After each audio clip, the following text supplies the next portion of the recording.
Hey there, welcome back to another video.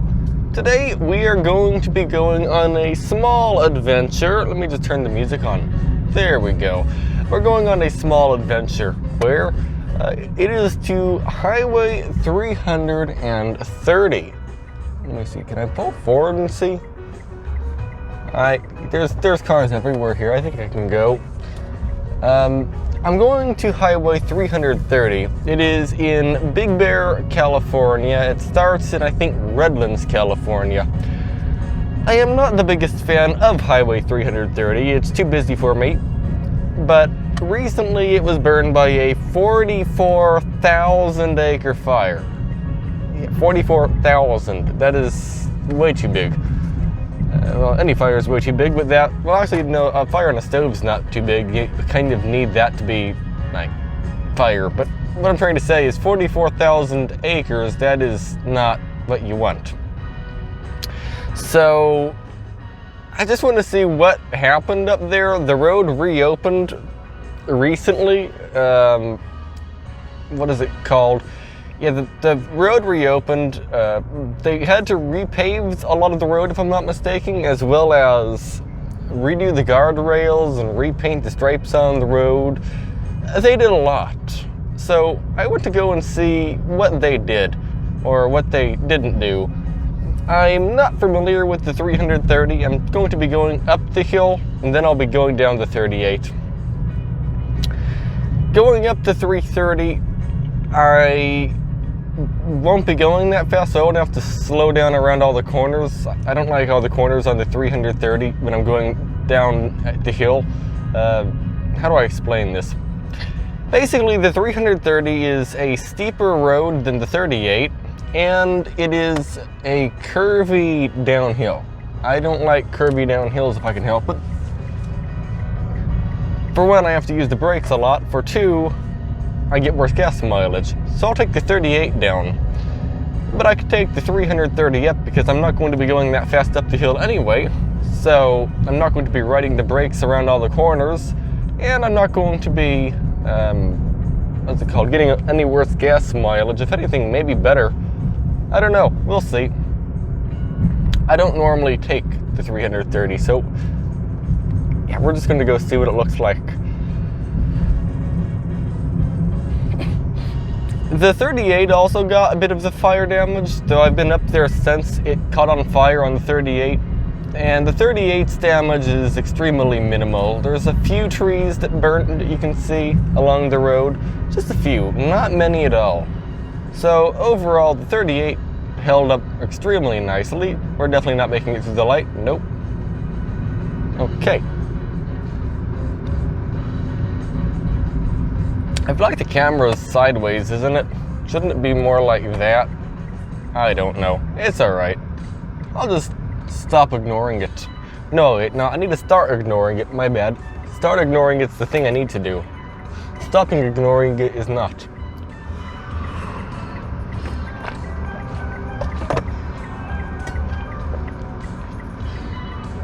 The coffee for today, by the way, is, are they turning or going straight? I think, okay, they are definitely turning. The coffee for today is Trader Joe's medium roast coffee or something. Original medium roast, something like that. By the way, we are starting off in Lake Elsinore, California, and we are driving to, we're going to be driving on Interstate 15 North towards Corona.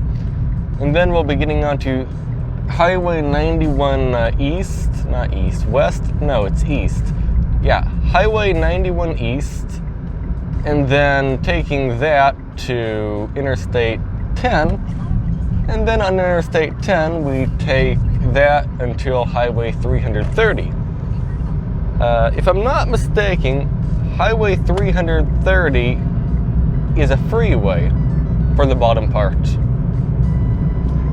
I don't believe I've ever drove up the 330. I've only drove down the 330 or been passenger in the car. For me, the 38, again, is a nicer route, but the 330 is the main route. Like, when I say the main route, I mean everybody takes the 330. Okay, maybe not everyone. Almost everyone. The reason why is the 330 knocks off about half the time going up the mountain.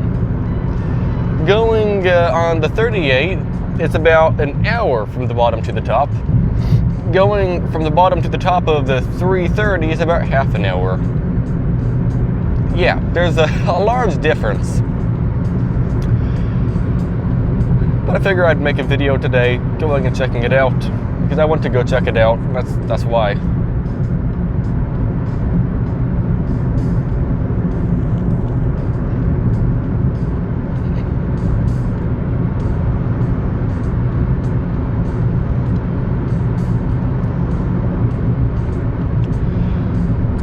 Oh yeah, my nose has been running a lot recently.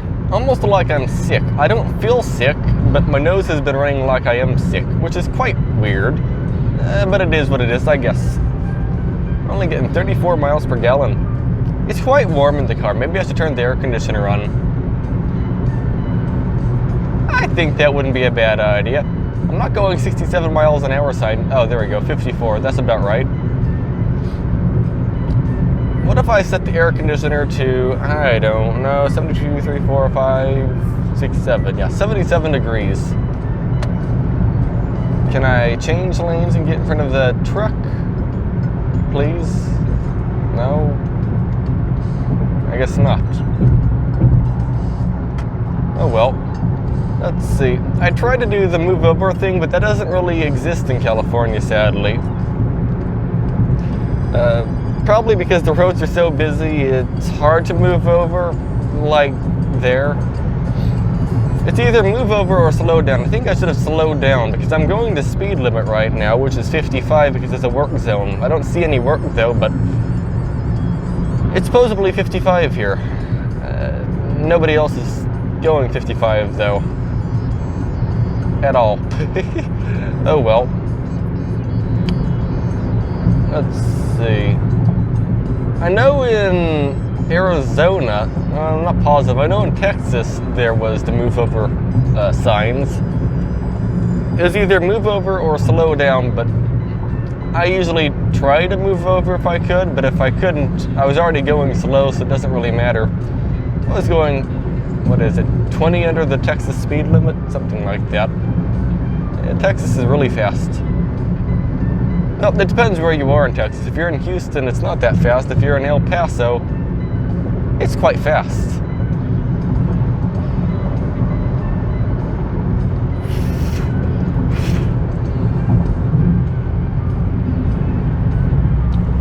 Oh, I don't have to slow down. I'm surprised. I was debating if I should turn the cruise control off and slow down or not, but no, I guess I don't need to.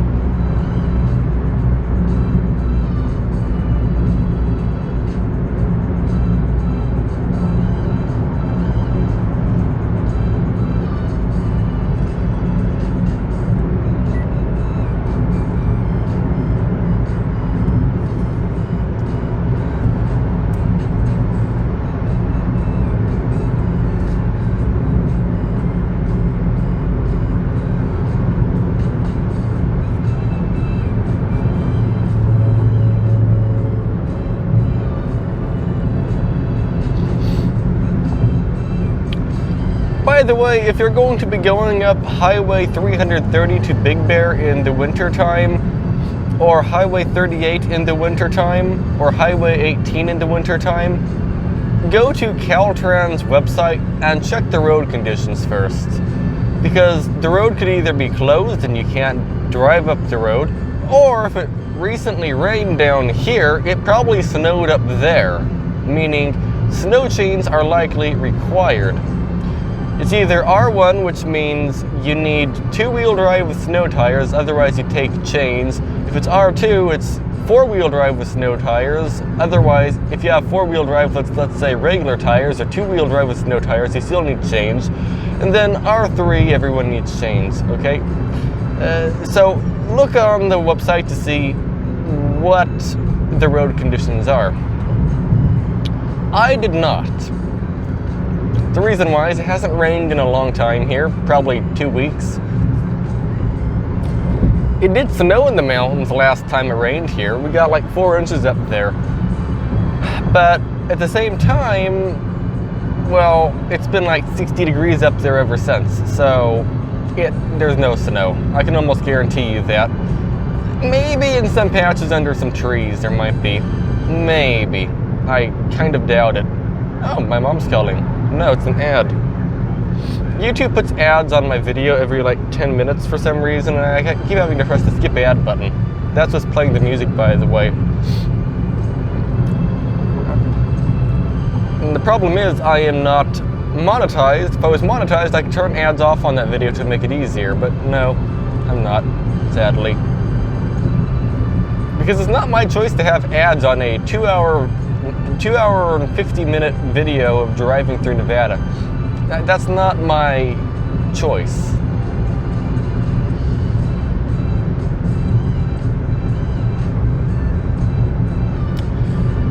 If I had a choice of where to put the ads, I would put an ad in the front of the video, so everyone gets an ad when they click on it, and then I would have an ad at the end of the video, and that's it. Almost nobody would get the ad at the end of the video because nobody watches to the end of the video, besides Lynn. Thanks, Lynn, by the way. And the start of the video, sure, everyone would get it, but at the same time, you wouldn't be getting ads all throughout the video. You would just be getting 2 different ads. Sure, that means I'd get paid slightly less. Well, I mean, I'm not being paid at all from ads right now. But if I was being paid from ads, I would actually get paid less having only 2 ads versus 21 ads, or however many is in this video. But personally, I don't like having to watch ads over ads over ads over ads over ads on ads over ads through ads on ads all the way through a video that's 2.5 hours long. Maybe I'm lazy. Oh, I mean, we already discovered I'm lazy, but that's a neat looking Tesla. I don't know what happened to the wheels. It's pretty odd. But yeah, I mean, it just doesn't make sense to me why there's so many ads. I mean, it does. YouTube needs to make some money as well, but at the same time, I just don't like the whole having ads all through the video. I have actually done that before, where I put ads all through the videos, and then I change my mind. It's not really a good idea. I don't know how other people feel about it, but at least for me, I don't like watching ads through videos. It doesn't bother me anymore unless it's one of these cinematic videos which is playing in the background, where I just don't want it to play ads. I just want it to be the video. It's not talking or anything, it's just music, and all of a sudden an ad pops up. Yeah. You can't even hear it, can you? It's going through the car's radio. There we go.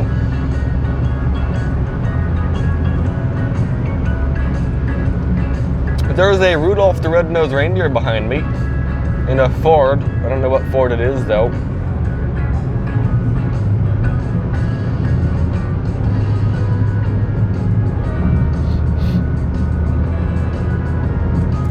Kia Rio. That's a rare car.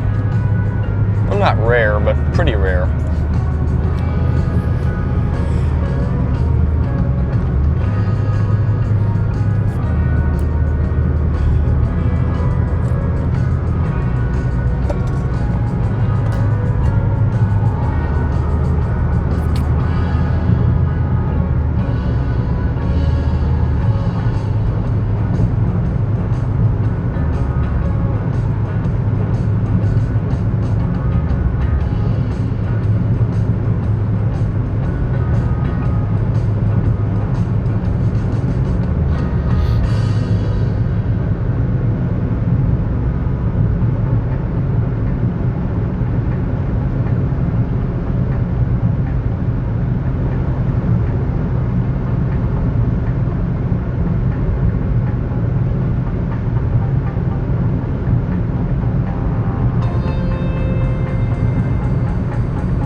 Here's a weird one. This car apparently is rated to tow more than a Ford Maverick. I don't believe I read the website right. I really don't. But the website says this can tow 1,000 pounds. I think the Ford Maverick is rated for, 990 pounds or something? So that means this can tow more. But I would not tow 990 pounds in this, I really wouldn't. It doesn't seem like a good idea.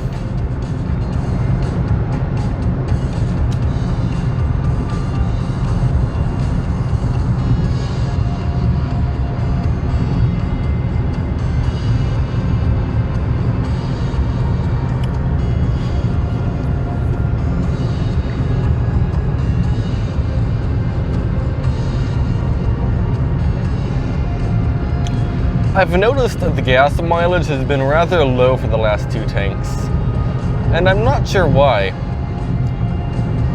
I've been using Chevron and Shell recently for my gas. Oh, Rudolph the Red-Nosed Reindeer's passing. Check out their car, I like it. You can't see the red nose. Never mind. I thought you could see the red nose, but no, that you cannot see the red nose. You can see the little deer horns though, or deer pieces.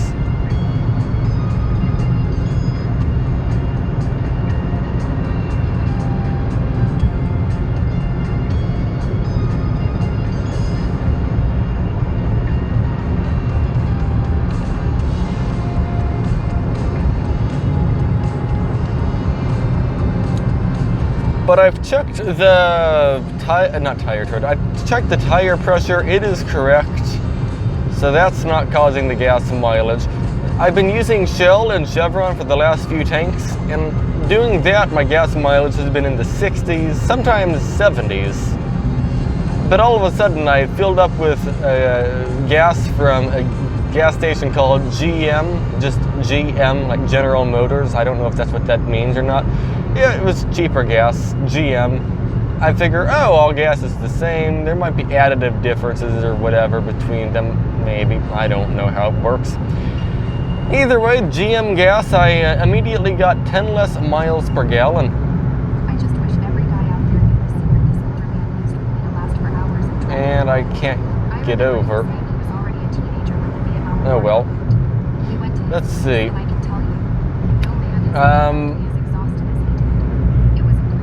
Then I filled up with Arco. You know what Arco is, right? It's a more popular gas station. It's all over the country. Well, I filled up with that. That's what I normally use, and my gas mileage is still a little bit lower. I noticed when I was using Chevron and Shell, it was higher. I don't know why. Maybe it's a coincidence. I don't know. But like right now, we're only at 57 miles per gallon. Normally by now, I'd be around 65. Yeah, I don't understand that either. Maybe it's because my car is dirty. I don't think so, but it might be. It's not that dirty. Well, actually it is. It's about as dirty as it can possibly get. That might be it. Driving habits are the same.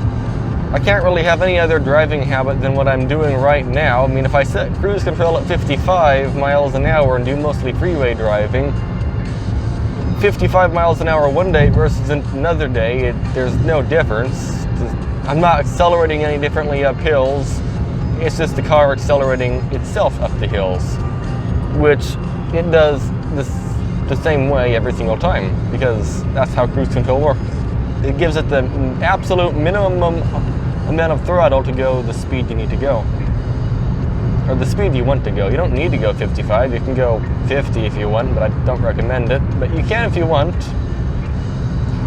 Technically, I think you can go 45. I know you're allowed to go 45. I know you are allowed to go 45 on the interstate in Louisiana, Mississippi, and Alabama, which makes me think it's probably allowed here too to go 45. But here, there's no posted minimum. It's the same thing in Texas. So I'm not sure.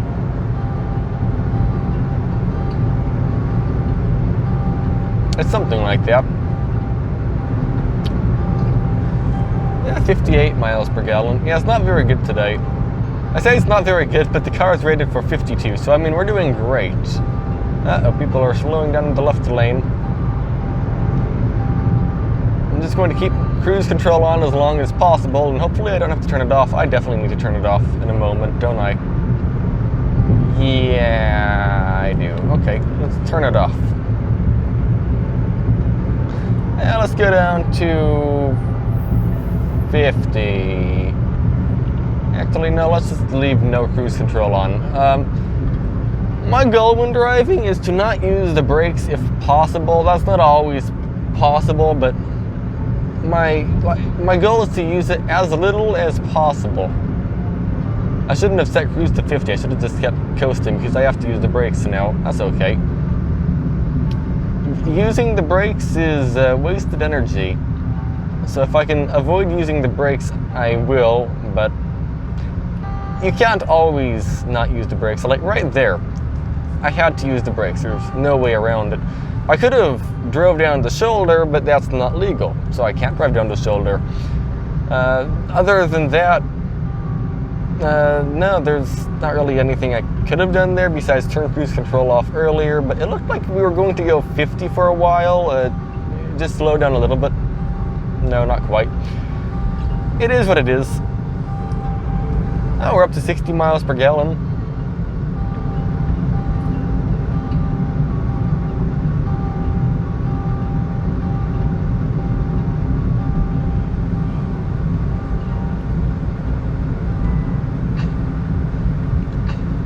Barstow is 105 miles.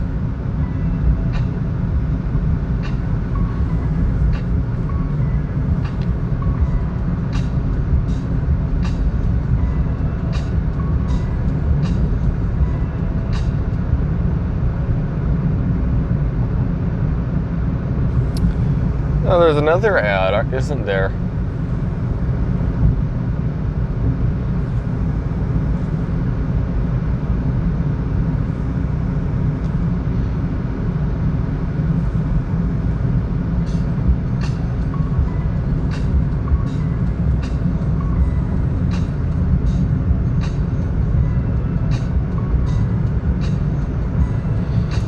Did that truck pass me a while ago? No, they didn't.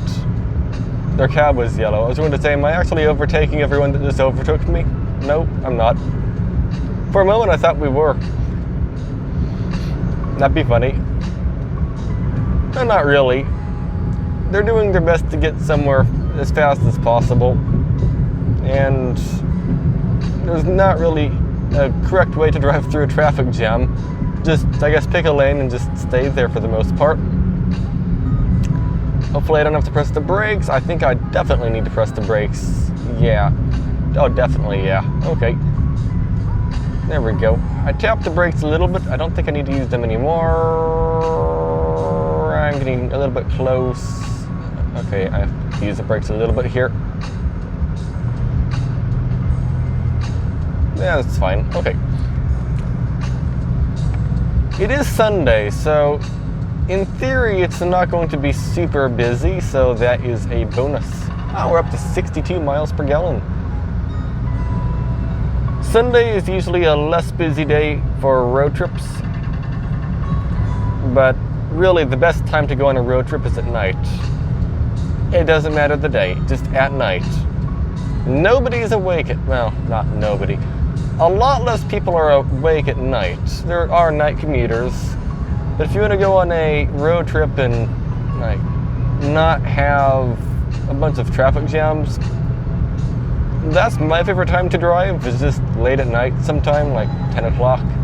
But again, sometimes you just can't really do that.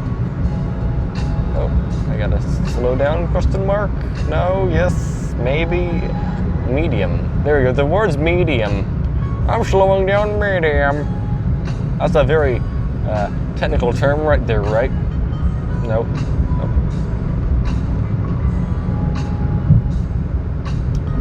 I am catching up.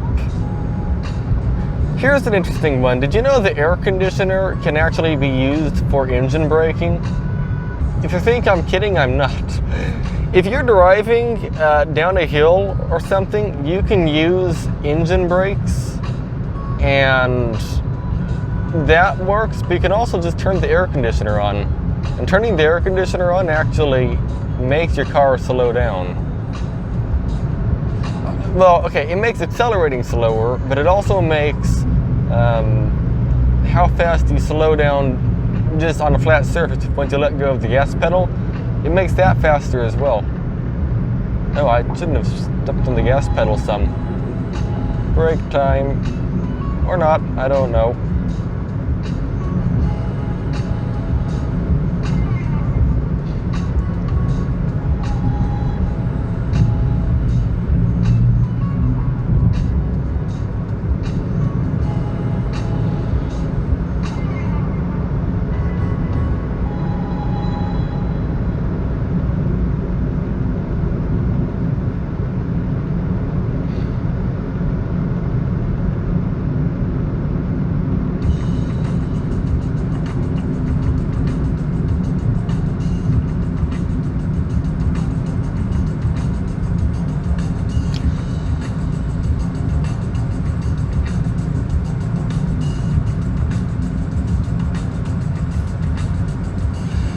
Here's a fun one. There's a lake to my right.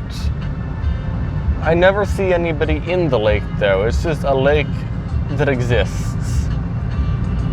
I'm kind of curious why it's always empty.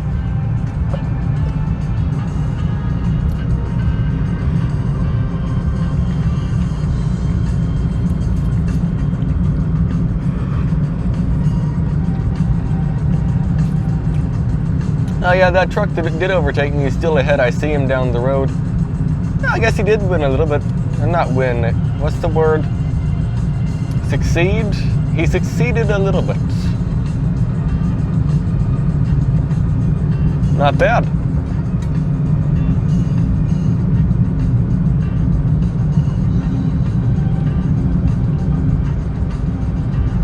Oh, but Rudolph the Red-Nosed Reindeer is behind me somehow. How did I do that? I don't know. I find it interesting in traffic jams how I don't know what I do differently, but somehow I tend to get through them quicker. I don't know how. Like Rudolph the Red-Nosed Reindeer is behind me. I like that on their car. I would install it on mine too. It just seems fun. But if I installed it on mine, it would also cause a lot more drag, which I don't want.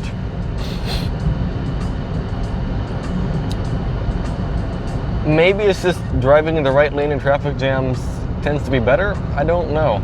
I wouldn't think so. The left lane usually is supposed to be the passing lane, and then the middle lane is also the passing lane. Basically, the right lane is the cruising lane, and then the middle lane is people passing the right lane, and then once they're done passing, they're supposed to move back to the right, but then people who want to pass the people passing the right lane should move into the left lane. Once they're done passing, they can move back to the right, but that doesn't really happen here. I guess the roads are just so busy, it's hard to do that. Rudolph's going to pass me again. Bye-bye, Rudolph. Well, not yet. Almost. There we go. See you later, Rudolph. I think that's the same Rudolph, isn't it?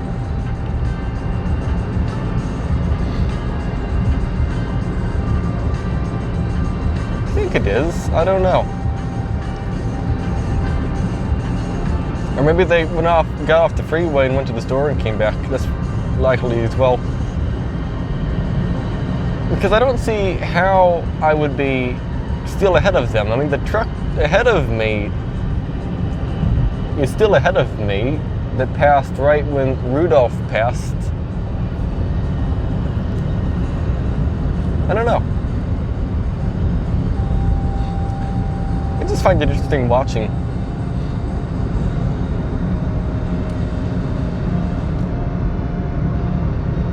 Fast track required. RiversideExpress.com. What does that mean?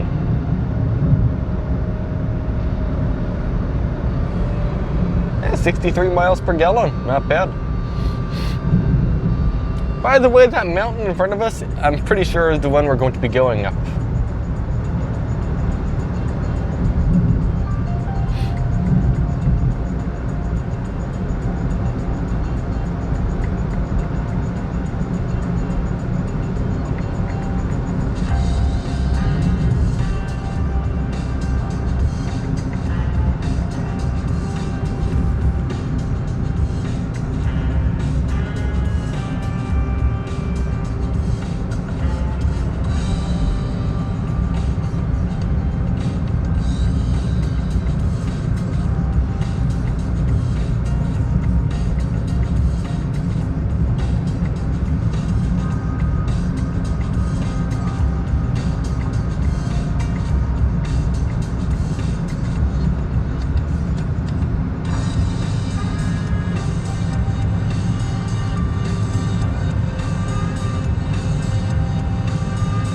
Goodbye, Rudolph the Red-Nosed Reindeer.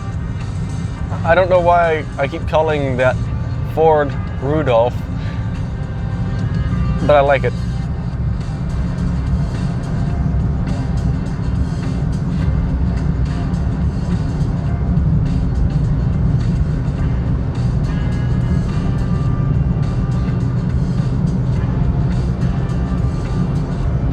Let's see, I'm going to accelerate at about this RPM. That's enough to go 60 miles an hour on a flat surface. Not quite, like 57 miles an hour on a flat surface. So I should be able to just regain all my speed going this RPM. It's the minimum RPM I need. And we're almost there. Almost, just give it a moment. And I think we're about 55. Uh-oh, something happened to the left. Hopefully everyone's alright over there. That's not what you want to see on the freeway. You don't want to see fire trucks on the freeway unless there's a fire. Yeah.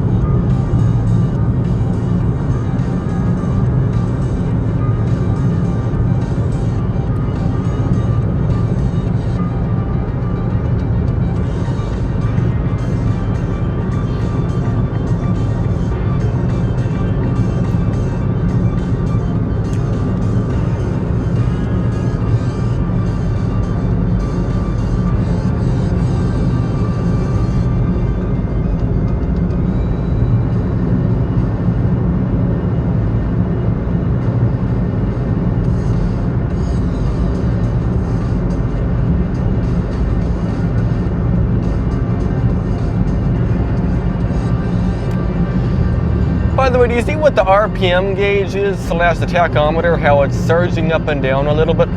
If somebody's not used to a CVT, they might say that's broken, but if you're new to CVT world, that's completely normal going up a hill. It might seem broken, but no, it's not.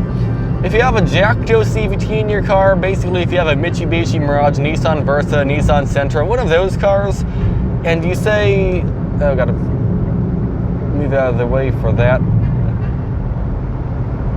I turned the little hazard switch on to say there's something in the road. I don't know. I don't think that does anything though, but I don't know. It might alert someone. Probably not. It's worth a try. Another ad. Why? Why? I don't like ads. I mean, I do, but I don't. So I'm going to blinkerify my way to the right lane here. There we go. For some reason, this road switches into 2 lanes for a moment, so I'll take the right one. Maybe, it's not the right lane I should be in, but it's the right lane that I need to be in. No, it's not the lane I need, but it's the lane I should be in until I get to the point where I need to be in a different lane. That's what I'm trying to say. This lane is not the one I need to be in. I need to be in one lane to the left, where that Mini Clubman is, the Mercedes, or Mazda is, the Tesla is. Am I fine? Yeah, I'll go behind the Nissan Rogue.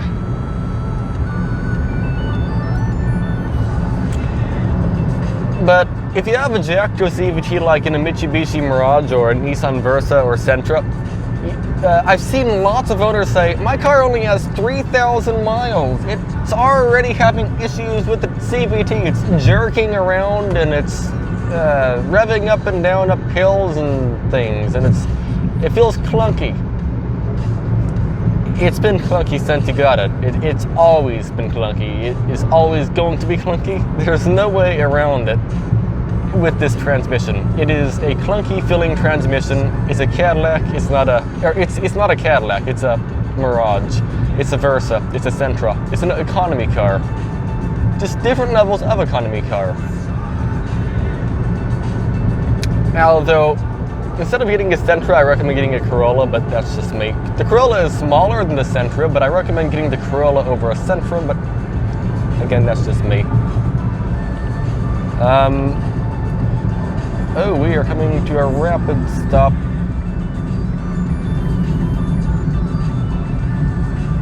Okay. I don't know if turning your flashers on is a good idea like that or not. I really don't. I feel like brakes should have a different amount of braking power. Or not brakes. Let me reword that. I feel like brakes should have... I feel like brake lights should have two different kinds of lights. Light brake lights for just casually stopping, but let's say 75 or more % braking power produced, or the pedal pushed down like 75 or more %, the brakes should start flashing and like look like a cop car or something, just to get your attention. They aren't just slowly braking, they are braking, like very much braking. Maybe that's just me though.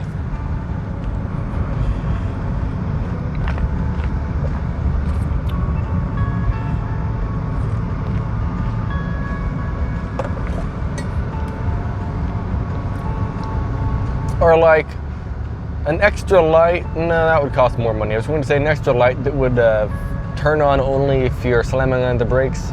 No, that would cost more money. I think it'd be better if it was a light that was only there when you, what is it called? I think it would be better if it was a light that was only there, or no, I think it would be better if it was still in the same brake light assembly you have currently, but it was some way to make a bulb flicker when you slam on the brakes. Normally, no, but if you're like stopping really hard, I think that'd be a good idea. I know with some new cars there is an option to get that. It's like, what is it? I forgot what the thing is in there, but it's some electrical piece that makes the brake lights flicker whenever you press the brake. Not if you press it hard, it's just every braking situation it flickers. That might be slightly better, I don't know. But I think like having a flasher specifically when you are aggressively stopping would be a good idea. I don't know. I think I've repeated myself several times already, haven't I? Yeah, 64 miles per gallon. I should be at 70 by now, but it is what it is.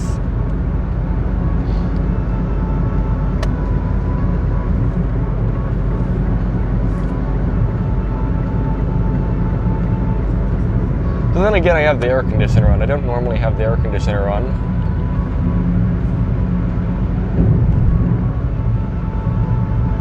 My goal is to get to 55 miles an hour on the corner because it's downhill.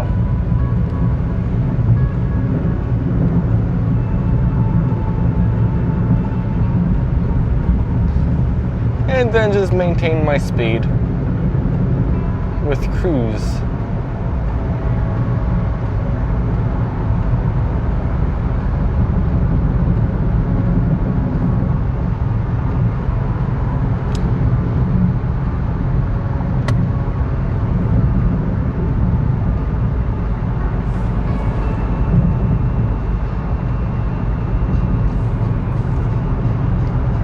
See, it's super busy right now, and if it were at night, if I wanted, I could move all the way over to the passing lane and back, and there would be nobody there. Eventually, the cars would catch up, but there's this big breaks in cars, and it's just nice and relaxing. I like it. But, yeah, that doesn't happen in the day, sadly. That's alright. I understand.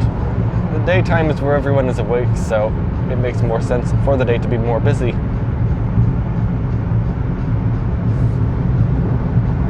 MCA, clay roof tile. I wonder if that's where we should have gotten clay roof tiles. Yeah, my grandma's house, the roofing fell off the roof. I'm not kidding. The roofing literally fell off the roof. I don't like this. I'm just going to hover over the brake as hard as or as close to the brake pedal as I can. I just don't like that at all, what just happened right there. Now, what I was trying to say, my grandma's roof, I guess the wood under the roof shingles rotted, so then the roof shingles fell off the roof. It wasn't windy, they just fell off the roof. Many of them. not all at the same time, but within like a week. So it took a long time to figure out where in the world can we get these 1950s roof shingles. There's nothing like them, but we finally found them, luckily. They didn't have enough, though, if I'm not mistaken. They only had a couple of them. I wonder if the RCA roof tiles or MCA roof tiles would have what we need. I don't know.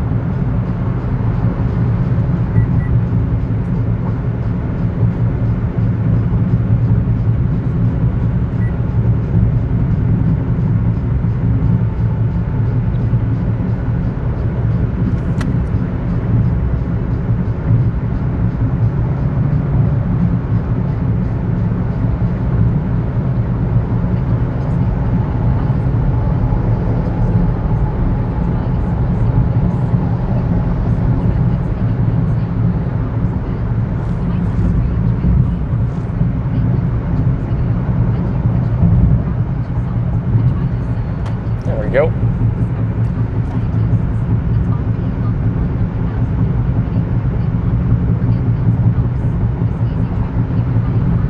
Oh, there's a Cybertruck 2077 passing us. Question, is the person who made Cyberpunk the person who made Cybertruck? Or is that just an entirely different thing? I actually don't know. I don't know who made Cyberpunk. I know who made the Cybertruck. Well, it wasn't one person specifically. It was a company owned by somebody called, I think it was Elon Musk, or was it somebody else? Jeff Bezos? I don't know. One of the richer people in the world made the Cybertruck. When I say they made it, I mean they probably didn't make it. It was probably somebody in their company or a group of people who made it, not just one person. But I think I feel like the person who made, not this person, the group of people who made the Cybertruck also made Cyberpunk 2077. Or maybe not, I don't know. I could be completely wrong. I know I'm completely wrong for that matter, but it is what it is.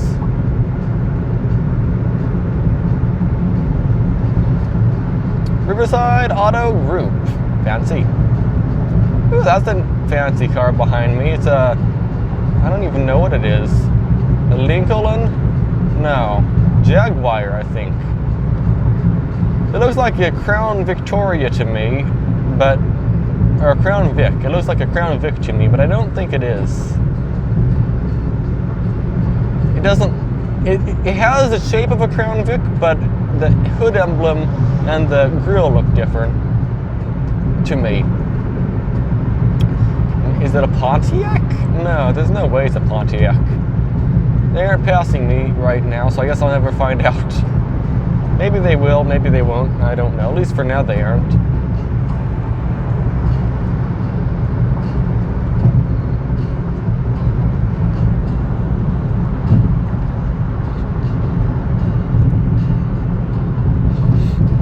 All right, they're in the exit lane, and they are passing me. So we'll see what it is. Oh, it's a Lincoln, right? Oh, our neighbor used to have one of those in Newport. He had a black one of those. I rarely see those. I always liked his car. I don't remember his name was Paul, I remember. It was Paul, and he had a Lincoln. It was a black one, just like that. Well, not white, it was black, but just like that. Probably the same year. I don't know what Lincoln that is, but it's one of those.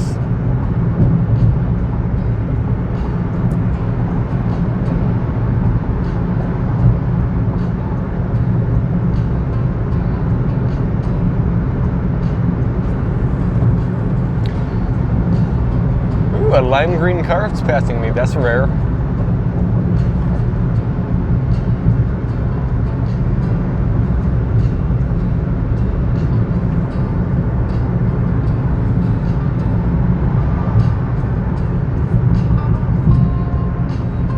Van Buren Boulevard.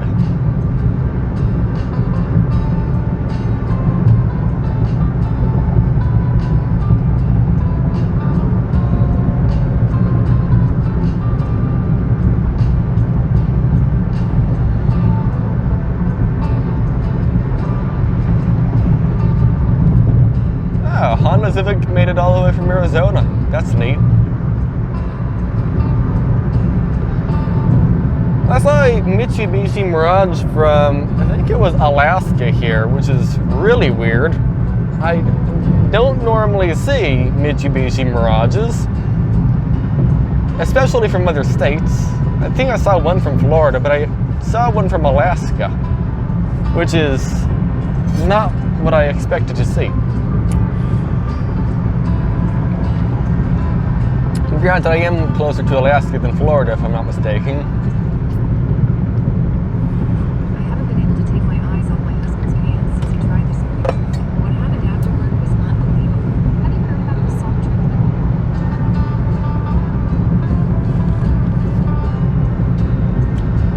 Why they keep giving me that ad over and over and over. I've pressed not interested.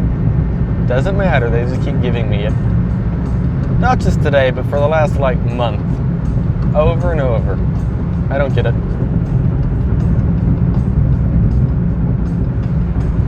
63.8 miles per gallon.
We're only getting 63 miles per gallon today. We'll probably actually have less than 60 by the time we're back to the house, which is really weird. I mean, don't get me wrong, that's amazing gas mileage. It's just not normal. Oh yeah, I have the air conditioner on. That's probably causing the issue I'm having.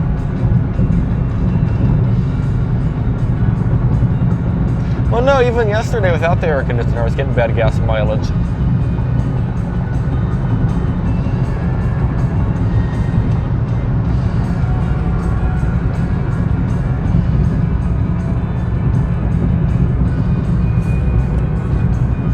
Okay, I was just trying to see how much gas do I have. I have over half a tank still. Actually, no, by the time I get to the bottom of the mountain, I probably do have half a tank. So that means I have like 4 gallons left roughly. Yeah, it'll be fine. I can use 4 gallons to get to the top and back down. It's only 8,500 feet up and back down to sea level. So some people are probably going, only 4 gallons? But keep in mind, I'm getting, well, about 60 miles per gallon. That's 240 miles of range to go like 100 miles. Will I be able to get back to the house with this much gas? I don't know. I'm going to try to fill up at like Shell or something, but I think I can make it back with this much gas. Am I going to try? I don't know.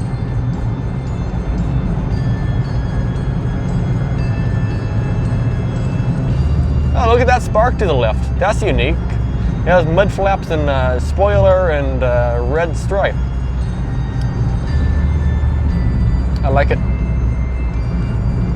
It's not going to get them any faster through rush hour traffic, but I do like it.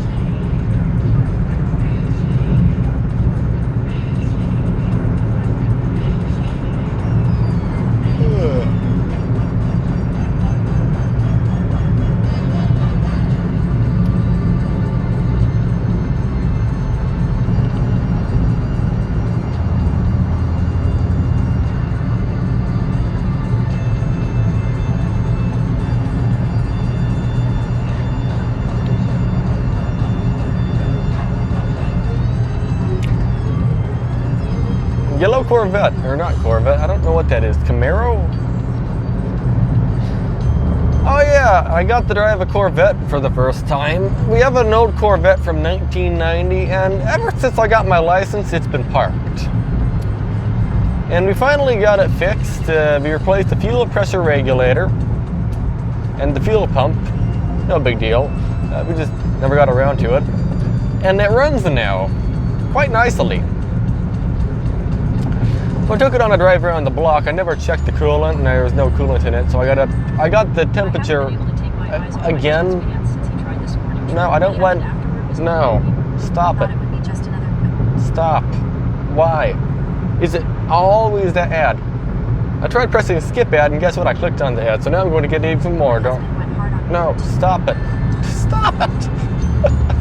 I clicked on the ad, and now I'm going to get more of those ads, aren't I? I bet I am. Yay! No, just stop it, please. Stop it, YouTube.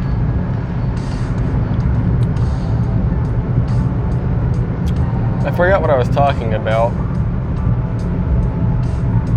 Oh, Corvette. Yeah, there's no coolant in it, and I got the temperature up to 255 degrees Fahrenheit, which is extremely high. I don't think I damaged it. It wasn't up to the red or anything. But still, though, that is a temperature you don't want your engine to be running at. But my question is, where did all of the coolant go? There was coolant in it when we parked it. We drove it with the bad fuel pressure regulator for 1 or 2 times. There was coolant in it.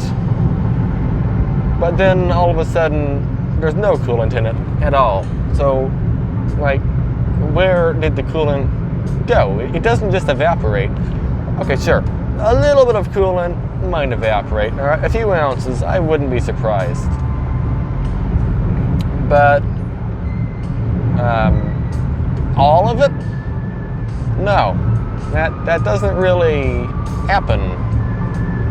Unless there's a hole in the bottom of it or something. And then it does happen. But other than that, no. I feel like I'm in the wrong lane right now, but just give it a moment, I'll be in the correct lane. Because the lane to my right merges into this lane. So I'm just staying in the right lane. I used to merge over, but then I'd have to merge back, so I just stay right here and just do my own thing here. I don't like that on-ramp. If I can avoid... Okay, I'm going to move over. That is like the world's shortest on-ramp right there.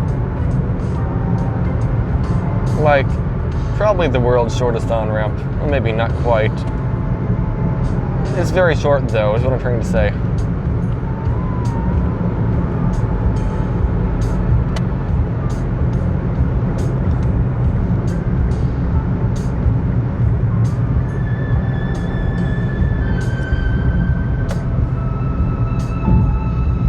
Gas mileage is getting in that Chevrolet Suburban. I think he's probably getting, what, 22 right now, going 55? Yeah, I think so, right around that, maybe 23.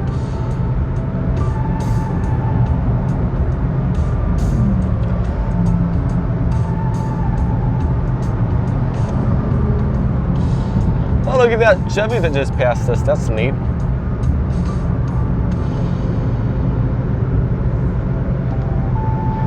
You don't see many of those weird Chevy trucks.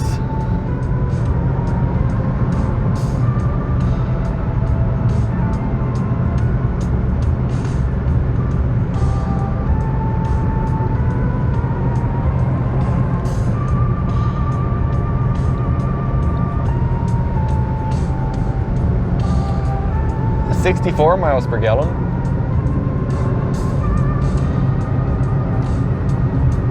Maybe it's because I idle the car a little while before I pull out the driveway. Maybe that's why my gas mileage is so low. I idle it. No, it's not even. It's not longer than a red light. It's less than that. I started up. I let it idle for about 10 seconds. Then I start backing out, just to give it a time to like get all the oils moving and whatnot, which I didn't do before.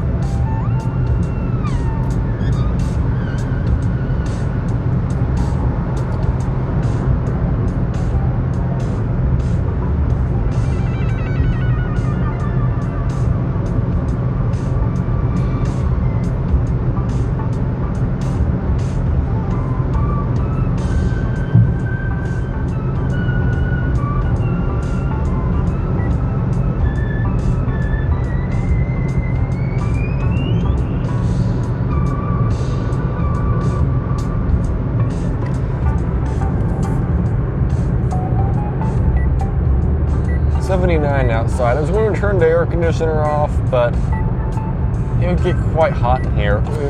It would get up to like 94 degrees, 95 degrees. I don't know why, but it does. Here, I'll turn the air conditioner outside, or I'll turn the air conditioner to 79 degrees inside.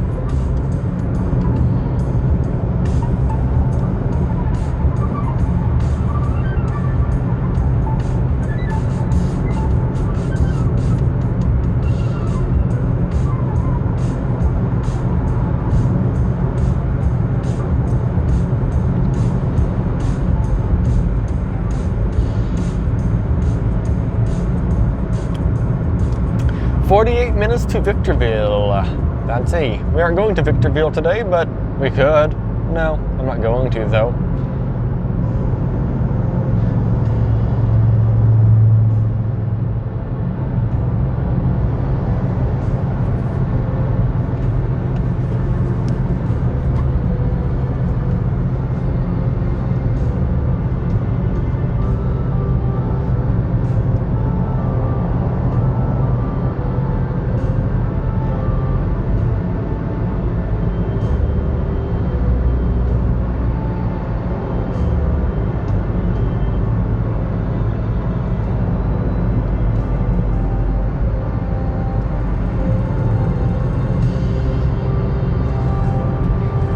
So in my gas mileage, okay, what I do, all right, I write down every single tank I have ever done, all right, with this car. Every single tank is tracked. I've never, okay, not never. I have in the past mentioned the gas station I filled up. Balances blood sugar levels and reverses. What is it about blood sugar levels and other medical related ads I keep getting? I don't know. What I was trying to say is, I normally do not track what gas station I fill up at. I normally just say how many miles I drove, how many gallons I used. I don't normally say, oh, I filled up at Chevron, I filled up at Shell, I filled up at Arco, I filled up at Mobil, I filled up at GM, I filled up at, I don't know, Maverick. I just don't think of it. But I should actually do that and see if I have any noticeable difference between tanks. I think that would actually be a pretty good idea if I did that. Just to see. I would assume all of the gas would actually be the same, but then again, why do some of them cost more than others? I don't know. Isn't it all the same product, or is it all different product? I don't know. I'm not allowed to go over the, actually I am allowed to go over the white line. It's just, if it's a cone, I'm not allowed to go over it. It was only a white line there, so I can just go over it. It's not recommended to go over a white line, but you are allowed to do it.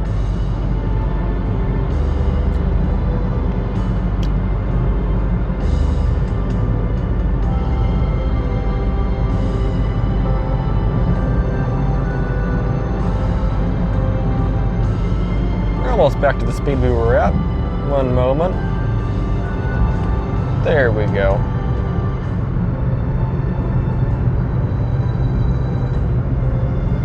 Redlands, Irrigam. We are at only 64 miles per gallon. The corner says 50 miles an hour. I'm going 53 right now, or 54. I'll just keep going that speed. I was kind of confused which car I should take on the drive. I've been meaning to make videos in the Hyundai Sonata because I do like driving that car as well. I've been meaning to drive that one in a video, and that one handles mountains more happily than this one. But I decided to just take this one because it was getting late. It's already 2 p.m. I woke up way too late. I wanted to go on this drive earlier today, like 9 in the morning, 8 in the morning I leave. But no, I woke up at 1 p.m. I slept through my alarm that entire time. Can I get over to Celia? I guess I can, okay. Thanks, Tesla.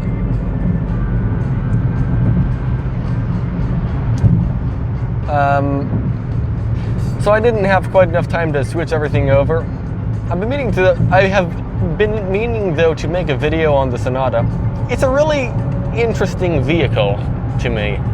It's a really old Sonata. You don't see many of them. It's a 2005. It has the 4-cylinder engine with an automatic transmission, which is a normal specification. I wish I had the manual, but it is what it is. The manual would be more interesting to me, but that's okay. But it is so weird going up Big Bear with it. So it doesn't have body roll, so it flies around the corners. You don't feel like you're going to tip over. Instead, you just make the tires start screeching. But that's not what I was trying to say. What I was trying to say is going up the hill, I had cruise control set to 50 miles an hour, and the car was at 3,000 RPM. 3,000 RPM in the Mirage is no big deal. I go 2,500 to conserve fuel. 3,000 is doable. But then in the Sonata, I was at 3,000, and it's like, my goal here is to actually blow as much cobwebs out of the car as I possibly can, as much carbon and whatnot. I'm running fuel system cleaner through it, so yeah, give it all the throttle you need. 50, 55 up the hill, yeah, that's perfectly good. That's what I want to see out of this car, going up the hill right this moment. So that's what I was doing. But then I got to like 8,000 feet. The car is still at 3,000 RPM. And I decided, you know what? Let's see how much power the Sonata has. It has like twice the horsepower of this. It has like 150 horsepower. So I put the foot to the floor and it did nothing. Cruise control was actively flooring it up the hill. Second gear is apparently too high RPM, so it doesn't pick second gear up the hill. It picks third, and it was only able to go to 3,000 RPM, even at full throttle. I thought that was hilarious. I mean, it makes sense. It's just odd. Usually cars downshift at 3,000 RPM, but nope, that one doesn't.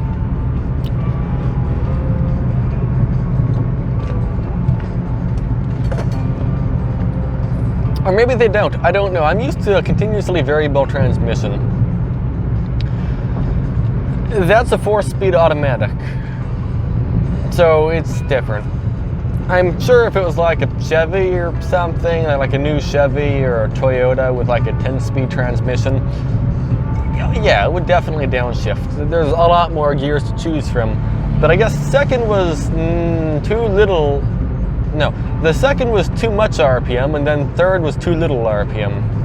I just found it interesting. I noticed the same thing happens with our Pontiac van, which has about 160 horsepower as well, but it's a big, humongous minivan. I say mini, it's not mini, it's a van. 7-seater. It has 160 horsepower, V6 or something like that. It's on the lower end for a van. Full throttle, sure, yes, it is absolutely slower than Sonata, but full throttle up the hill, it has the same situation where second is too much RPM, third is not enough. I guess just 4 speeds isn't quite enough, unless you have a super humongous engine in a small car. You'll soon forget you ever had ED. Sounds crazy, right? But your wife will look at you like you're the only man on earth after you watch this video. Now,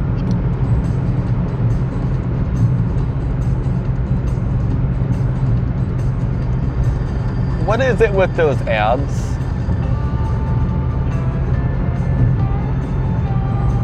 They just never end. Alright, do you see these signs up the road here? That is to take Highway 330. That's what we're taking today.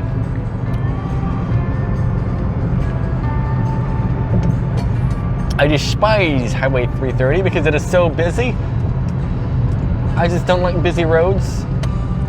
So is that Jeep that's behind me going over one? Yes, they are. They're going to the right lane to get off onto Alabama Street, so I can get into this lane. Highway 210, Highway 330. Here we go. Let's. This is going to be interesting. Can I go up without taking every single turnout?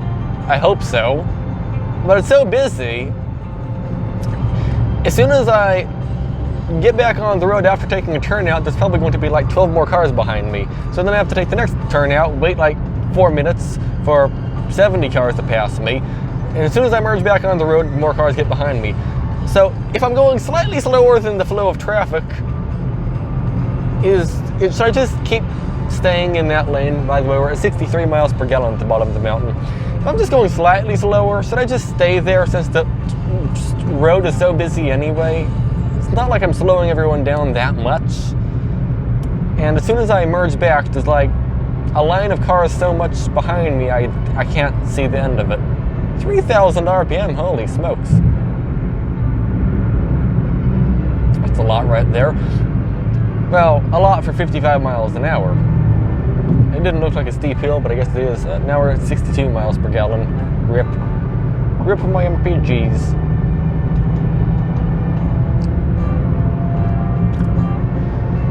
By the way, I have never drove up this way without GPS before, and I don't have GPS set.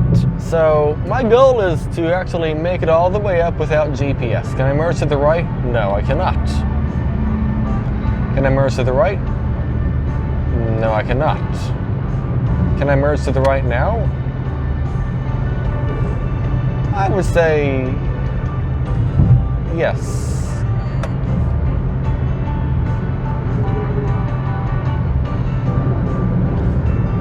Alright, I'll turn off the air conditioner. I'll bring in some outside air at 62 degrees. We have 62 degree outside air turned on without the air conditioner. So it's going to be blowing 80 degree air, which is quite warm, but not bad. I can handle 80, no problem. Yeah.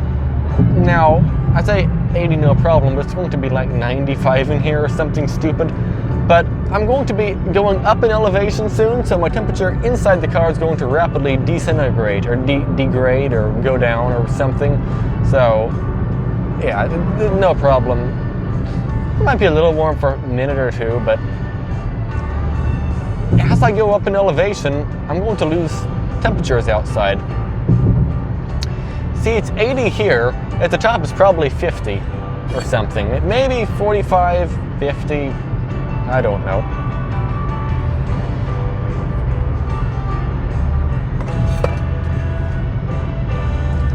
There's somebody walking on the highway. I would like to move out of the way.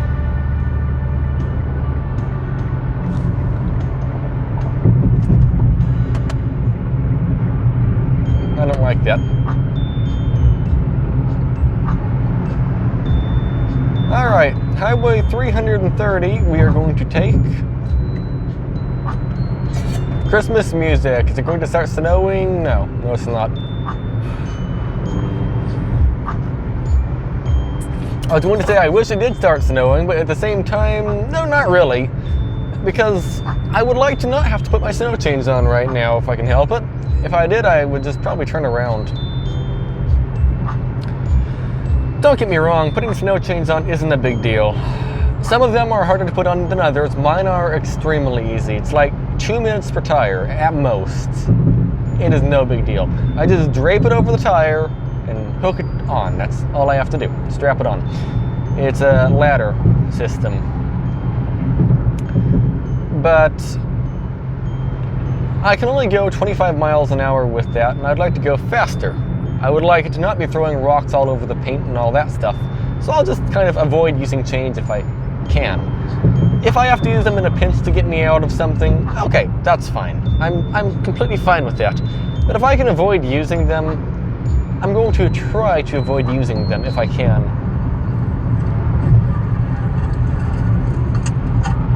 Were you recently injured in a car accident? If so, you need to stop now and immediately call an experienced auto accident attorney.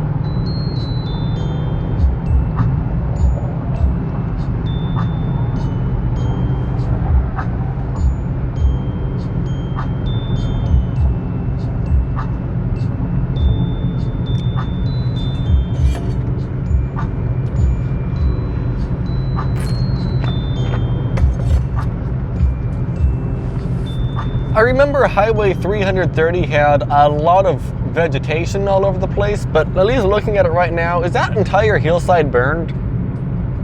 I don't know, but I don't know. I remember being in like a passenger going up 330.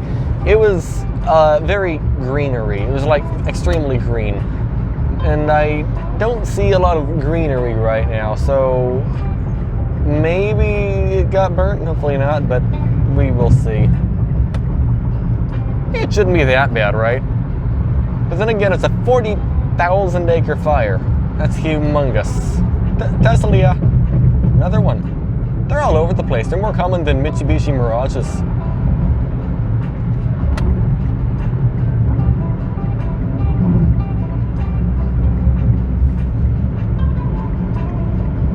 Okay, we're at 3,000 RPM almost already.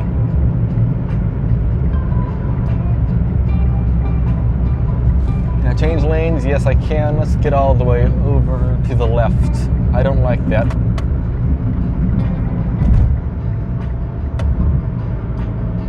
Alright. So what I'm going to do, alright, once we get up here, okay, you know, let's just turn the heater on. We're going to set it onto the floor mode. The reason I'm turning the heater on, by the way, is because the transmission in these cars gets quite hot.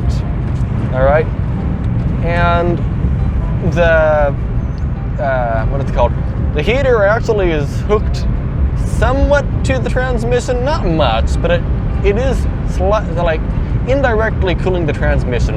It tries to keep it like 197 degrees, though it will get hotter. Ooh, 3,000. Oh wow, we're really up there in RPM, aren't we?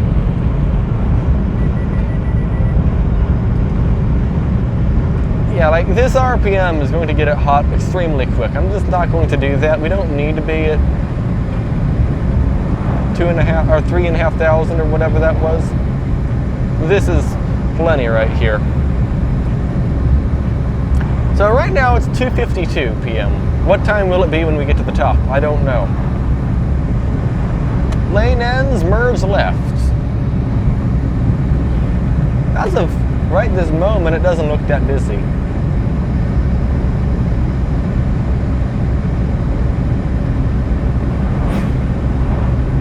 Avoid overheating, turn off the air conditioner for the next 14 miles. Oh, I did do that. I turned the heater on actually because my transmission, not just mine, all of them, these ones, okay, these transmissions don't have coolers on them besides the heater. That's a minor heater, or that's a minor cooler of some sort if you have the heater on. That cools it down a couple degrees. So I'm just going to have the heater turned on going up the hill. Do you need to have the heater going on up the hill? Or do you need to have the heater on going up the hill? No, you do not. Is it recommended? Mitsubishi doesn't recommend it, but it keeps it cooler. It doesn't hurt to keep your car cooler. By the way, this is what I mean. The whole road's really busy. I have nobody behind me right now, which is amazing.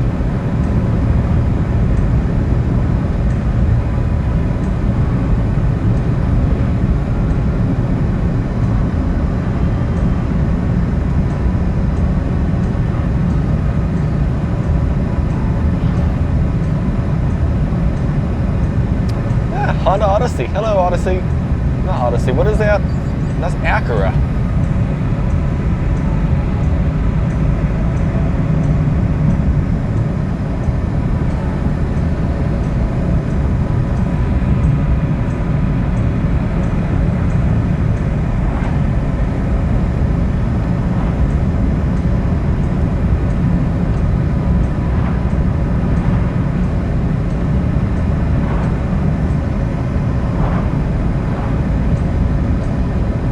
Well, we're already at 2,000 feet above sea level.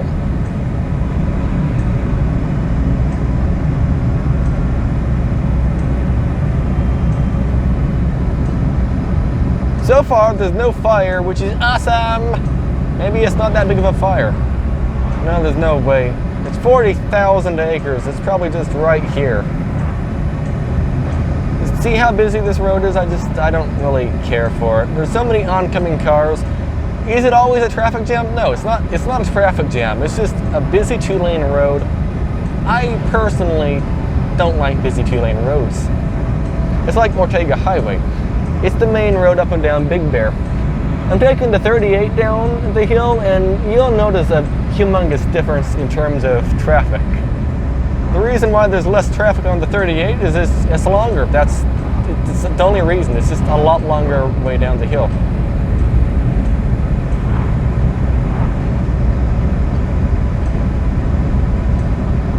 Somehow there's actually nobody behind me.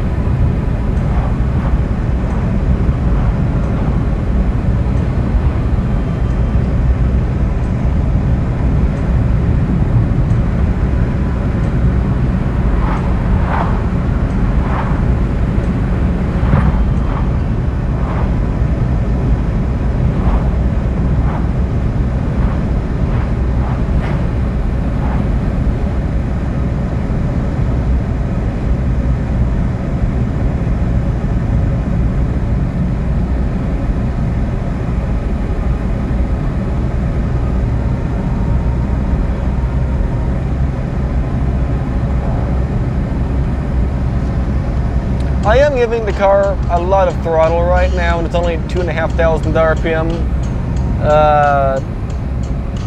You probably get like 60% throttle. I think the engine's just slightly bogged down. Not much, but it's slightly bogged down. If I go into sport mode, the RPM will be way higher. Don't even use sport mode regularly, there's no reason for it. There are lots of cars coming up behind me now. Too late. I'm sorry, it's too late. I'll let you by later. Yeah. I'm sorry. You were too slow to pass in the passing lane. Not that you're going too slow, you just happened to be entering the road before me, or after me by quite a bit.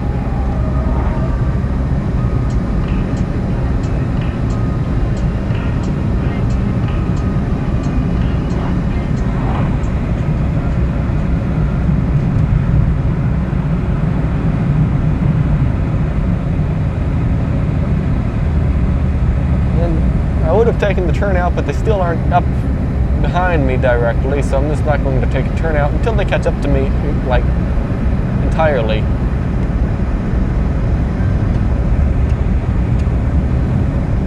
My goal is to take as little turnouts as possible. Technically, I don't have to take a turnout unless there's 5 cars behind me, but if there's 1 car behind me, or if there's 1 car in front of me going slower than I'd like, I would like them to turn out, and I would assume the person behind me would like me to turn out as well. So, oh, we're in the fire area. Holy smokes, that's a lot of burn. Like if there's 1 car behind me, I would like them to turn out. No, if there's 1 car in front of me, I would like them to turn out. So if there's 1 car behind me, I would turn out for them. It makes sense. I don't like this. I don't approve of any of what is going on here. We should have a barrier between the 2 lanes.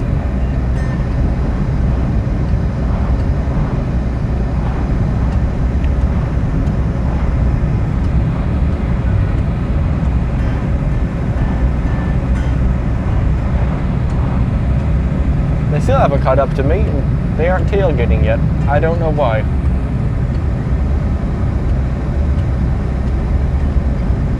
Okay, you know what? They are catching up, though. Go by.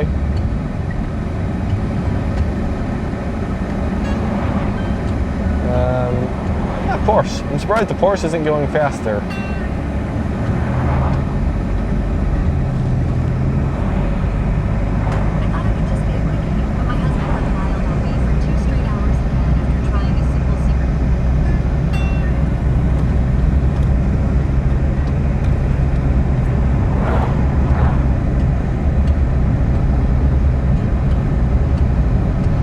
I got the windows down, by the way, so if it's noisy, that's why.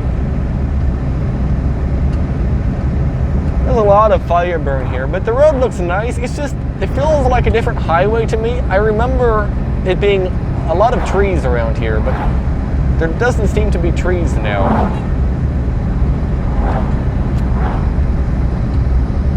I seem to be coming the right time of the day, though. The road behind me is not extremely, or no, the road going up my way is not extremely busy, which is exactly what I want.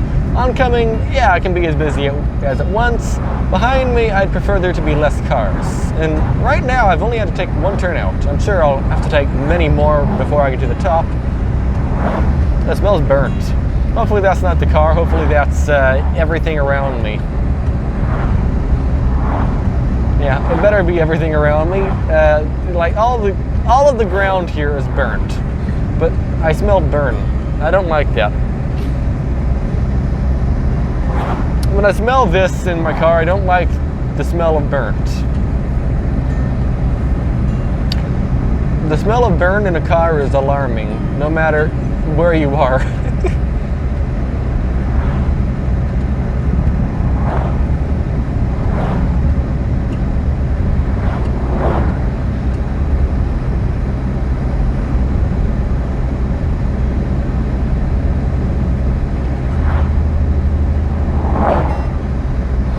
This is a pretty steep hill, isn't it? But, I mean, 2,500 RPM is getting me 40 miles an hour. Okay, that corner says 30. If it was the 38, I would be going 40 around the corner, but look how busy it is. We are not going 40 around it at all. No. Definitely not.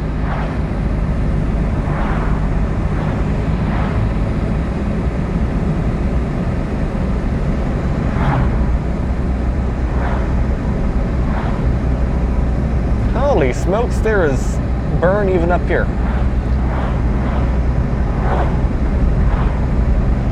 Hopefully the fire disappears at some point. Okay, corner is 35 miles an hour. Then the next one is 20, okay. 2,000 RPM. That will make me lose some speed, I think.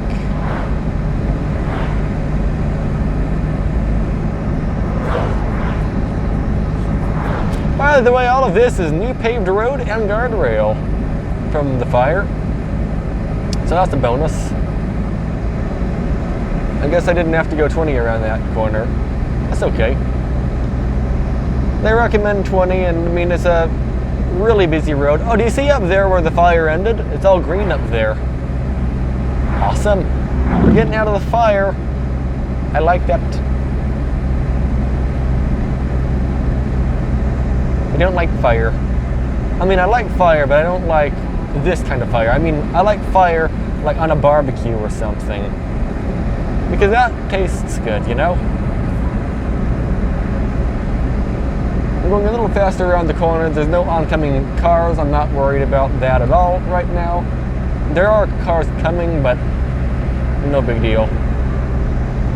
I don't have sunglasses. I lost them. So that's neat.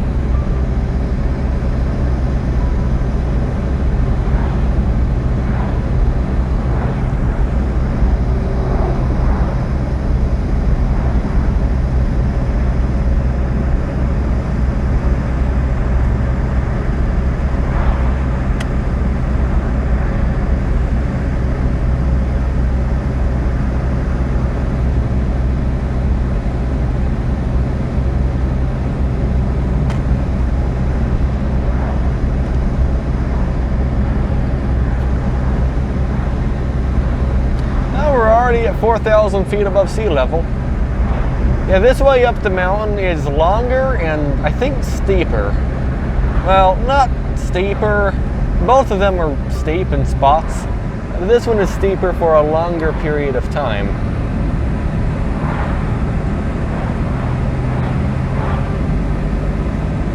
I'll get rid of the visor.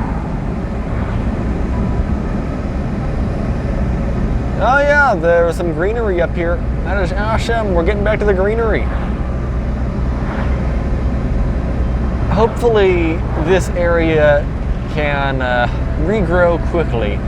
It's all fertilized, so that is good. Maybe these burnt looking trees are not burnt and they'll actually start growing again. That'd be nice.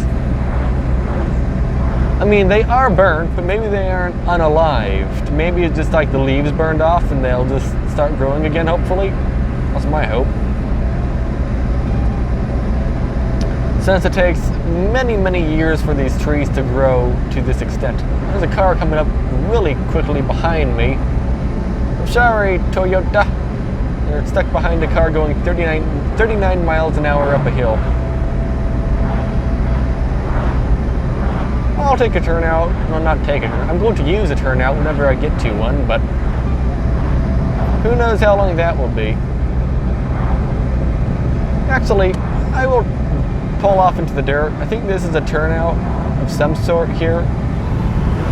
So that works.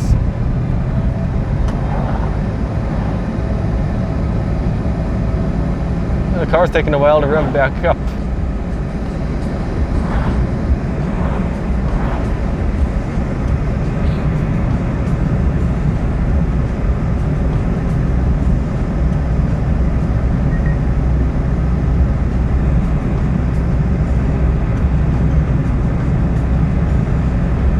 Oh, there we go. We are back to the trees. Hooray! Goodbye, horribleness.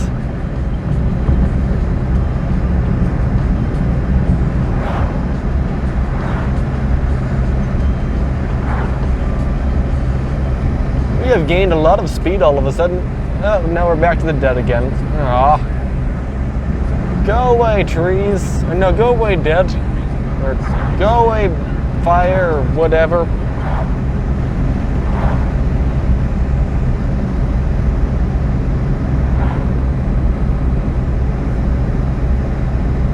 There are more cars coming up behind me.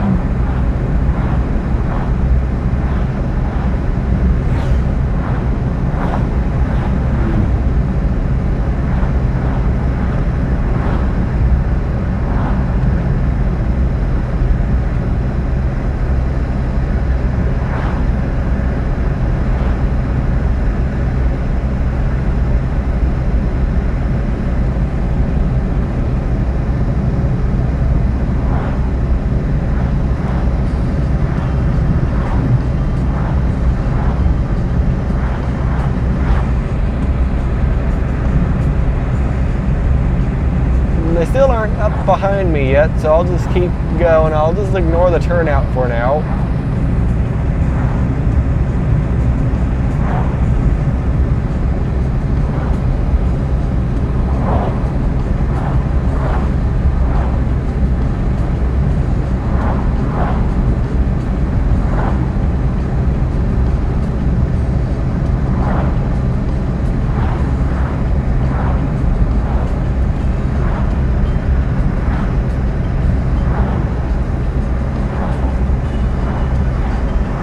Hover over the brake. I think we're going too fast around corner. I don't know what the speed for the corner is supposed to be, but that seems a little bit too fast.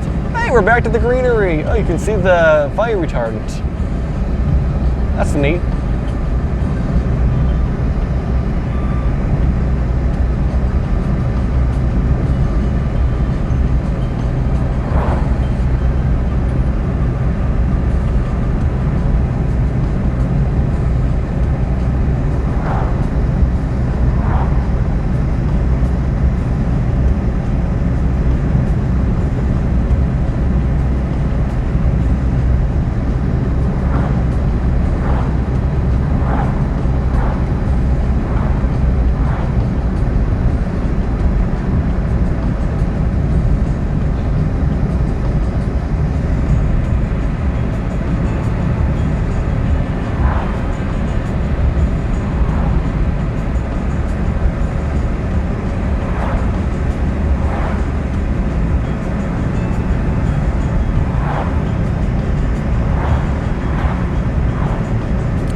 By the way, I don't think I need to mention this, but I'll mention it anyway.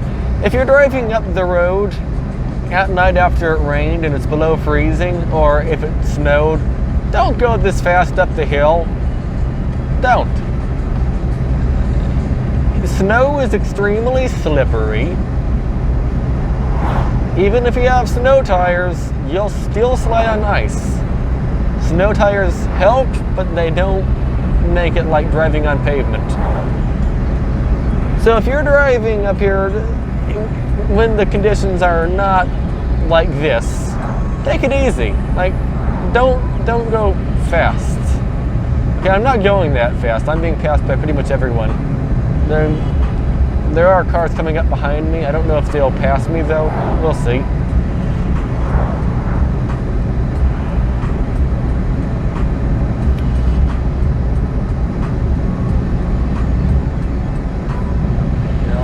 slow down so we can pass.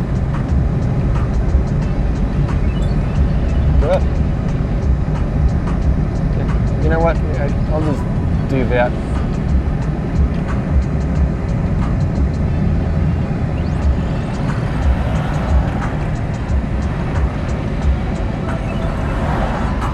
I'm just pulling over because I know like the cars are catching up. They haven't quite got to me yet, but pretty much right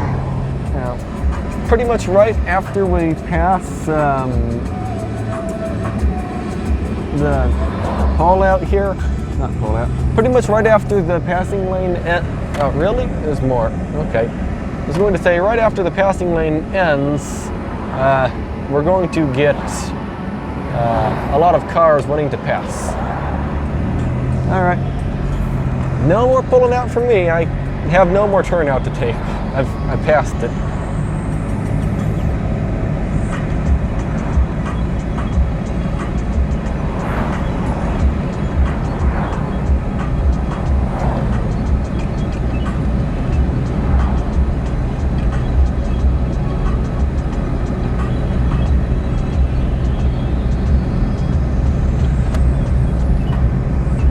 But now what I was trying to say is, see if that big batch of cars behind me wants to pass me, I can almost guarantee it.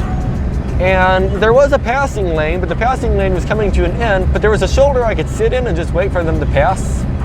So I just waited for them to pass even though there was a passing lane they could use. By the way, there's a lot more cars coming up behind me. There's a big line of them. So I didn't succeed, but I helped a little bit, maybe.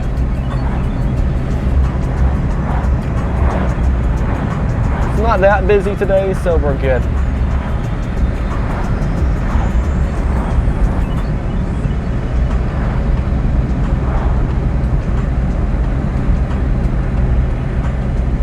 I'm not going to use this turnout. It's on a corner. I don't like that. I want to wait until like a little bit of a straightaway before I use a turnout. Like right up here there's a turnout. I'll use this.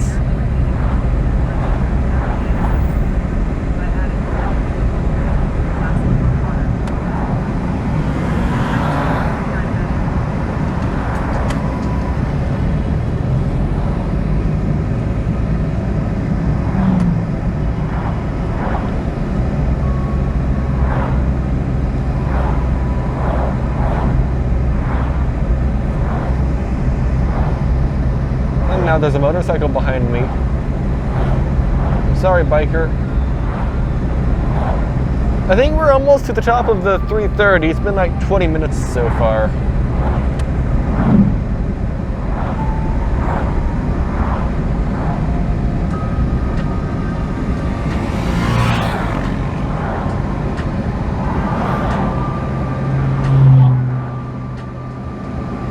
There's one more car coming. Now there's two more cars coming.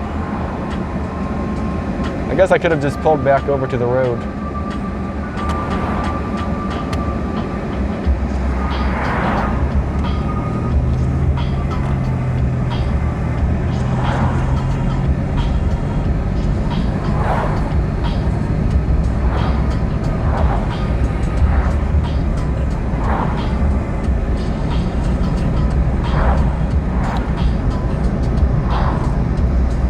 We're down to 49 miles per gallon. That is a lot lower than when we started. I set cruise control to 35.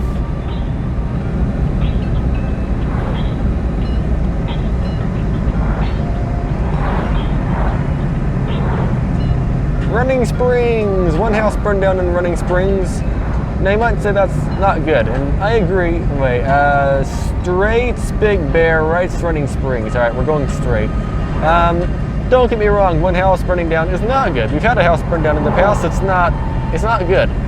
But the thing is, one house for a 44,000 acre fire, that's actually quite good. Like, one house for 44,000 acres, that is a great statistic right there.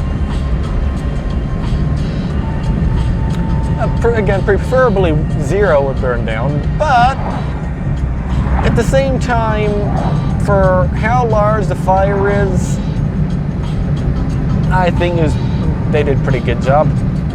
Oh, we saw some snow. There's like a little lump of snow to the right. Sadly, for the next 10 days, there's like no chance of snow.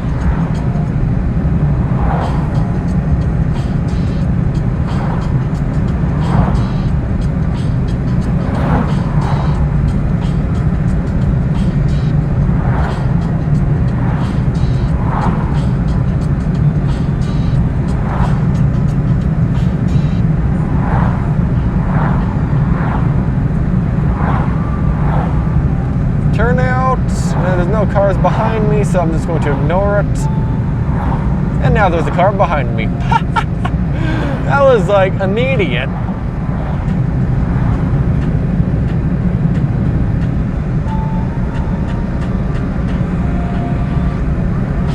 The speed limit down the hill here is 35, I think, so I gotta apply some brakes. Keep it within that 35-mile-an-hour speed limit. By the way, when you're going down a hill, don't gently hold the brake pedal down. Hit the brake pedal, slow down, and let go. If you hold it, it gets the brakes really hot, and when they get really hot, they decide to just not work. So to prevent your brakes from not working, or no, to prevent your brakes from deciding to retire early, just firmly press the brakes and let go. That's all you have to do. It makes it a little bit safer as well when you do that, because losing your brakes is not what you want.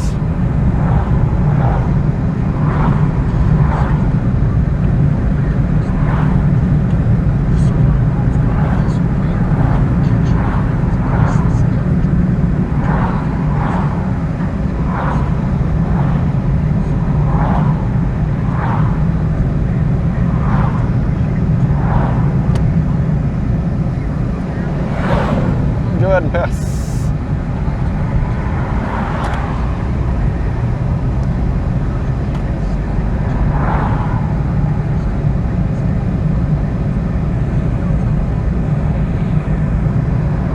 I'm pretty sure the speed limit in this town is up to 45, not 45, it's up to 40.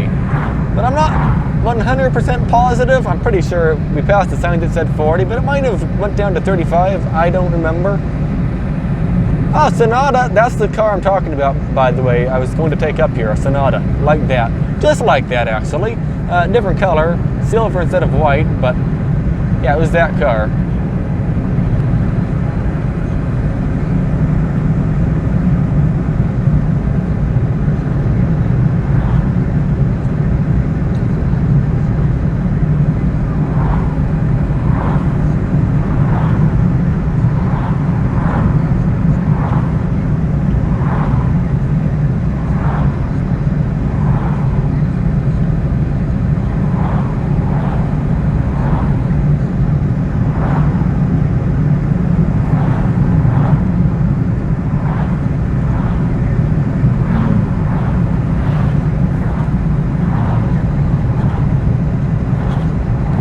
Christmas tree.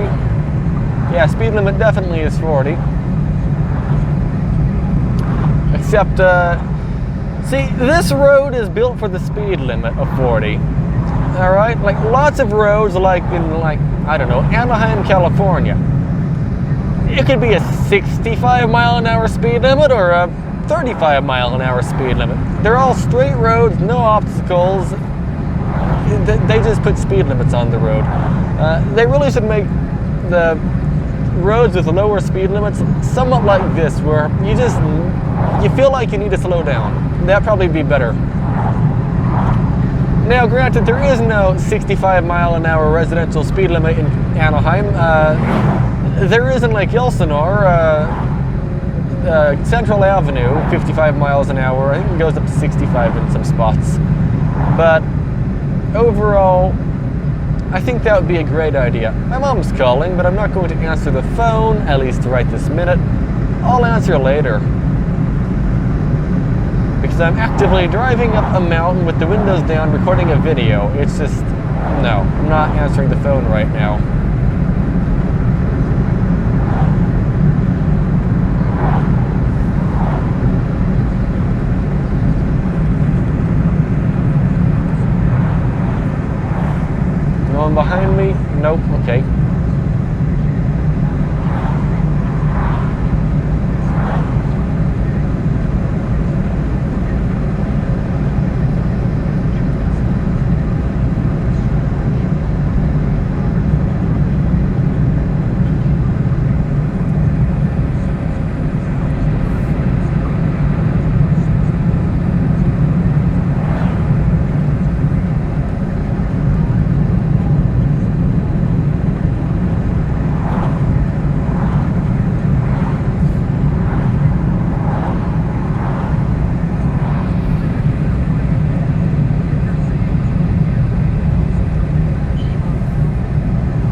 have some fire retardant here.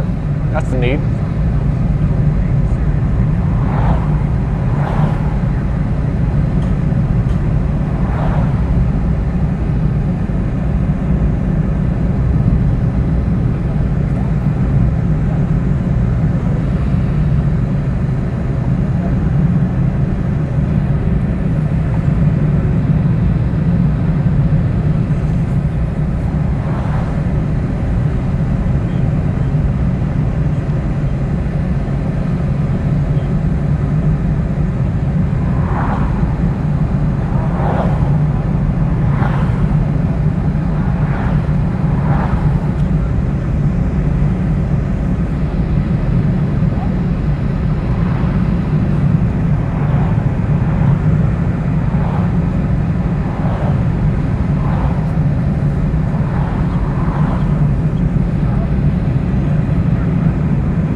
I just don't like how curvy this road is. I forgot motion sickness pills. Luckily I'm doing alright right now. It's not too bad.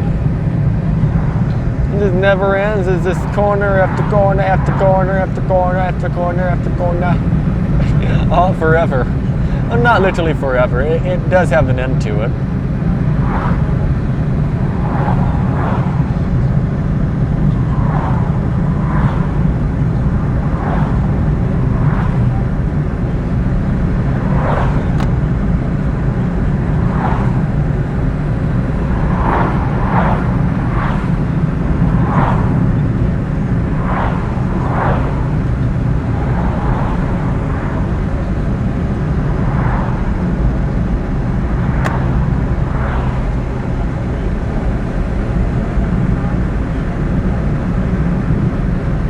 I'm pretty sure the speed limit is still 40 miles an hour, not 20.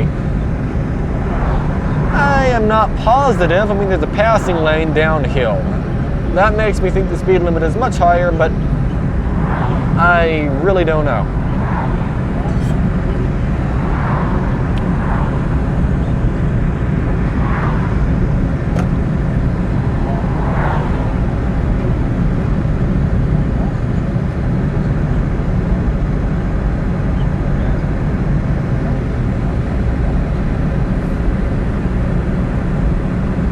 My mom's calling again. I would like to not answer right this exact minute. I'll wait like 10-15 minutes.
Why did they give me the 20-mile-an-hour sign in the middle of the corner? I don't know.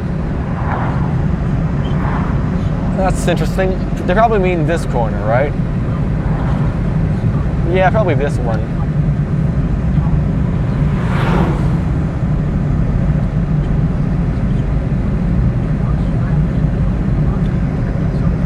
I'm not sure what's more scenic, this route or the 38. I don't know. I'll let you judge. Right now we're on the 18. We were on the 330, but now we're on the 18. We're going to be going down the mountain on the 38. That's the way I like going, up and down all the time, because it's more scenic, less busy, less corners. It's just like, it's not straight, but it's more straight. Does that make any sense? By the way, we're at 7,000 feet. This area is nicknamed, if I'm not mistaken, the Little Arctic Circle. I don't know why it's named that, but it is named that. Probably the reason why is it's a little section of the road that goes above 7,000 feet where it snows more than in Big Bear. Because Big Bear is not quite high enough to snow all the time. Up here at 7,000 feet, it snows a lot more than in Big Bear, where it's at 6,000. No, it's at 6,700 in Big Bear, actually.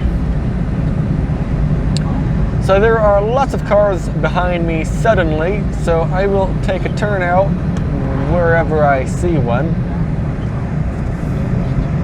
I'm not sure where. Oh, right here. That is a turnout indeed. See you later. The transmission feels tired.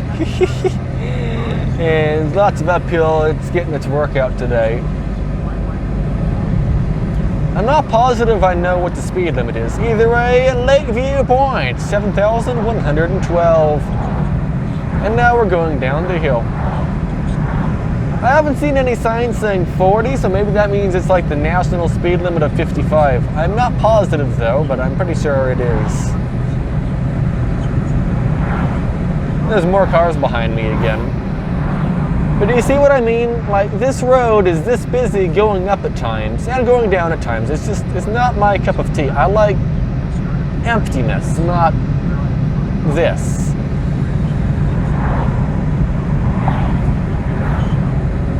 Maybe I'm just picky, I don't know. Holy smokes, this is a sharp corner. That's like absurdly sharp.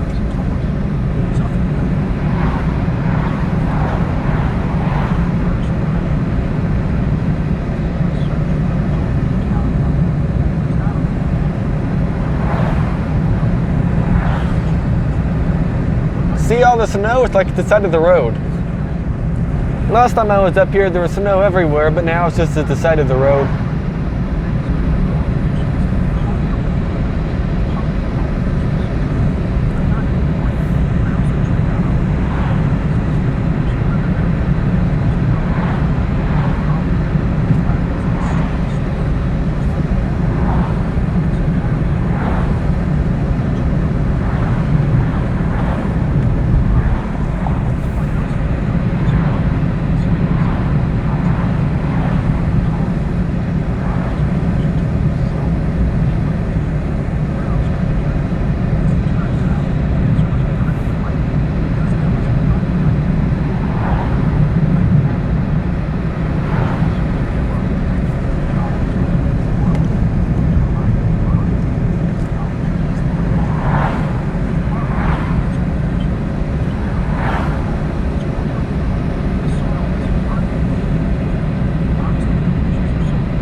That's a nice view in front of us.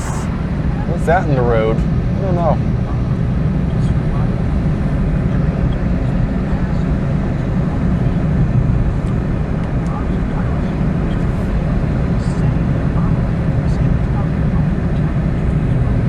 Well, there's a passing lane. Does that mean it's going to be less curvy? I don't know.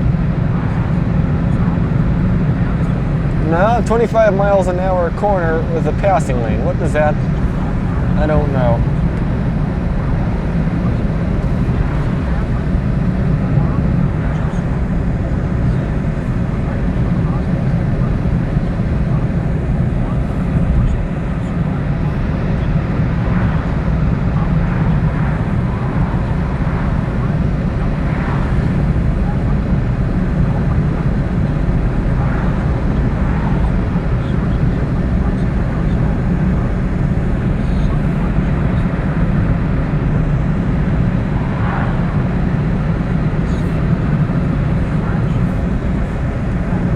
I think this is a perfect road for somebody who is in like a sporty car like that Camaro. Because you can go like flying around these corners and whatnot. I think that's what the Camaro is for, right? Isn't it like a cornering car? I don't remember. Like this is perfect for one of those cornering cars. You can go flying through here probably.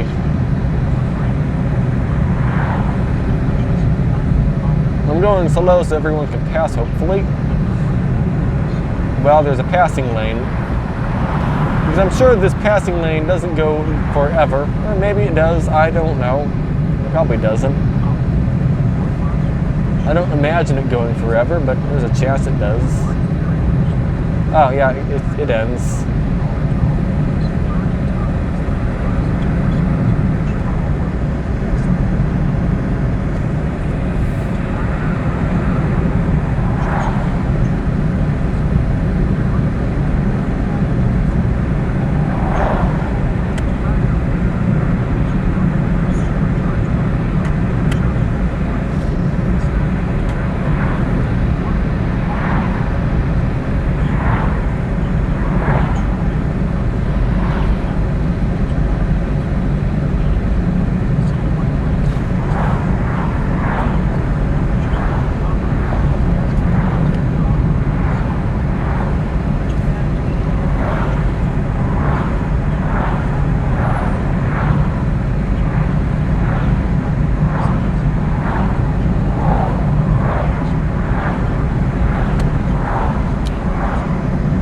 To use a turnout and let everyone by. There's cars all over the place.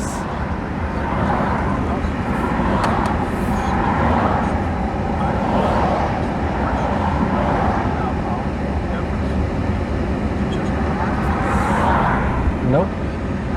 I almost went, but no, I can't. There's a Toyota. No, that's a Volkswagen. There's a Volkswagen coming up. There's a Toyota Yaris coming up, and there's a Mustang and a Nissan. Now I can go. Yeah, the 38 is a completely different feeling road to me. This one is more like a winter wonderland, but at the same time extremely busy. The 38 is something else. There, I'm getting the temperature back down. Let's roll the windows up.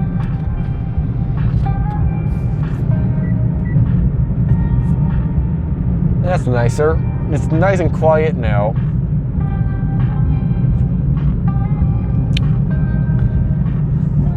We aren't climbing up a mountain right now, so I just turned the heater off. Like, we still are climbing and losing elevation, but we aren't like climbing up 8,000 feet or something, 7,000 on this side of the mountain. So I'm not going to get anything extremely hot just driving around like this. Maybe the tires, but the heater's not going to cool the tires down. Holy sharp corner. Slow down.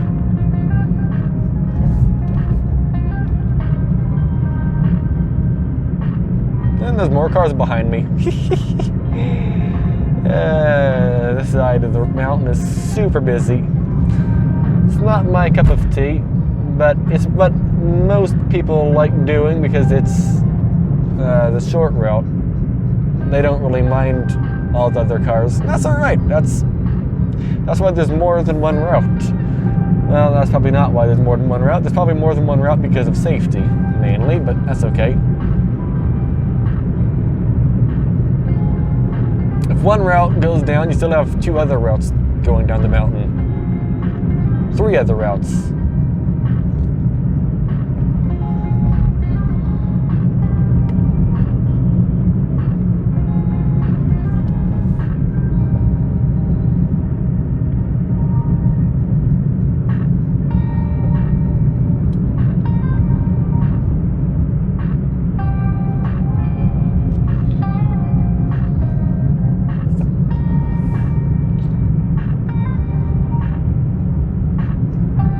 Uh-oh, Hummer has their hood open. Oh, now it's closed. Good as new.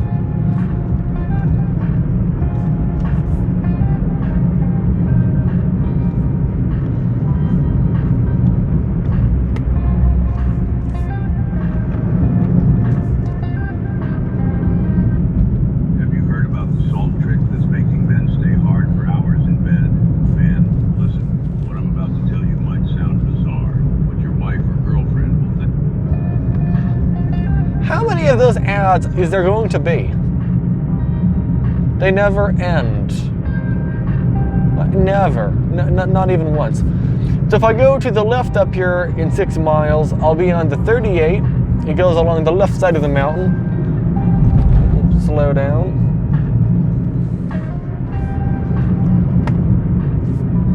Just slow down more. It's really busy.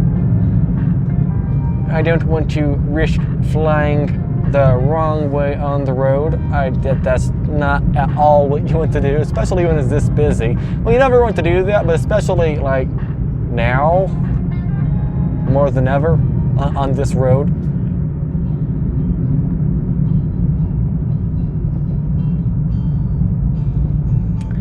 All right, and if we go to the left, we would be on the 38. We are going to be taking that road down, but the 18 also meets the 38. So we're just going to go this way. But we've made it to Big Bear, California. Welcome.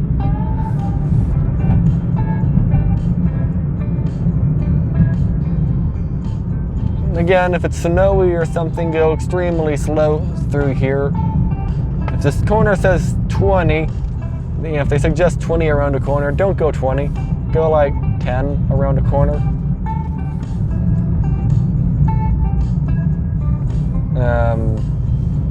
Yeah, I mean, it gets really curvy in through here. The whole way up to 18 is curvy. The whole way up to 330 is also curvy.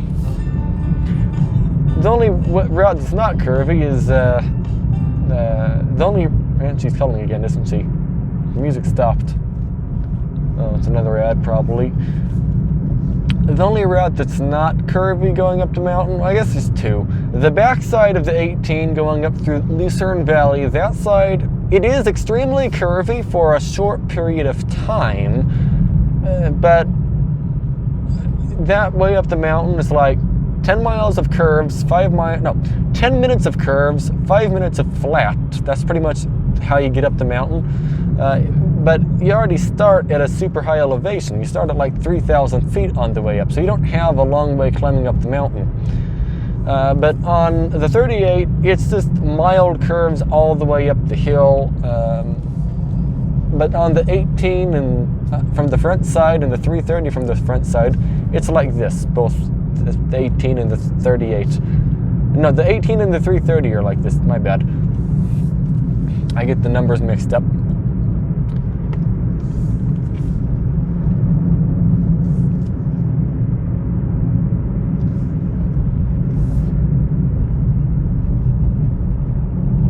I still haven't acknowledged a speed limit sign. This corner over here is quite sharp indeed.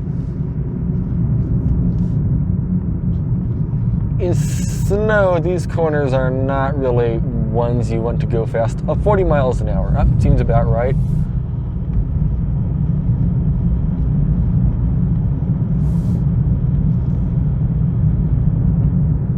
We've been driving for only 2 hours and we're already at the top of the mountain.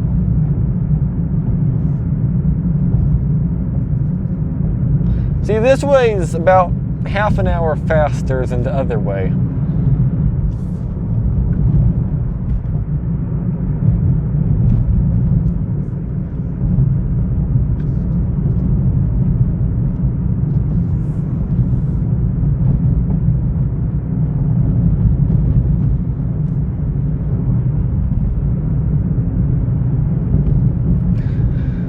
I think our house is around here. I don't know where it is.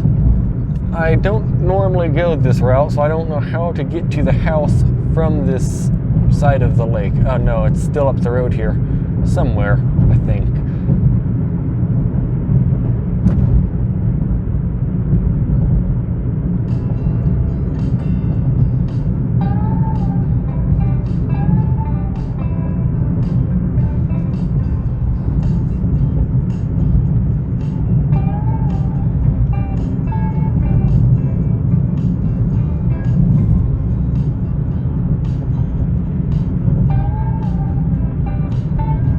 Oh, that person just did a big trick on a bicycle. They just jumped it backwards or something.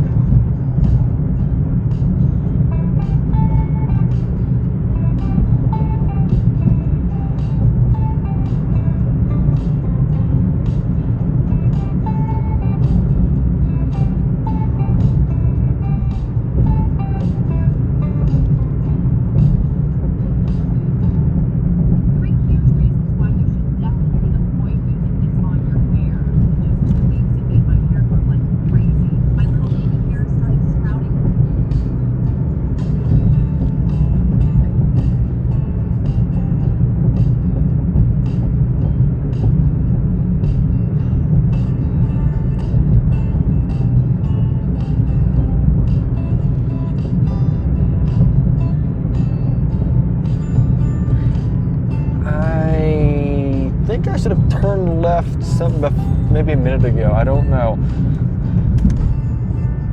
No, I don't think I'm there yet.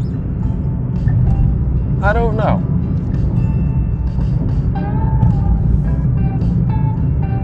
Do you see me, Civic? Hopefully.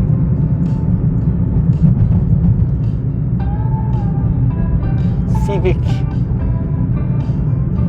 Oh, I recognized all of this area here. I don't know where to turn.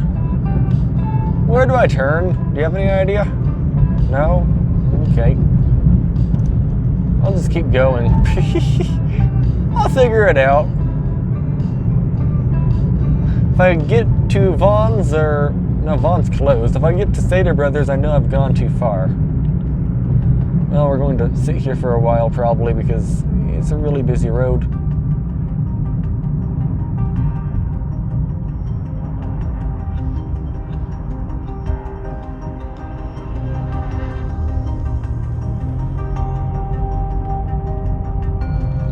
So I think I should have turned there. No? Yeah, no, I don't know. I don't know. Is it here? No. Oh, it's here, right? Yeah. Double. Yes, I found it. I didn't have to go and backtrack myself. Dumpster. We've done it, everybody. Except the question is, can I figure out how to get to the house from here? I'm not exactly positive, but it is what it is.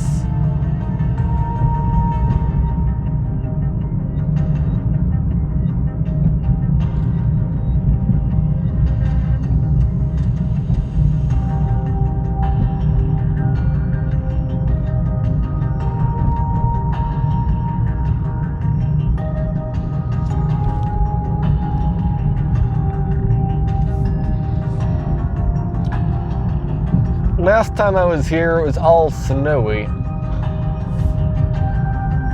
Okay, I think I turn right here. Nobody coming from the left? Nope.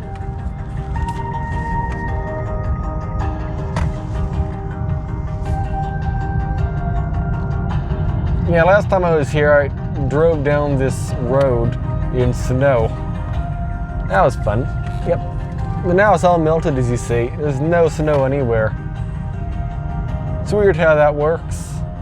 Not really. It's what heat does. Alright, well, I'll be back in a bit. See you in a bit. Or see you later. Alrighty, I am back. I checked out the house, went to the bathroom, and that's about it. So, let's go. Let's see. And now I'm going to be taking the 38 instead of the 18 down the mountain. And I'll probably be taking the 30, no, let me reword what I just said. Now we're going to be taking the 38 highway down the mountain. And probably from now on, I'm going to be taking the 38 up and down the mountain. I just prefer the 38. There's not really much to it. I prefer it, and that's the one I like taking, so I'm going to take it again and again and again. Yeah, there's not much to it. It's just, what highway do you prefer? Well, in my case, it's the not very popular one. And that's okay.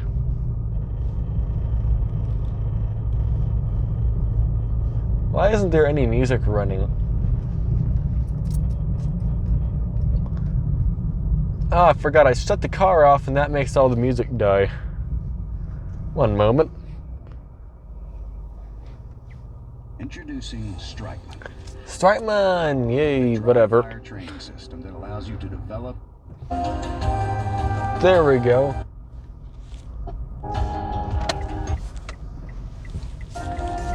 All right, we are ready to go.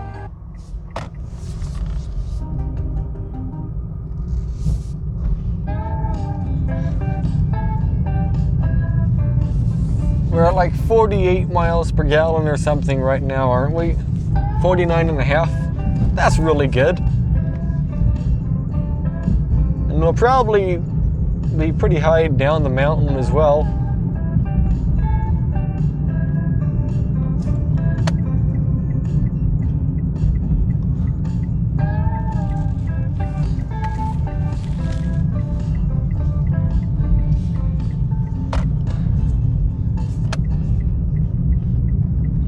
It's nice taking the 330 from time to time just to see what it is. Because sometimes you might forget. You might go, you know, why do I go the long route? And that's, yeah, I know why. That's a nice house to the left, isn't it? I know why I take the long route. Is there anything wrong with the 330 and the 18? No, they're solid roads. Maybe a bit more dangerous, maybe. I'm not positive. The speed limit's lower. Well, no, the speed limit's the same, but there's all the corners, lots of them, and then there's all of the traffic. So it might not be quite as good as the 38.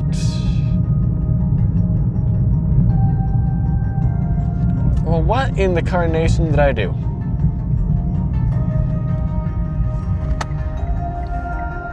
Dead end to the left. You know what? I need to make a U-turn. Nobody around me.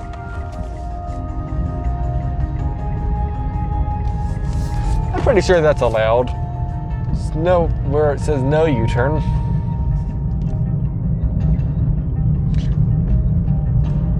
So the speed limit through here is 30. I think I was supposed to turn right instead of left. My bad. I failed.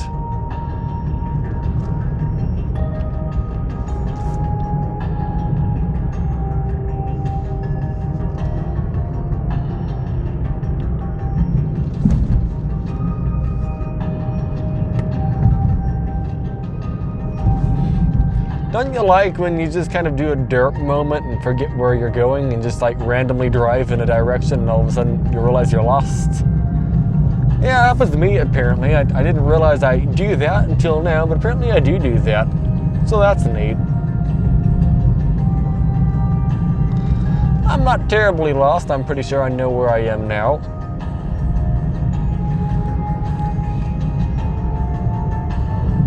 Oh, I definitely know where I am. How much fuel do I have?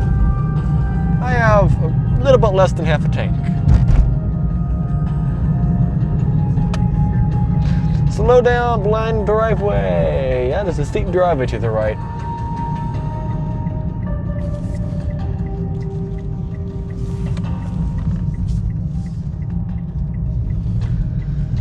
The car is blinking a light at me saying somebody is sitting in the passenger seat and it's not buckled in, so I'll just buckle the passenger seat in.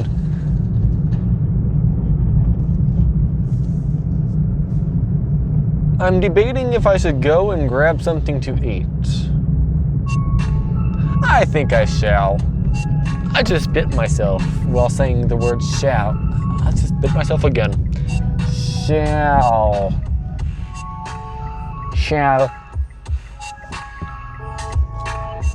I wish I was turning right to show you. There's a horse and carriage driving down the middle of the road. A horse and carriage! Holy smokes! Sadly, I'm going the other way.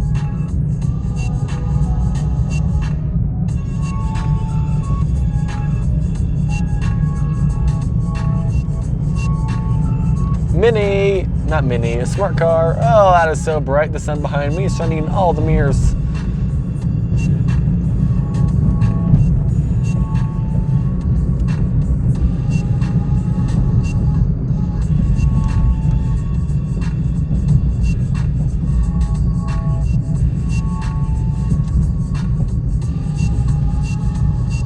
Are you turning green? No, okay.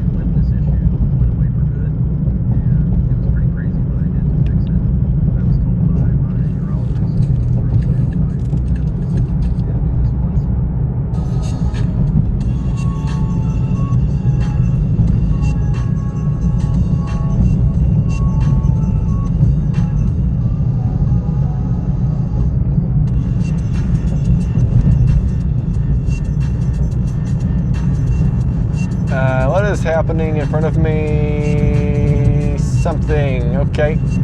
That's confusing and alarming.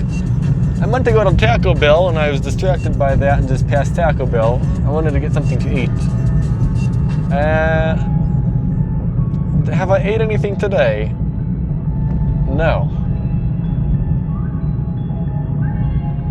You know what? I'm not hungry, so what I'm going to do is drive down the mountain first. And then eat, instead of turn around.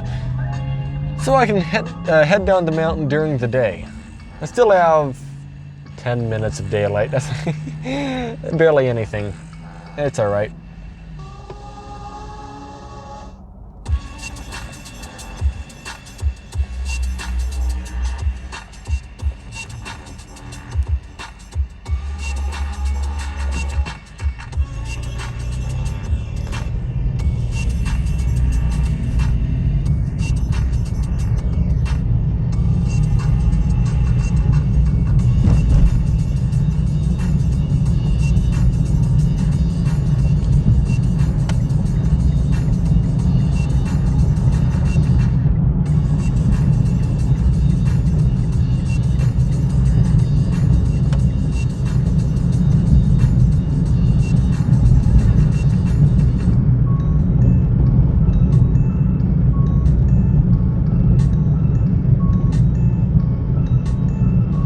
Snowplow truck.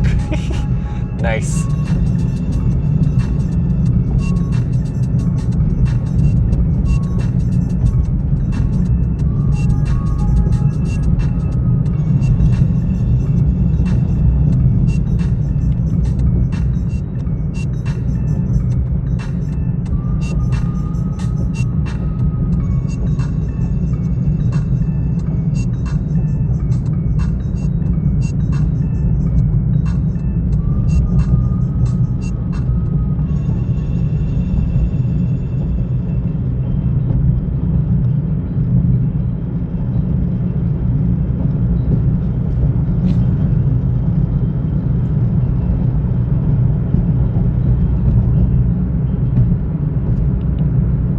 There's brake lights, that must mean the light's red up the road, so I'm just going to slow down ahead of time. Yeah.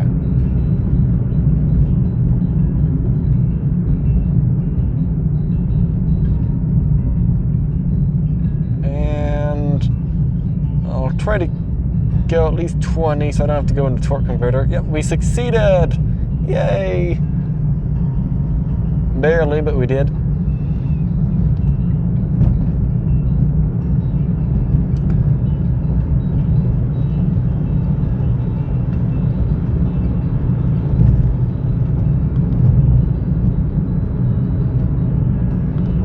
I can't see down the road. Is the light's green or red? Oh, it's green. Okay.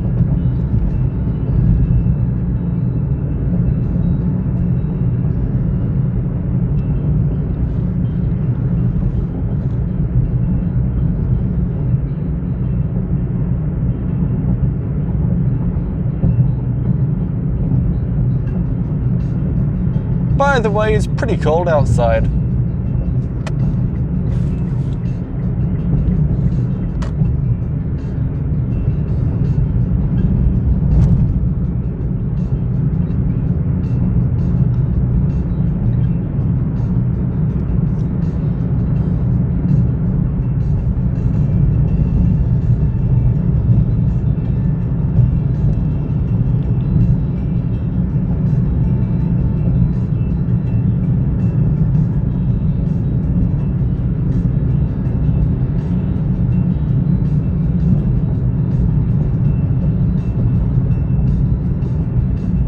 Kia, are you making it through the light? Yes, you did. Congratulations, Kia.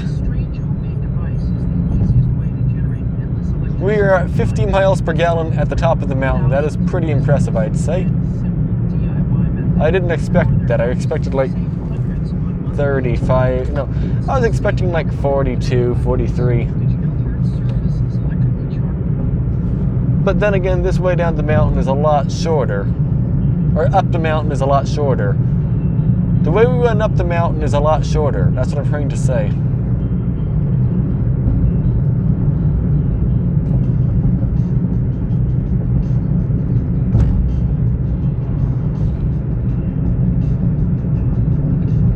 So I get slightly better gas mileage going up the 18. No, I get slightly better gas mileage going up the mountain on the 330.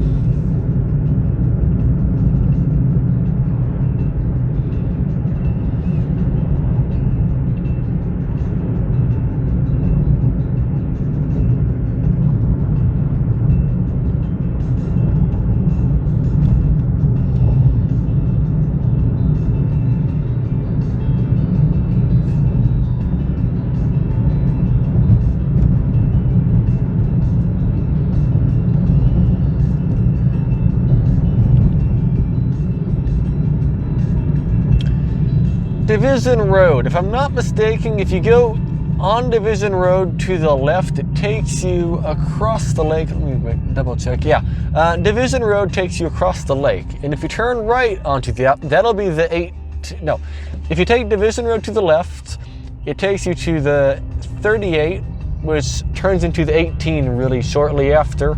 And you can take that road, just follow the road that direction we're going, and it will take you all the way down the mountain.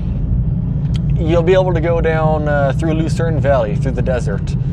That's the quickest way up and down the mountain. I timed it 16 minutes with me driving. If you drive faster than me, which I can almost guarantee you do, probably 14 minutes or 13 minutes. It's really, really short. I count the mountain part as the twisting, turning roads going up a steep hill.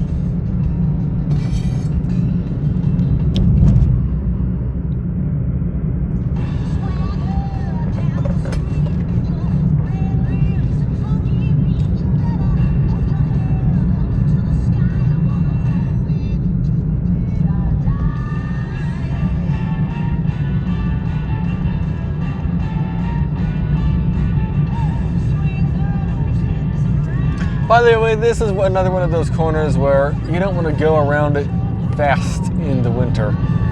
Especially like I'm doing right now. I went possibly a little too fast around that corner.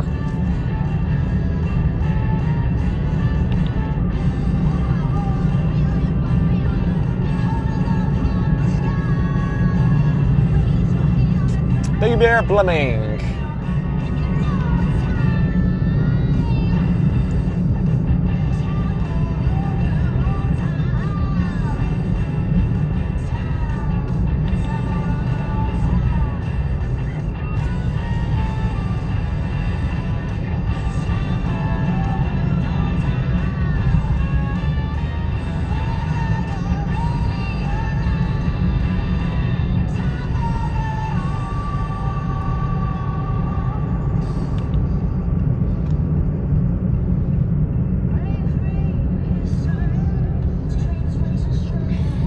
Oh yeah, plus we had a lower freeway gas mileage because I ran the air conditioner.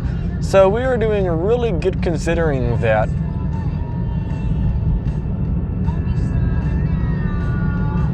Alright, and if we go to the left, that is the 18 going to the left and it goes down the mountain. This is the 38. For some reason they meet each other here.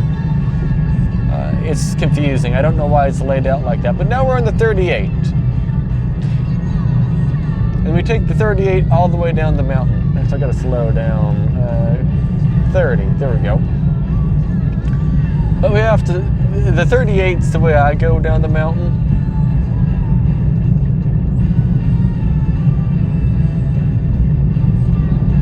Once I get past the 40 sign, I can speed up to 40, which seems more correct.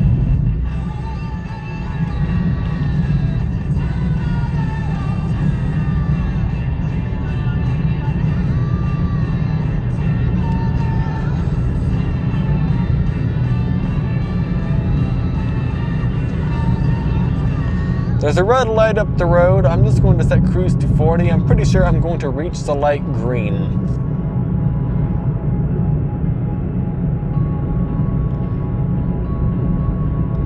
Actually, I think to hit the light perfectly green, I'd have to be going like 45 because I'm pretty sure it's going to turn red before I get there.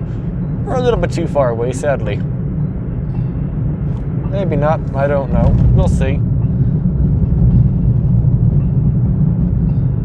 Yeah, it's turning red.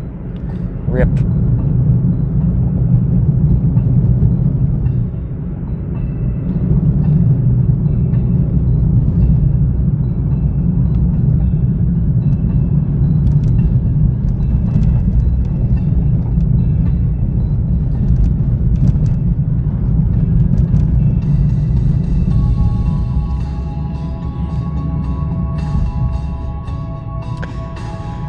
If you go up to Maple Lane, it will take you to a town called Sugarloaf.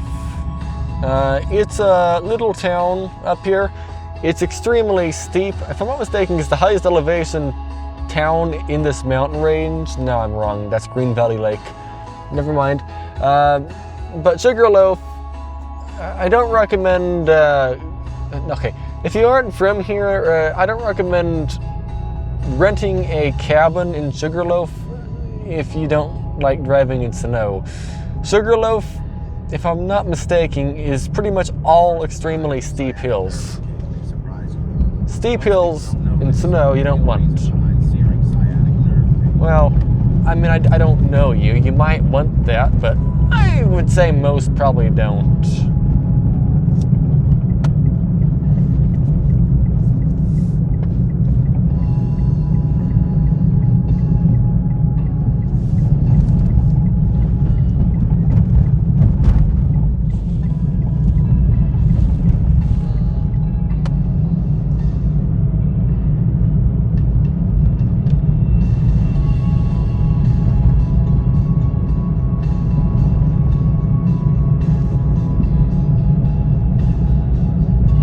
Next gas, 45 miles. We have some amount of gas left, 3 dots, so we're good.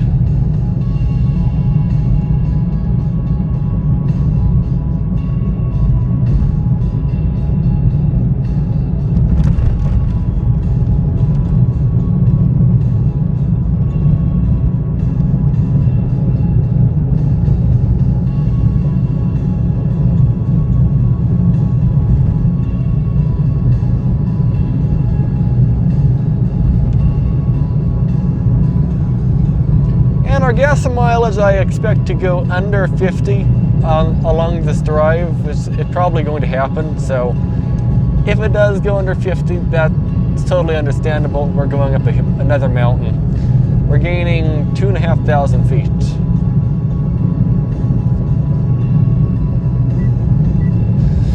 So I'm going to set the air conditioner to the floor, or not air conditioner, I'm setting the direction of the airflow to the floor. And I'm going to turn the temperature all the way up to 89.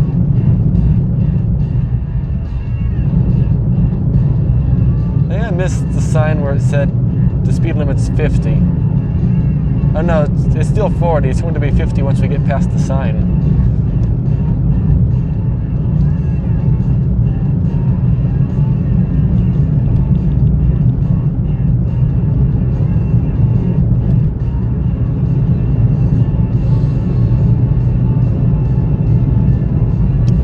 red car. It's a Volkswagen Beetle.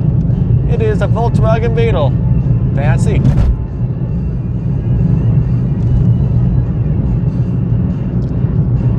How do I have a line of cars behind me? It's like this route's the main route still, but it's not.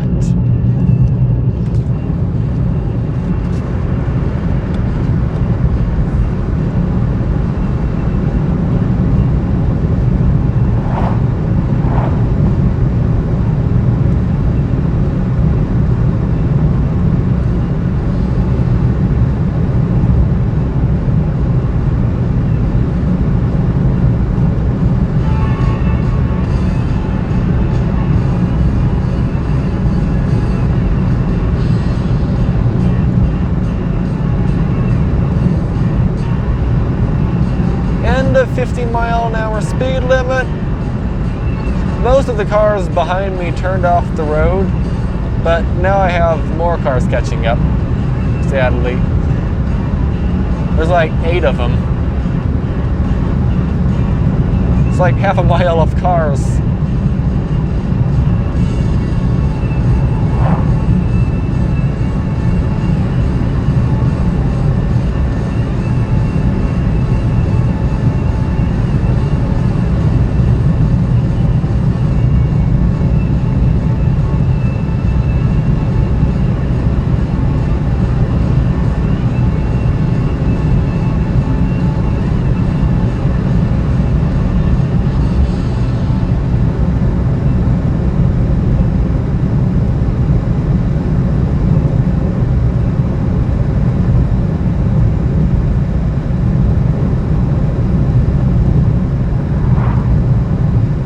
Pretty sure around the corner he can legally, well, one of them can legally pass if they want to.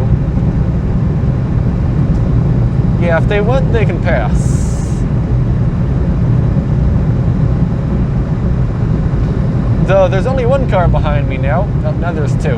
Now there's 3.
Fast. I think we're going half a mile an hour over the speed limit. We're going 55 and a half.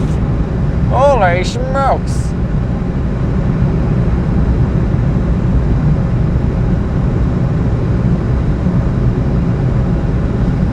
The cars behind me aren't even tailgating, so maybe I'm going fast enough for them. I don't know.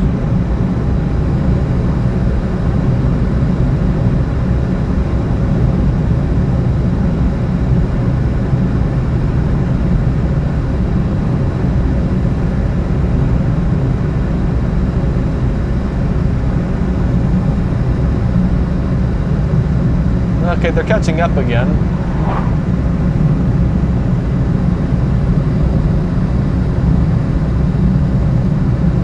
Well, wherever there's a turnout, I'll use it.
I'm not talking as much because they have the windows down and it's probably hard to hear me.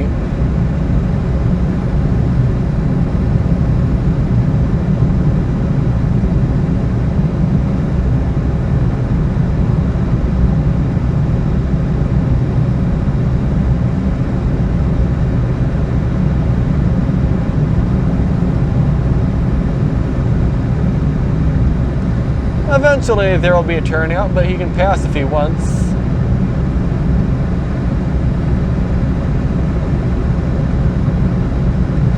I expect most people to pass, maybe not.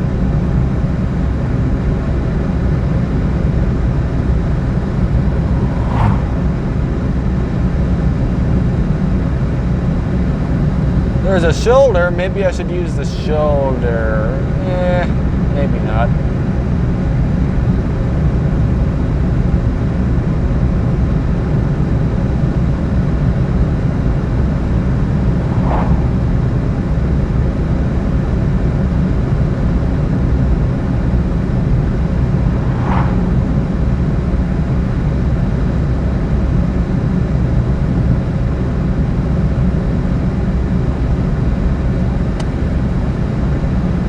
There's a turnout right here.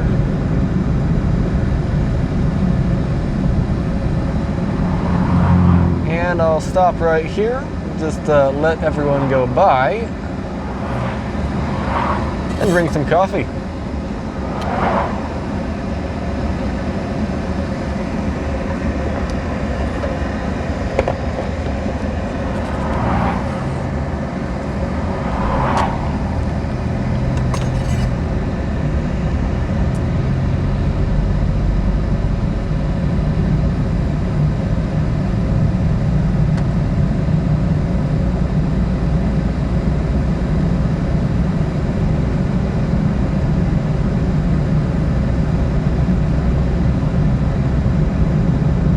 "8,000 feet, we have like 500 more feet to gain in elevation and we'll be going downhill then."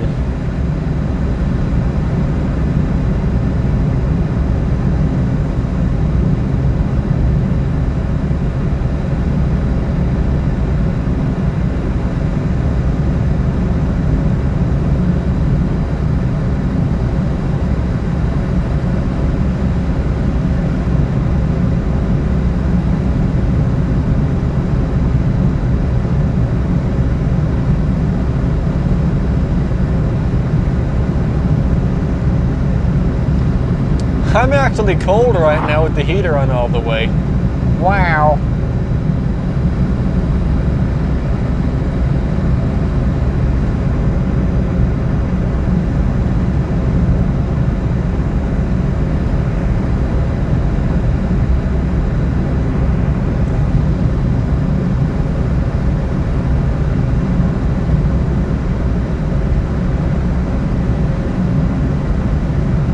Now the car just shifted a second, it lost speed and the RPM went up. By the way, did you know this car actually has a 2-speed transmission? Yeah, you're right, you heard that right. It has a 2-speed CVT. It's not really in first gear for the most part. They use the second gear nearly all the time. There's 2 gears plus a torque converter. Torque converter is like a clutch, it's just to get the car moving so it doesn't stall. Then there's the first gear. It's for lower speeds to give you more torque at lower speeds.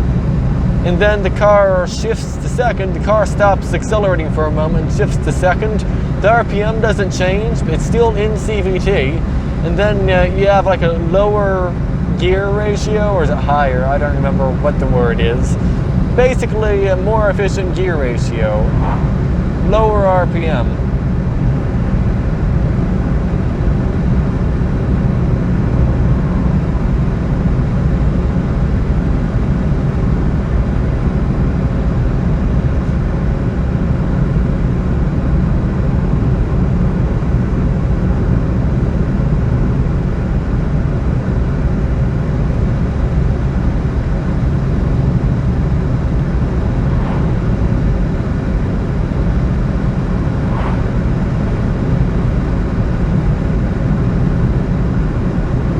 Well, we made it to the top at 48 miles per gallon. Not bad.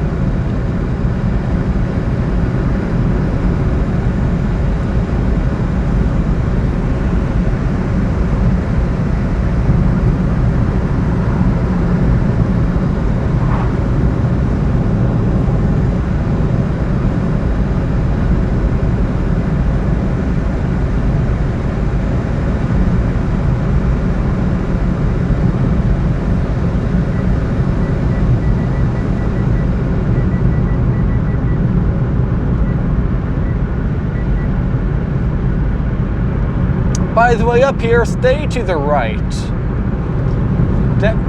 You get 2 lanes here. For some reason, one of them goes into a turn. It's really weird. I should slow down. There we go.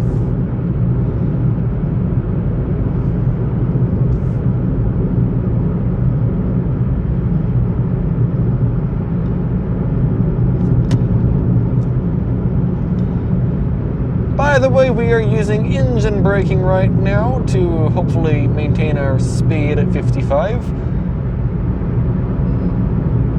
I'm getting really close to that car in front of me. I need to slow down. There we go. 50 should be good. I don't think they're using engine braking. They aren't using their... or they're using the brakes a lot.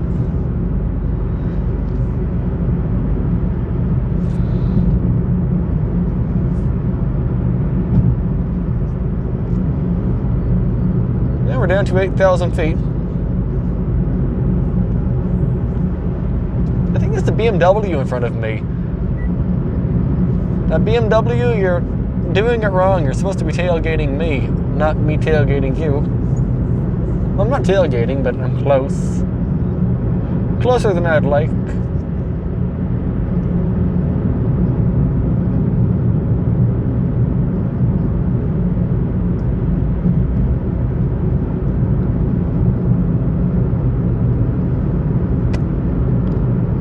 I am concerned about that person's brakes. Like, extremely concerned.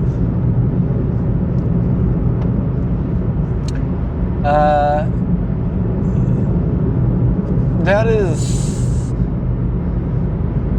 They should not be...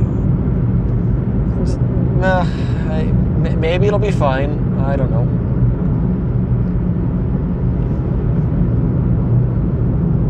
That's really hard on the brakes. That's all I'm trying to say. The hotter they get, the less they want to work. In the city, you use the brakes quite a lot, but here, you also would use the brakes quite a lot, but you're going down a hill and they get hot, and for some reason when they get hot, they just stop working. I don't know why, or what. I don't know what part of physics does that, but it does it. But they're doing better now. They aren't hitting the brakes all that much. Maybe it'll be fine. We'll see.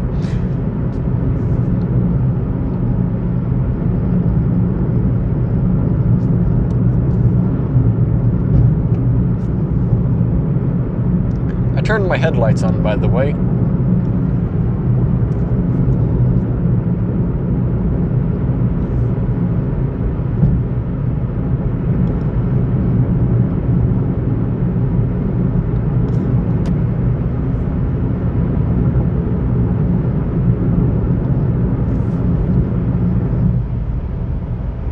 I am engine braking my way back down to 55 because I'm going a bit too fast. That's the goal, at least, have engine braking do it without me having to step on the brake. But sometimes I will have to step on the brake. Maybe not. I'm getting closer to 55. Yep, we're at 55. No brakes needed. Hooray.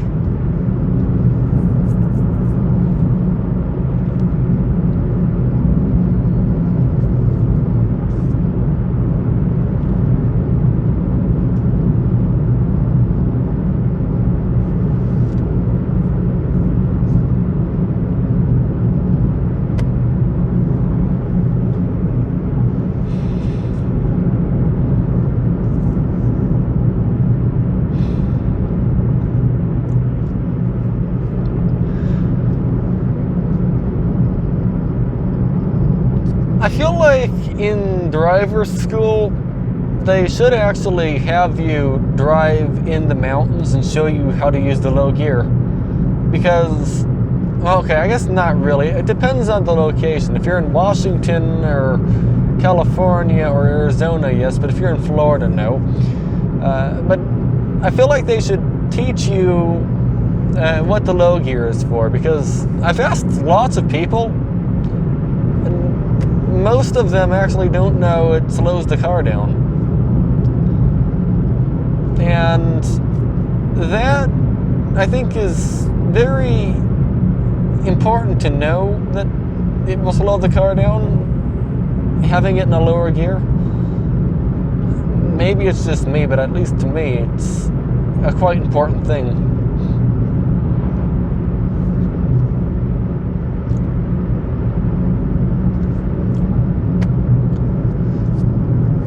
Because I've not used my brakes down the hill, besides when I caught up to the car one time I stepped on the brakes. It's really possible to do that. Holy smokes. Okay. Oh, go? Okay. We're all good. They got a Christmas tree. Happy Halloween. Or not Halloween. Merry Christmas. Or something. Derp.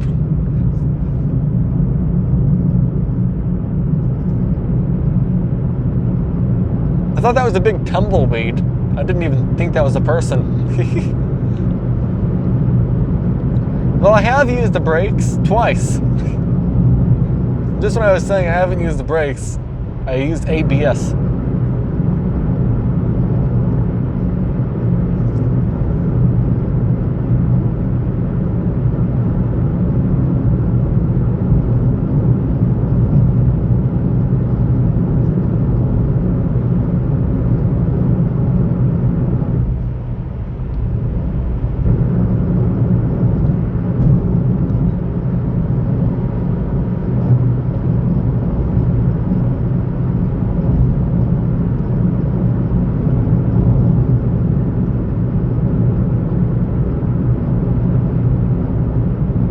By the way, I don't think that was full braking power. I think there was a little bit more brakes left in the brakes.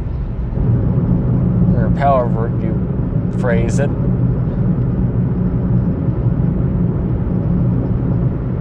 shocked at how people actually know why they're losing their hearing. They have no idea what's happening inside their ear.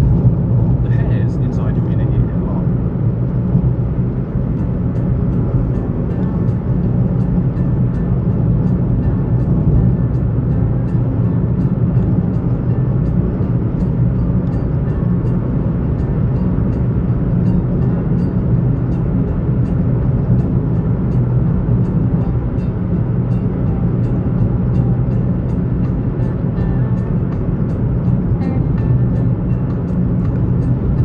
I feel like there should be a rule not to cut trees down out here, though, because there's already so many burnt down, and then there's the whole climate change. We need more trees. Like, if everybody on Earth is, not everyone on Earth, if everyone in the United States is cutting down a tree for Christmas, it just doesn't seem that good for climate in general.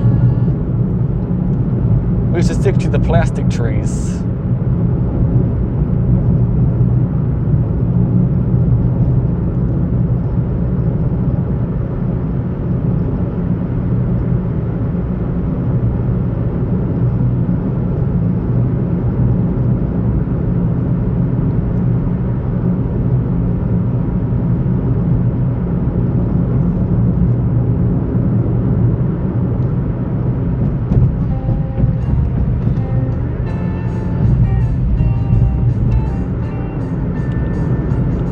Alright, turn cruise off. There's a steep uphill up here.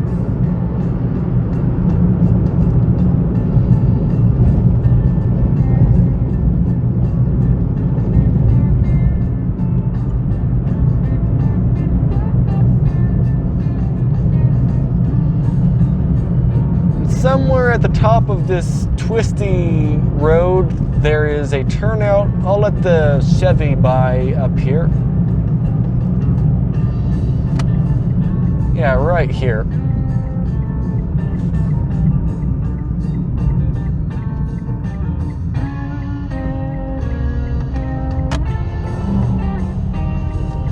You're welcome.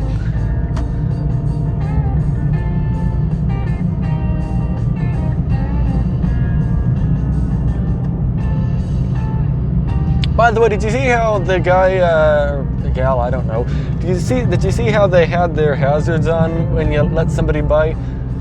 In general, up here in the mountains, that's usually what people do to say thanks. Like when somebody lets you by or lets you in. So I just try to do that everywhere. It just is a nice thing to do.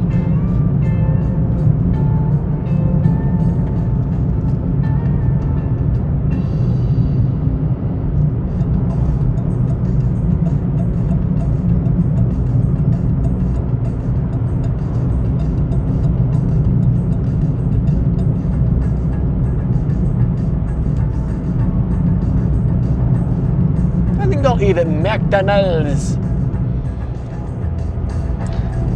Wonder how many miles it is until Angeles Oaks. I don't know.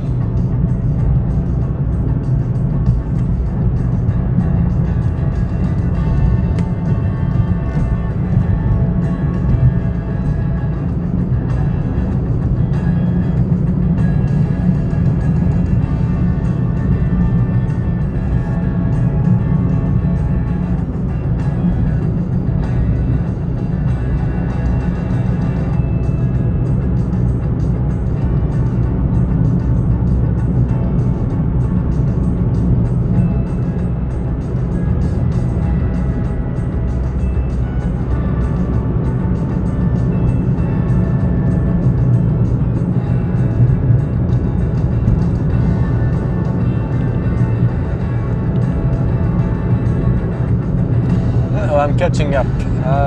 Engine brakes.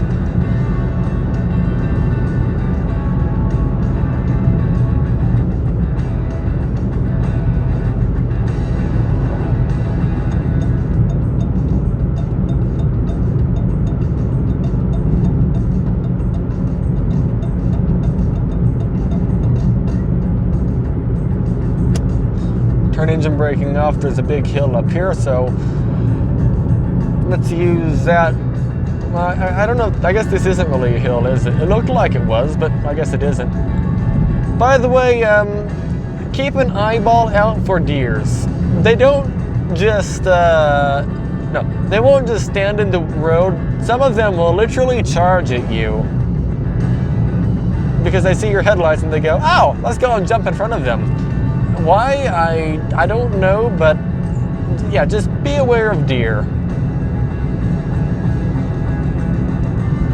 Especially this time of day, and especially through the night. Like around noon, you don't have them as much. Good Morning America is raving about this life-saving device. Black Friday came early. Grab your Air Moto at over half off. Flat tire, again, and of course the gas station air pump is out of order. Isn't it always the worst timing? Stuck in a tire jam when you need to be somewhere, sick of wasting time and money on unreliable gas station pumps? Say goodbye to tire troubles. Introducing Air Moto, the smart portable air pump that inflates anything, anytime, anywhere. Set your pressure, attach, and let Air Moto do the rest. It even stops automatically. No guesswork, no hassle. Compact and lightweight, Air Moto goes wherever you go. It's your pocket-sized lifesaver, trusted by thousands for its reliability and convenience.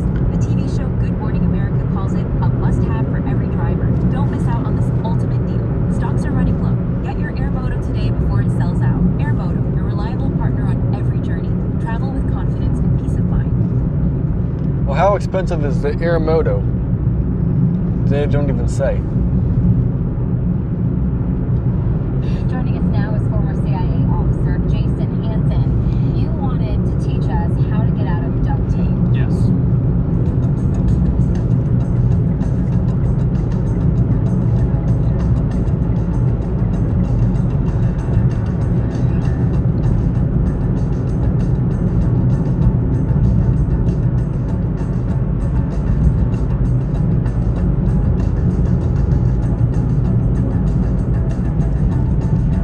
Seven Oaks in 3 miles to the right. If I'm not mistaken, Seven Oaks was under a mandatory evacuation for that fire.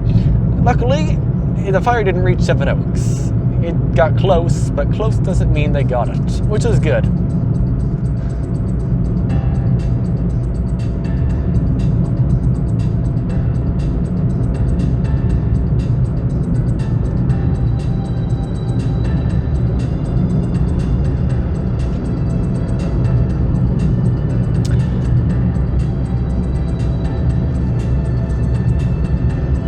is a pretty sharp looking corner, isn't it? Certainly seems like it. It depends on the car. Some cars, a corner like that is nothing.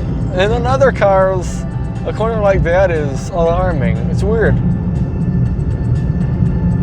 Maybe I should install a sway bar in this car. You can just bolt it in. It might be worth a try. The sway bar is pretty expensive. It's like $100. But at the same time, that would significantly reduce the swaying.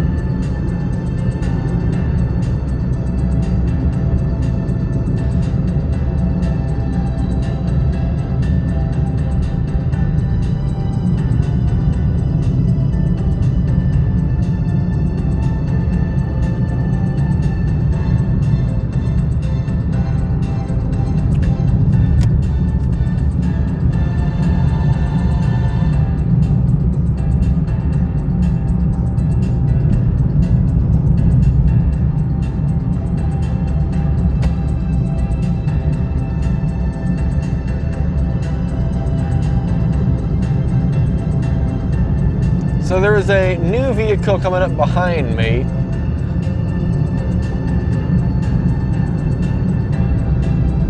There's a little turnout here. I'll just use that and let the truck go by.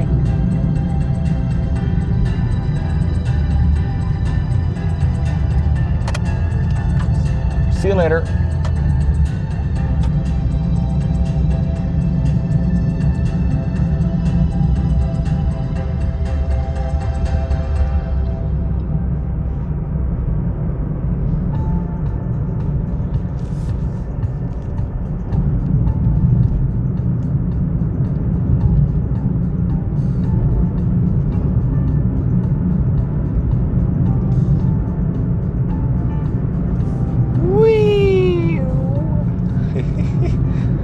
I gotta get some speed up for the hill. I'll do a 1500 RPM.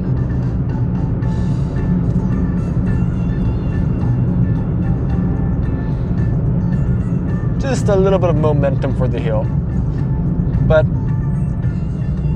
is that a little patch of snow to the right? No, it can't be. We're too low now. By the way, this is, if I'm not mistaken, what the 38 looked like not 38. The 18 looked like all the way down before the fire.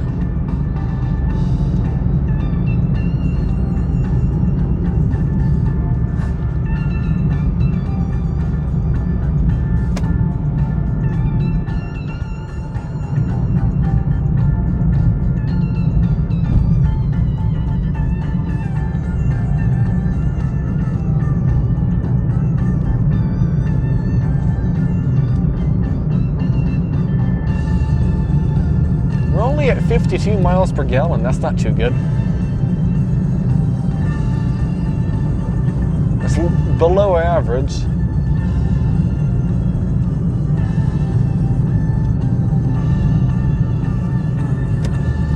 This is a steep corner, or steep and sharp coming up here, so I'm just going to do engine braking.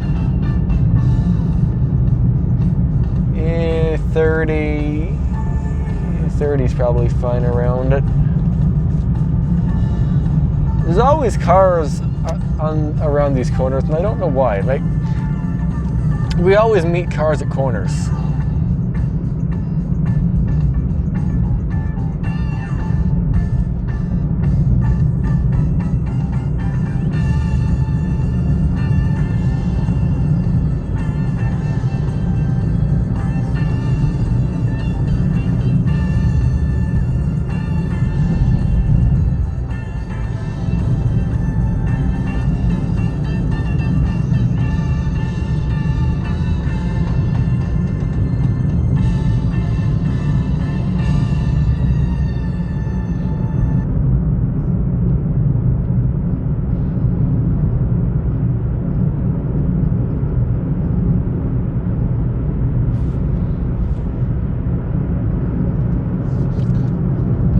a sharp corner out of nowhere, isn't it?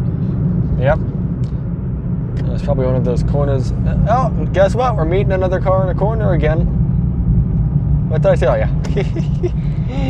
It's like that's what happens. It's just wherever there's a corner, that's where you're going to meet a car. Not when it's straight or anything. No.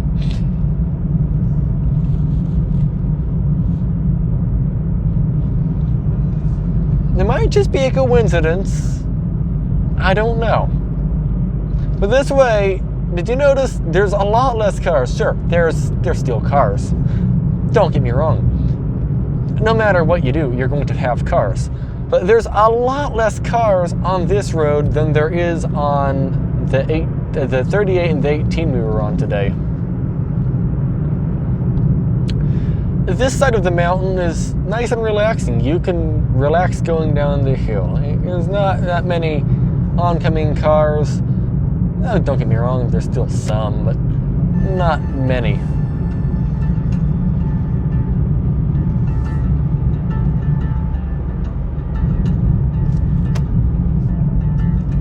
That's a nice view to the right, isn't it? We're down to 6,000 feet.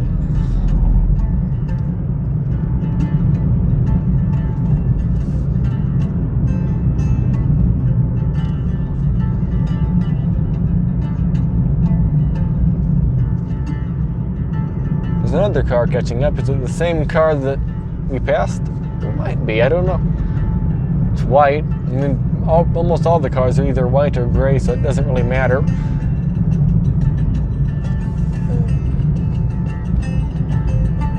If so, oh no, it's a different car. It's a black Honda. Alright. Go ahead and go buy Honda. If it was the car I had pass us, I wasn't going to let them pass, because I'm pretty sure as soon as it gets straight again, I'll be passing them, or be wanting to pass them. But it wasn't them.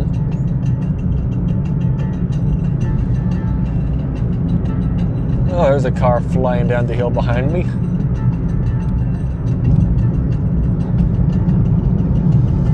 Wherever there's a turnout, well, not that one, wherever there is another turnout, I will just use it.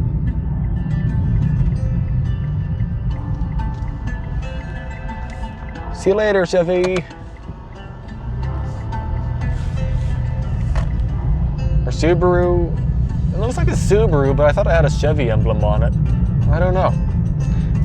This side is still pretty busy. If you go up during a weekday, it'll be a lot less busy. This is a weekend, so everyone goes up to the mountains on weekends. Well, not everybody, but a lot of people do.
nice views. I don't know why I'm getting like Japan, China vibes right now from how it looks.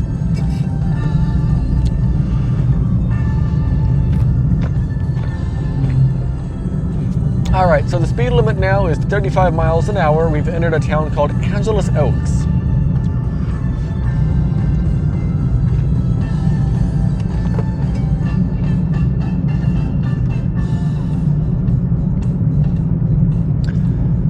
Try to avoid speeding, especially in towns like Angeles Oaks.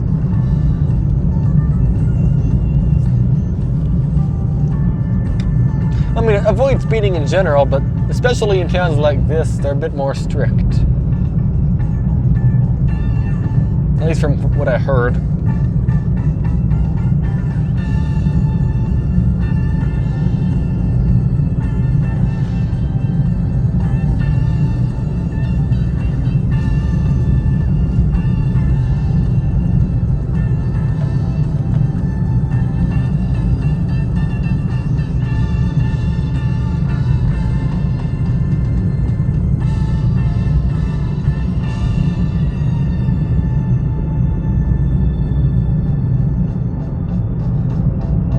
See that sign up there? It says end of 35 mile an hour speed limit. So I can speed up. A gift she'll cherish forever. This necklace isn't just beautiful, it's meaningful. Sadly, that Corolla is coming my way. And I'm pretty sure they want to go faster.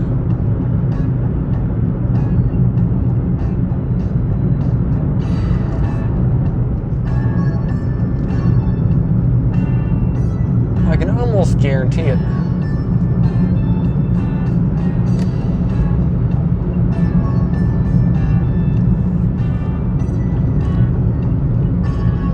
I try to slow down when it gets darker. Like right now, I would have a harder time seeing a deer. So at night like this, you might have noticed I'm slowing down as it gets darker. At least I'm trying to. I can see around this corner a little bit. There we go. I did use the brakes a little bit. I'm not getting them hot at all. At least I don't think so.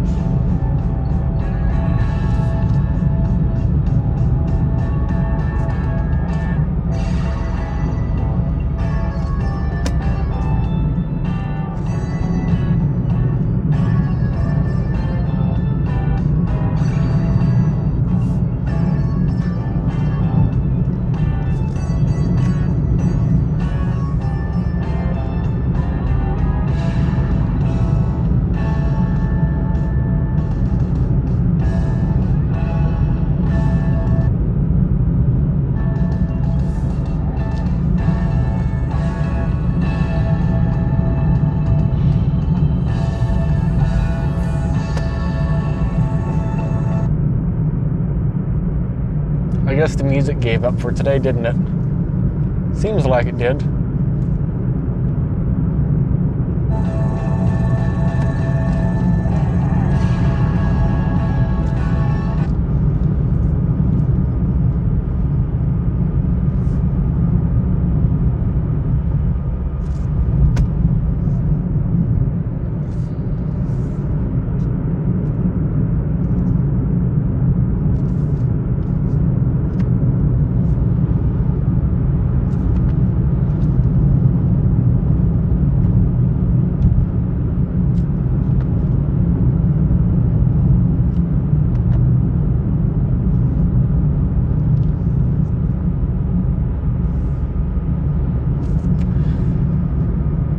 Because it's a weekend or something, it's extra busy here. Slow down for this corner. It's like a little sketchy corner that way. I don't know why, it just is to me. There's no reason why it'd feel more sketchy than another corner, but to me that one does. And there's a car coming up behind me, so I will use turnout.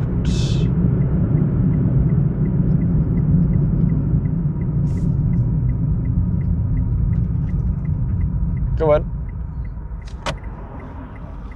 See ya, Corolla. See ya, Toyota? Question mark? No, not Toyota. I don't know what that is. Ford Explorer? No. Ford Ranger? No. Ford Edge? I think it's an Edge. No, I don't know what that is.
There's a nice view in front of us. Oh, we're down to 5,000 feet.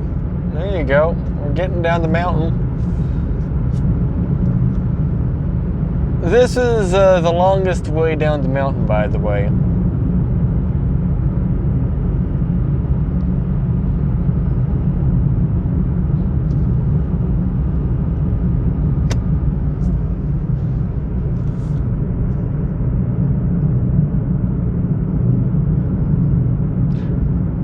There is quite a few cars today. I'm surprised, being that the other part of the mountain was reopened. We slowed down before the corner since there's a oncoming car and it's skinny on both sides.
I think it's going to take quite a while to upload this video, won't it?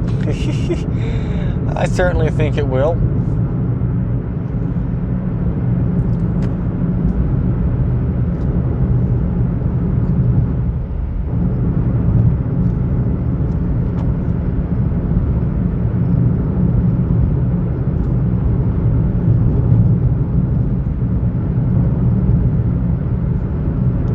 By the way, there's a town coming up to the left of here. I forgot the name of it. Green Forest or something. It's not Green Valley Lake. I don't know what it is. I'll let you know in a moment if I remember. It's a nice town. It's a really steep town though. Like the whole town is one road and it's an extremely, well, it's not one road. There's multiple roads, but there's like one main road through town. And it's an extremely steep road for that matter. By the way, we are out of the trees now, did you notice? Alright, for the corner it says go 30. I'll get right around there. Yeah, what does the sign say? Oh, it's called Forest Falls. The town is called Forest Falls I'm talking about.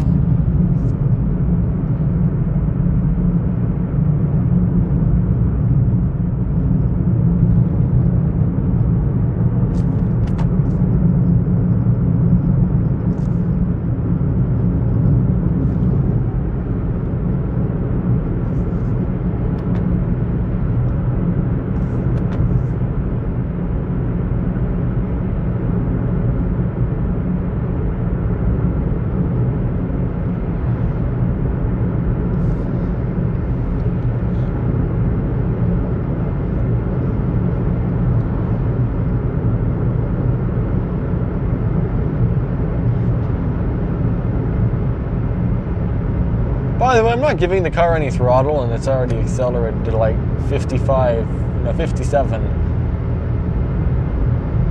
Now we're engine braking it. Gonna slow down.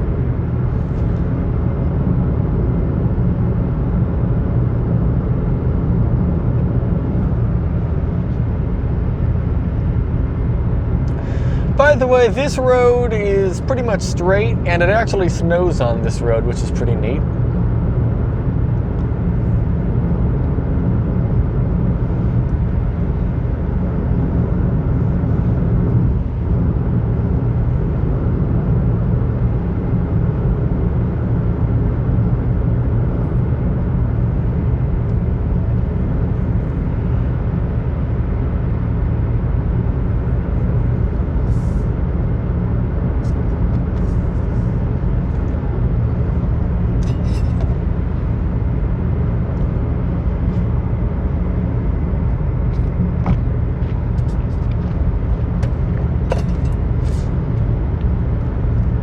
By the way, I've been driving down the mountain for 1 hour and 9 minutes exactly.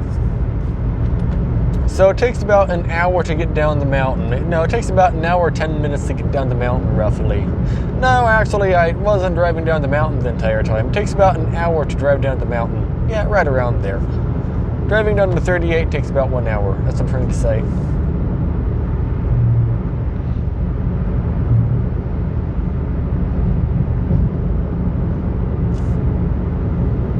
Mountain Home Village.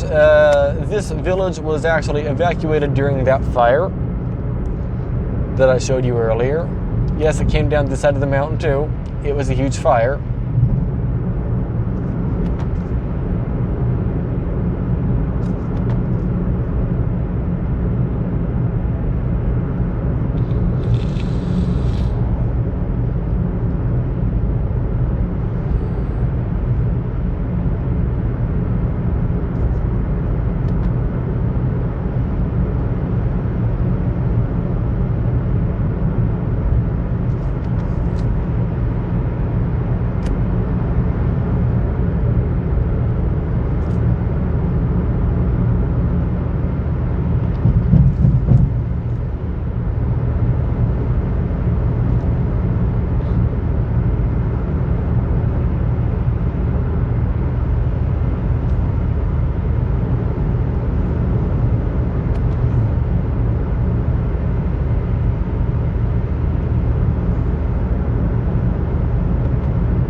The route down the mountain this way today is actually busier than I expected, so there is that. But, I mean, it still is not like the other way.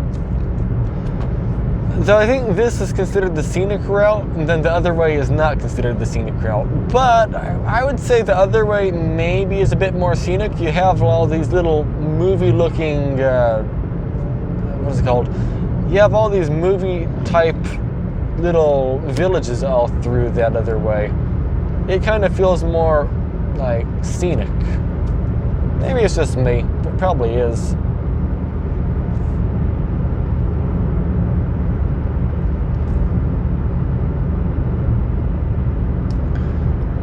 Why was there no oncoming cars before, and then all of a sudden we have everyone on this road? I think it's because Green Valley Lake, maybe everyone's going there, or Angeles Oaks, maybe. That's my thought.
Now look at the view to the right. That's pretty neat, isn't it?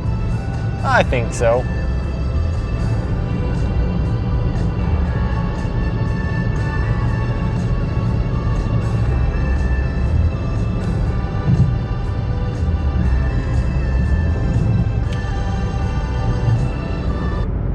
And we lost the music again. I don't know anyone that takes more road trips than Ken and Claudia. In 1978, Ken and Claudia took their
The music enjoy is not working, doesn't it?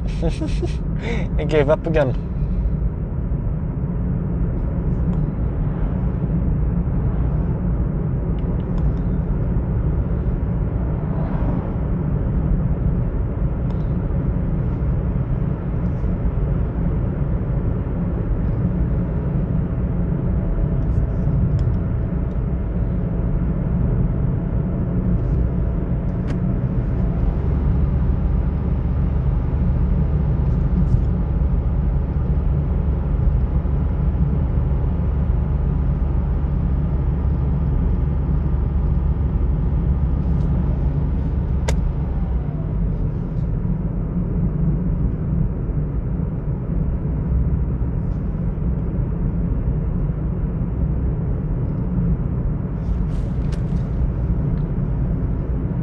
I wonder why the music stopped.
think I found a slower driver than me.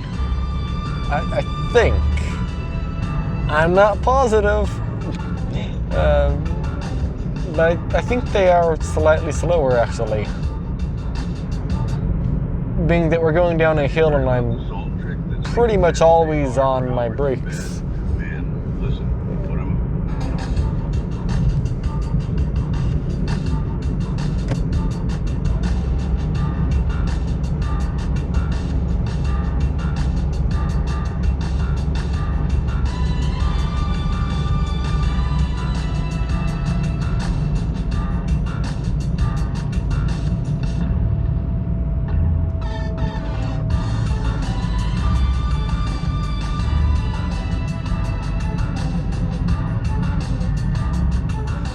How much gas do I have? Quarter tank, okay.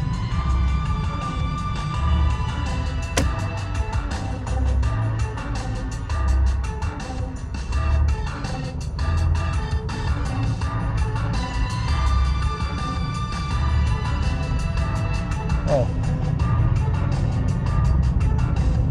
Uh-oh, he's running out of gas, isn't he?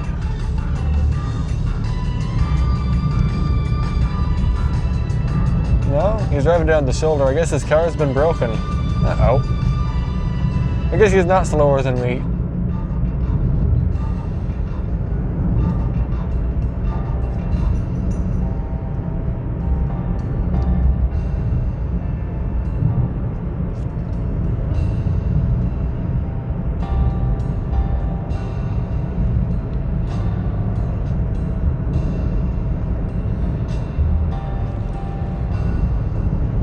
What is AW? I don't know. There's like an AW restaurant. It reminds me of a root beer logo.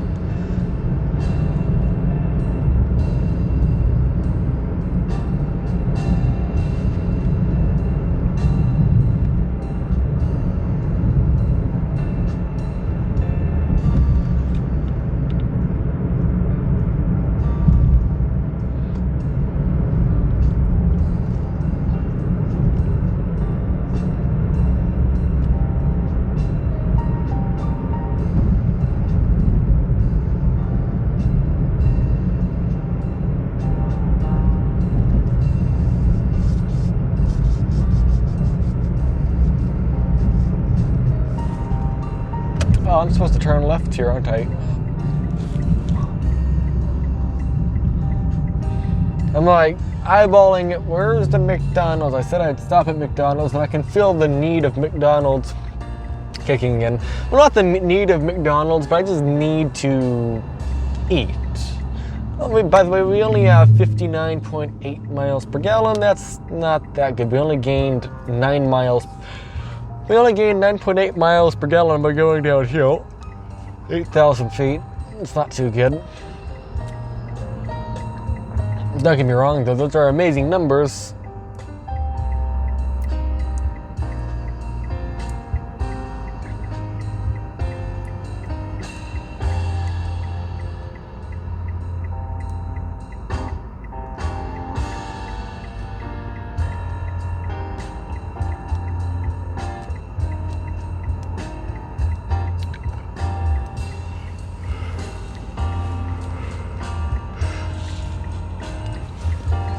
We're losing some gas mileage. By the way, did you see, there's still a little bit of light in the sky, so we made it down before it was fully dark. That's neat.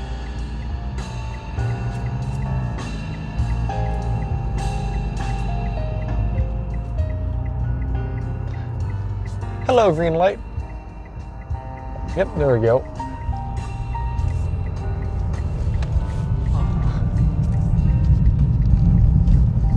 I guess I should say green arrow. If it was a green light, I couldn't have gone. But it's a green arrow, so I can go.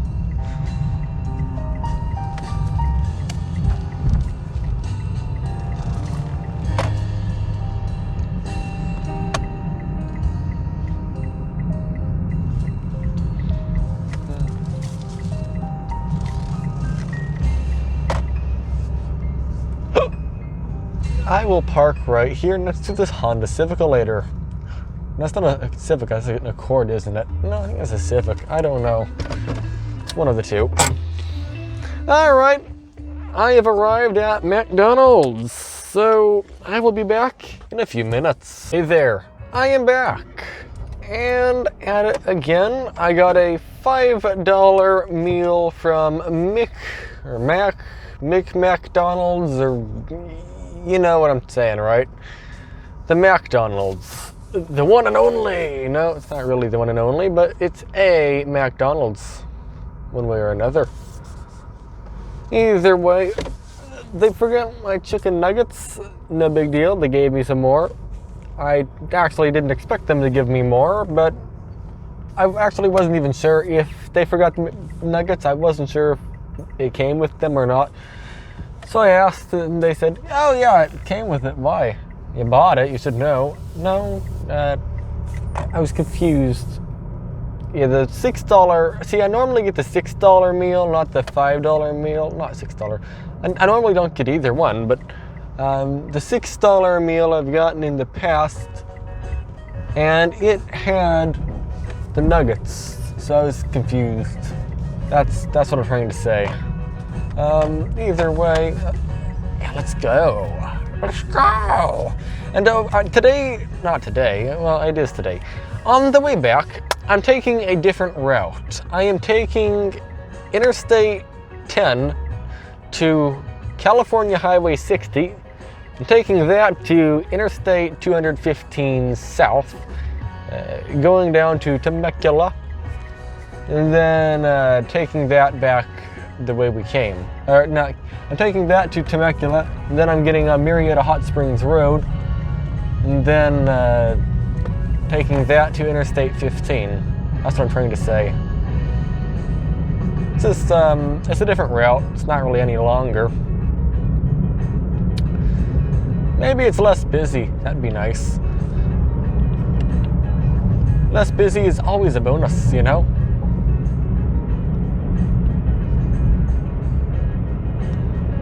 Either way, let's go.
Hopefully it starts snowing soon in the mountains this year.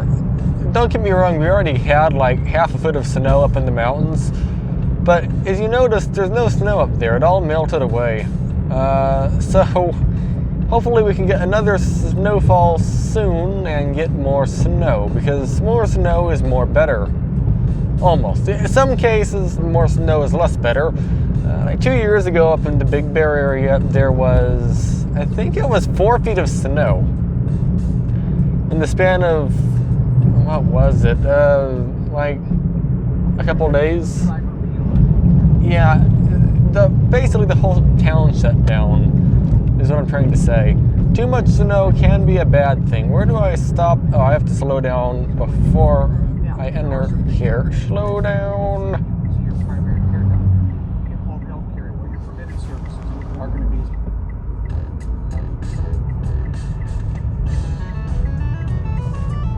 be. By the way, this is a big bump. I don't know. It's a big bump. I don't know what else to say about it.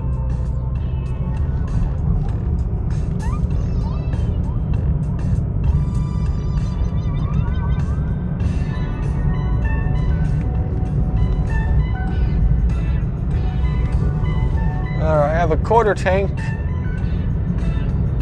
I don't know where I'll fill up. We'll see.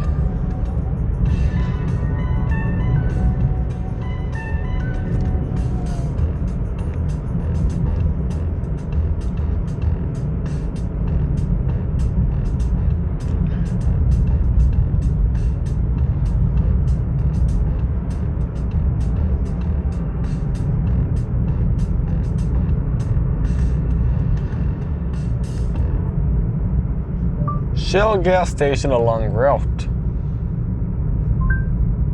There's a Shell 2.8 miles away. Want to navigate there? Yes.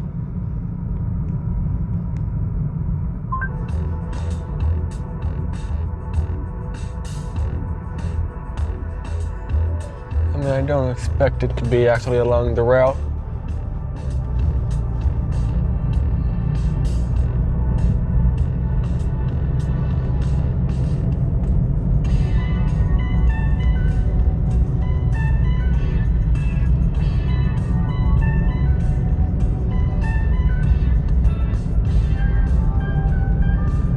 It's like half a mile out of the way. That's not bad. We'll go to Shell and get some fuel. See what Shell fuel does, because I don't know. It's easier to get it now than get back off the freeway and get it in like half an hour or something. I mean, I might make it to the house with the fuel I currently have, but I'm not confident in my ability to get there.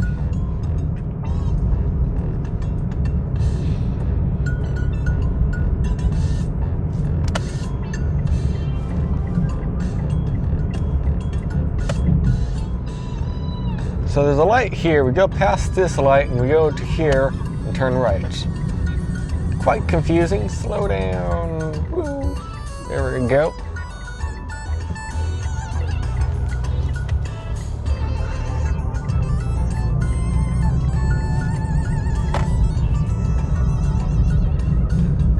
What is the speed limit here? 35? Okay, good enough to meet.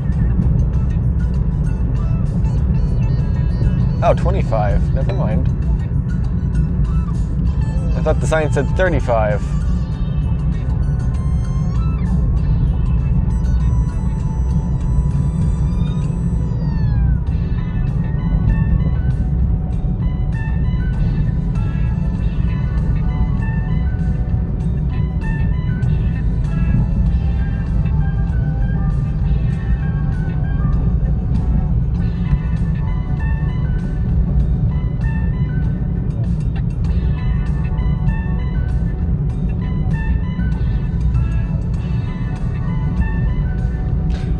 Auto zone to the right. Nice.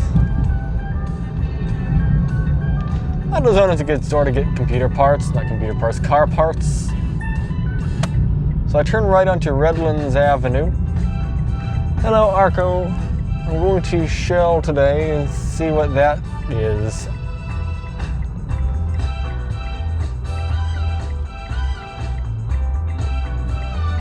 Does it say I can turn right on red? Yeah, it says I can. Well, it doesn't say I can't. It doesn't say I can, but it doesn't say I can't, so I think that means I can.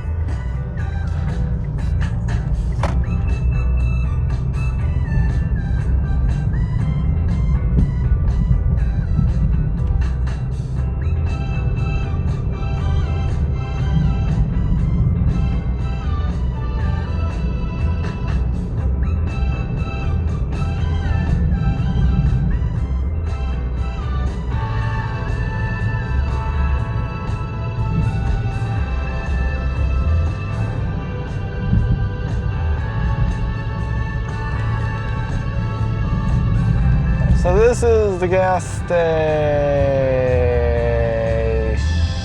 It's $1 more a gallon? No, thank you.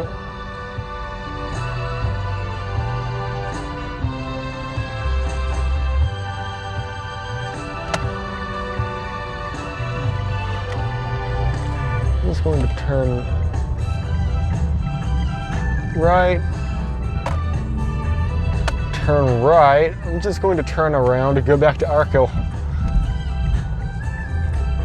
$1 more a gallon is way more than I would like. Oh, I've achieved nothing. If I go to the left, I'm braining things out. How do I get back there?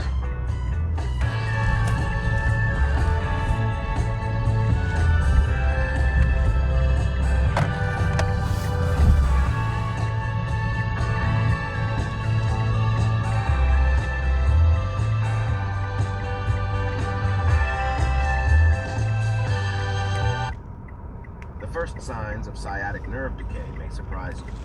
Most people don't know this, but the real reason behind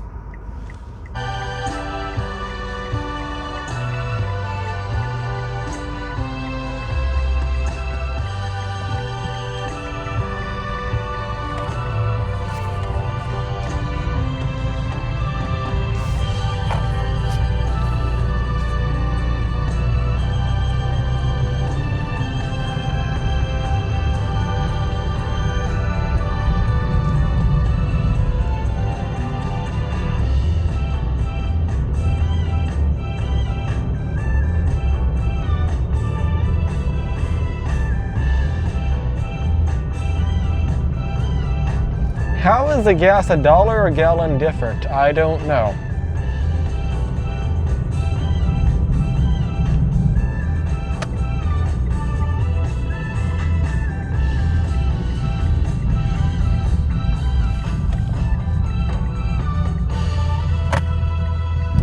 Oh, I just bottomed out right there, didn't I? Oops. I didn't mean to bottom out the car, but I certainly did. There, we've made it to Arco. Was that a fail? Kinda. I just don't want to pay $1 more a gallon. That's way too much more. 10, 15 cents more? Okay. $1 more? No. Hey there, welcome back. My phone's playing music, weirdly. I can go, right? I think I can. I think I can. There we go. And my lights are turned off. Derp. Let's see. But no, I'm ready to go. Yeah, navigate to Menifee, California. Yes. All right, in 0.4 miles, we turn left onto Orange Street. By the way, last tank, we didn't do too bad. We got 56.75 miles per gallon. Mostly freeway driving with about, 90 miles of mountain driving? I don't know.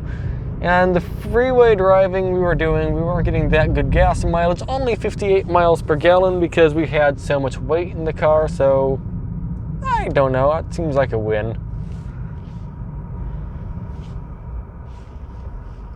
Maybe it isn't a win, but it feels like it to me. Yeah, it's almost $1 a gallon more. It's like 80 cents a gallon more. That is a lot.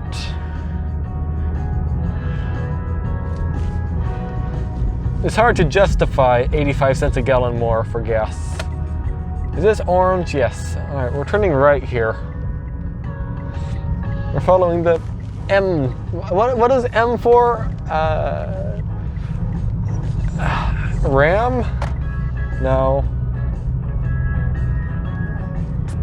Oh, why is the ground flashing? What does that mean?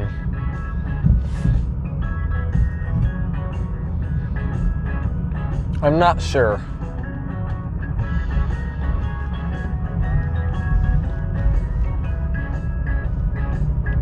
No train horn. Look.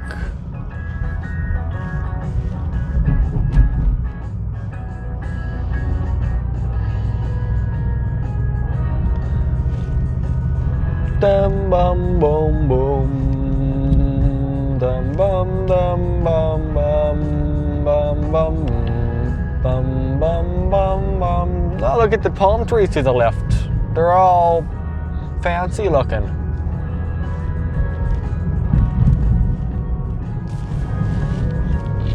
All right, let's start pressing the gas pedal down some. Not a lot, but some. Okay, actually, let's let go of the gas pedal. This is a really sharp corner.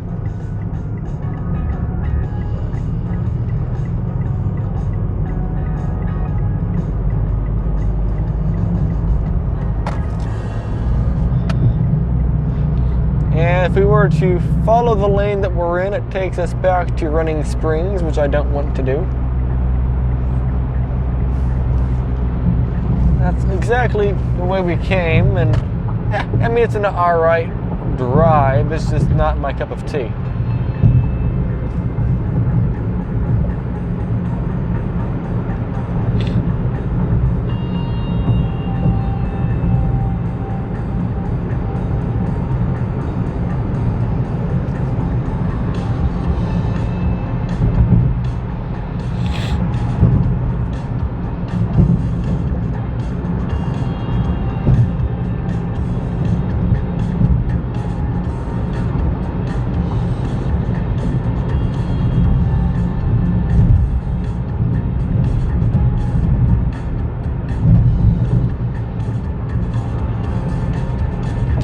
So in 5 miles, we take Interstate 215. Fancy.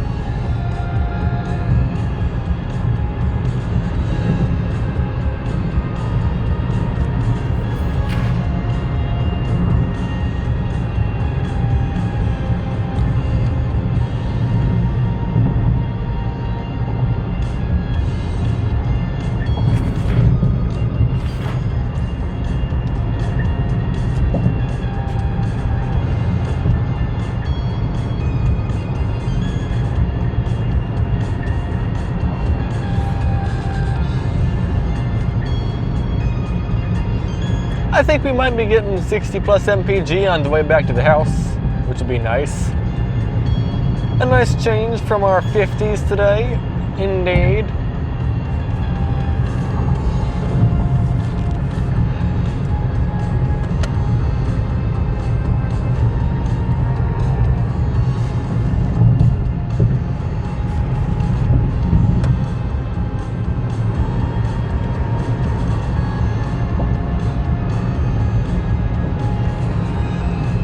Oh, we're at 69.4 miles per gallon. That's a lot.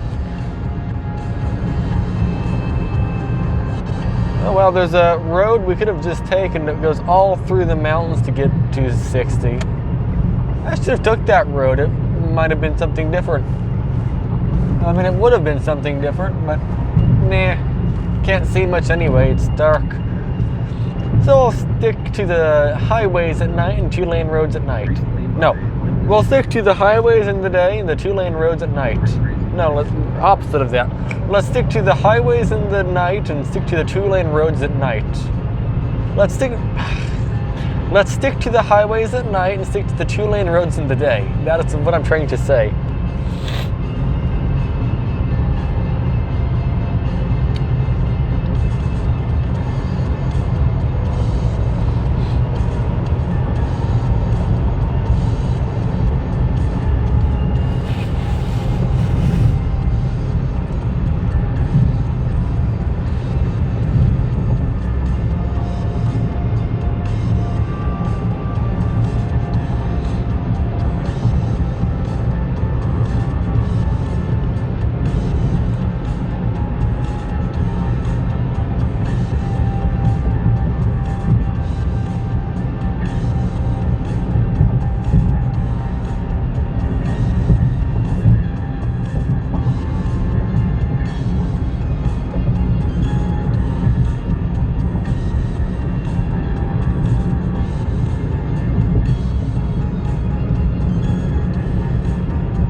77.7 miles per gallon since we left the gas station.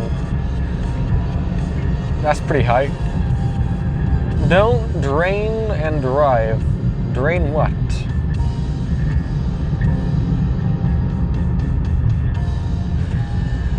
Drain a bottle of alcohol? Is that what they're saying?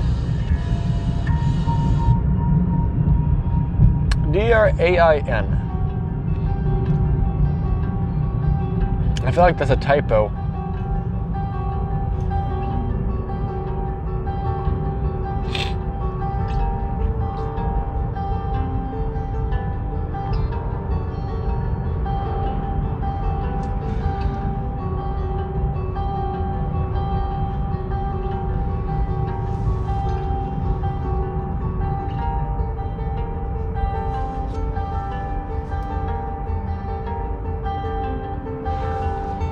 $84.4 miles per gallon, that's absurd.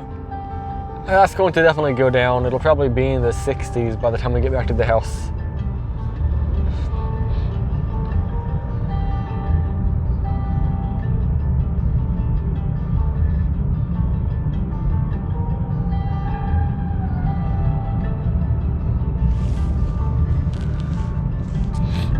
Why aren't we just in the right lane ends? Never mind. I was going to say, why aren't we in the right lane?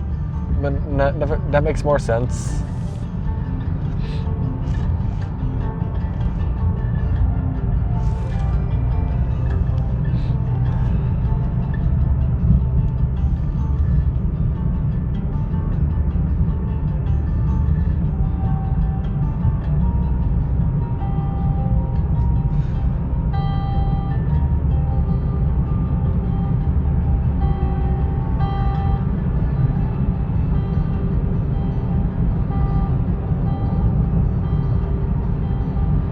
In 215, it's going to be a 1.5 miles.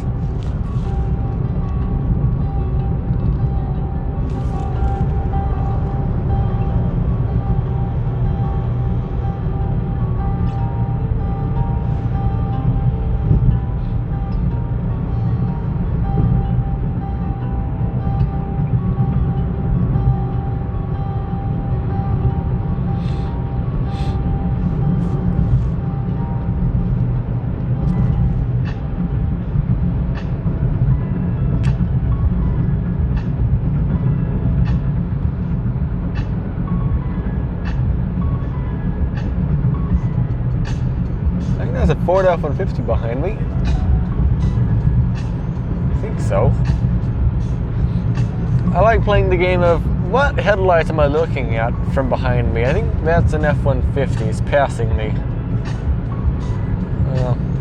It's trying to pass me. I don't know if it's going to succeed, but yeah, it definitely will succeed. Yeah, that's an F-150.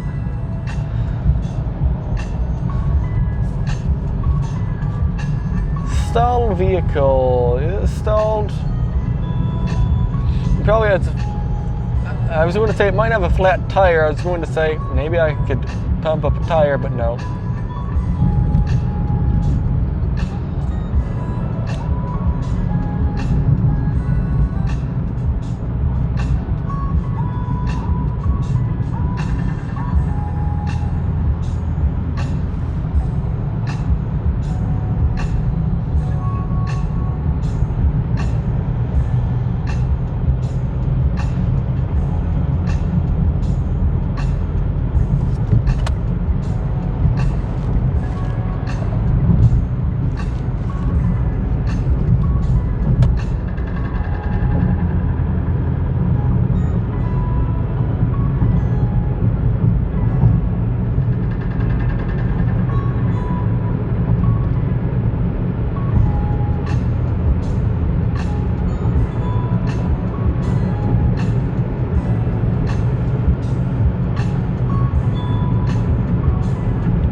that's the lane.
Kind of running out of things to talk about, aren't I? I don't know what else to talk about.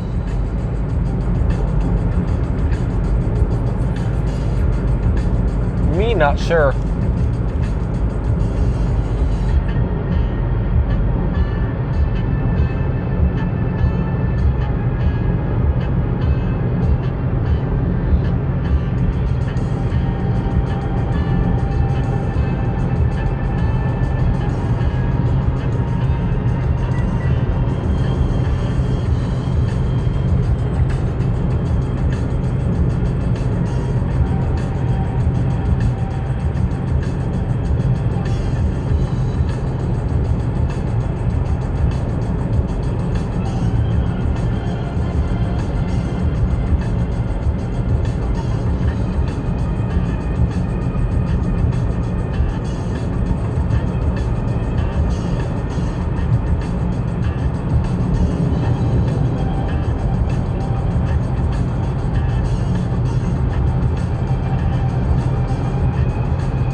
Oh, I got new tires for the car, by the way.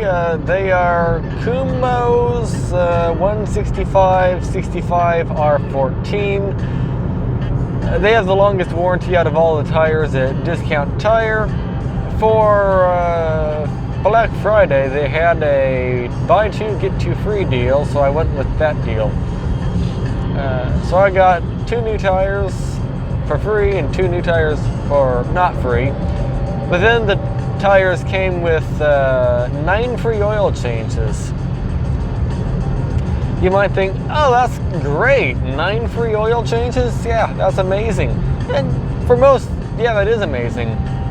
For me, I don't know if I would trust somebody changing oil on my car. I'm sure it'd be fine, okay? I'm sure it would be fine. But I always do it myself. It just seems wrong having somebody else do it.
So I think I go to the right, don't I? I think I do.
So I guess I need to go where that semi is.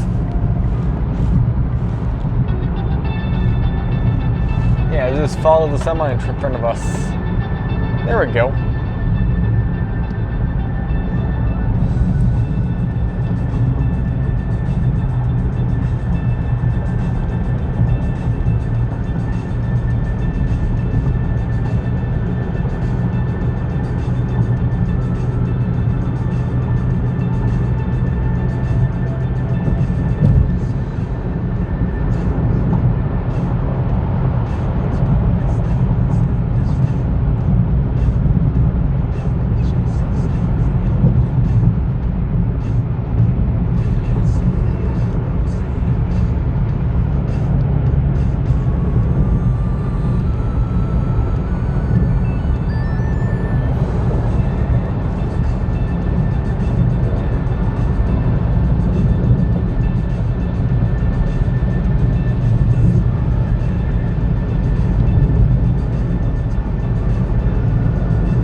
guess I can just go to the right lane.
Oh, there's a Chevy Sparkulator there. Nice.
I wonder, are we so close to the semi-truck in front of us that we're drafting it? I wonder if that's actually possible.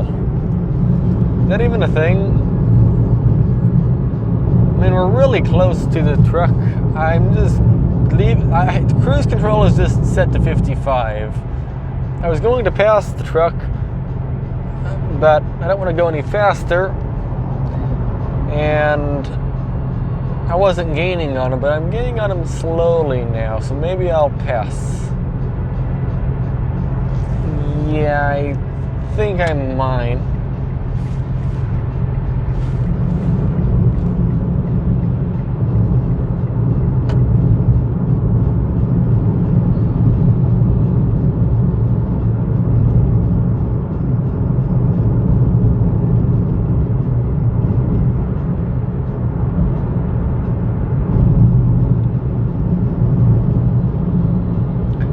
gas mileage he's getting right now in that.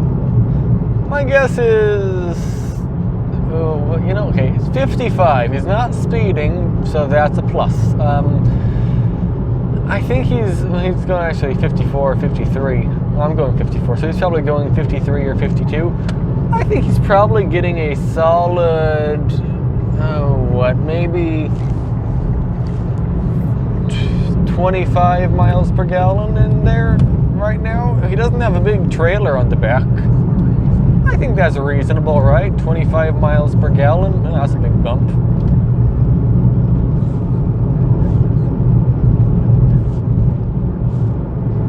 Oh, yeah, I think he's probably getting 25.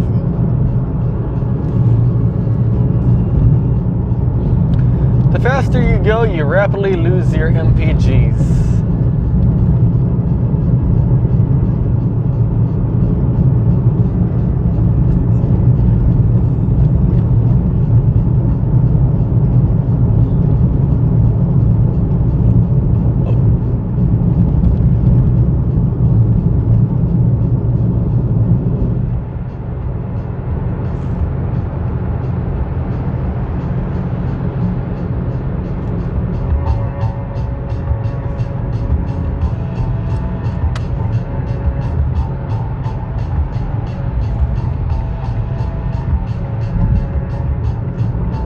Did he flash his light as they go past?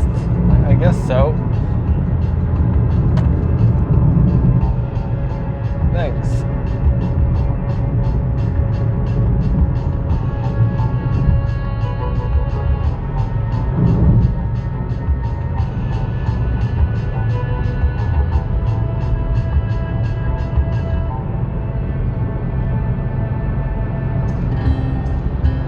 That is a large vehicle to the right. Holy smokes. I feel like somebody who has such a large vehicle should have a commercial driver's license. Okay, I'm gonna get out of the way so they can pass. They were nice to let me...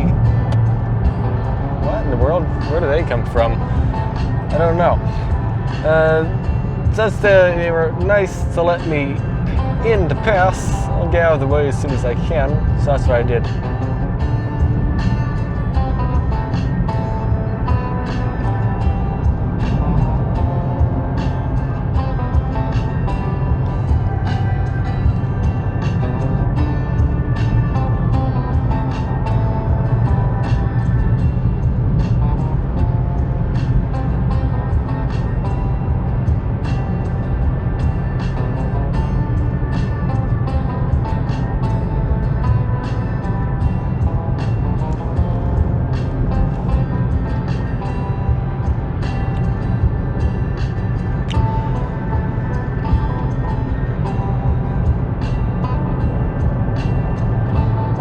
How much weight can a motorhome tow? That's an interesting thought. Aren't they already at their limit just being a motorhome? I don't know.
got really loud all of a sudden, didn't it?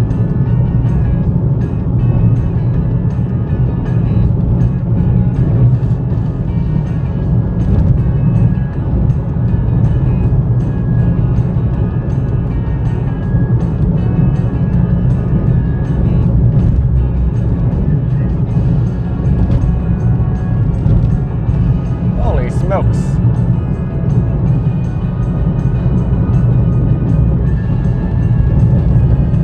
Are we off-roading or what are we doing right now? Holy smokes.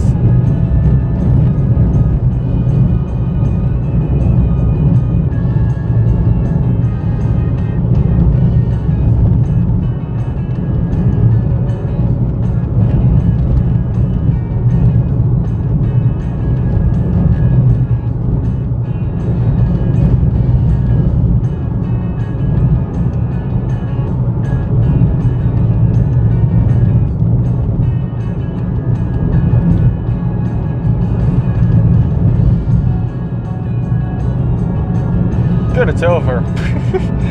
That's a lot of bumps.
We're doing pretty good, 67 miles per gallon. Not bad.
I just got reminded of that summer storm we drove through. Do you remember when we drove up to Big Bear right in the middle of a fire last time?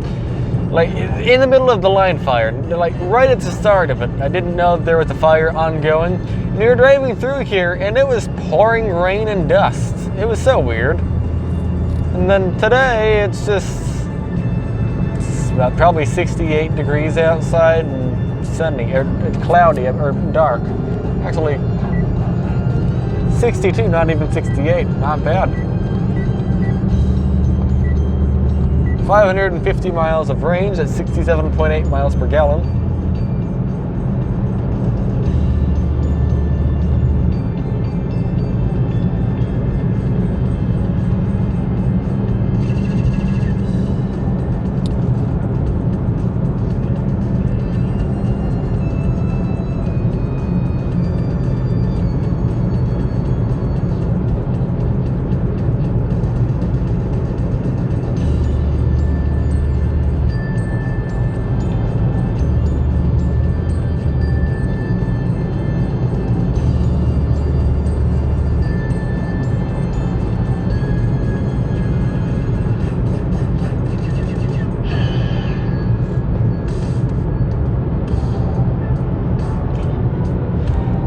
Paris Valley Auto Center. Fancy. Come on down to Paris. No, let me reword that. Come on down to Paris Valley Auto Center. We only sell cars that have very questionable histories that we won't show you. Yes, come on down. We are only asking about 75% over what market value is. It's a great deal. Okay, really, I don't know if that's good or not over there. I really don't. There is a lake in Paris, California called Paris Reservoir. I've been there once. It has a island in the middle of the lake. I want to do a video driving just over there. I'm thinking I should make a video in the Sonata driving over there. That sounds like a fun idea. The Sonata needs to be drove anyway. Last tank in the Sonata, I got pretty bad gas mileage. It was only 31. Granted, it's like rated for 19 city and 25 highway, so 31 for mostly city driving is not bad at all. Like half city, half freeway.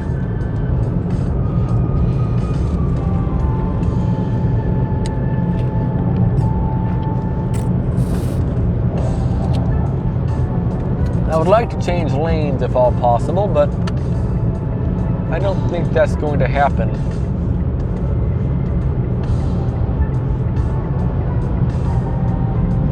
Oh, well, okay. I was able to change slightly. Except right in the middle of me changing, somebody decided to start overtaking me to the right, so I had to move back to the right. Because I don't know, I just don't want people driving right next to people who are broken down. It just doesn't seem like the best thing.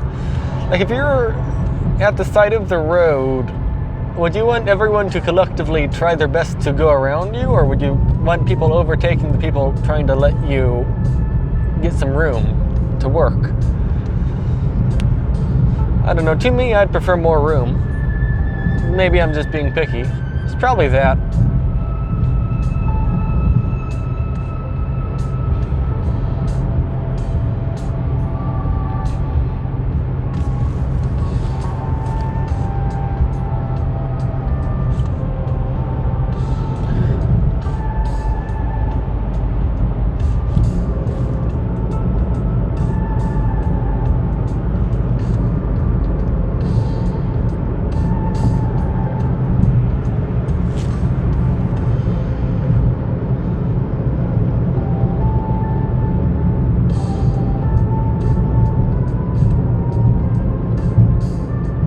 Oh yeah, getting about the tires, since it was sorry, I forgot I was talking about tires. So the Black Friday deal, alright, so I got tires on the Black Friday deal. It was basically buy one, get one free. So I got 2 for free from Discount Tire. Each tire is $92 each, which for a tire, well, that's extremely cheap. Most cars are a lot more expensive. Give them some room. Most cars have more expensive tires. Now, do I need tires right now? Well, I thought it was 2 30-seconds, my tire, which is the legal minimum. But no, I'm wrong. It's 4.5 30-seconds. So basically, it's getting to the point where you'll have a worse time driving in the rain. That's about it. So I'll just wait before I put them on.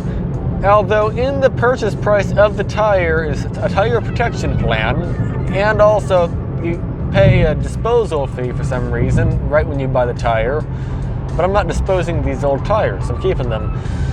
So I'm not sure how that works. They will arrive tomorrow, Monday, December, the 2nd or something? I don't know. They'll arrive Monday. For me, that's tomorrow. And I'll get the tires. Hopefully I could just take them home with me and put them on at a later date, because I'm not getting rid of my old tires.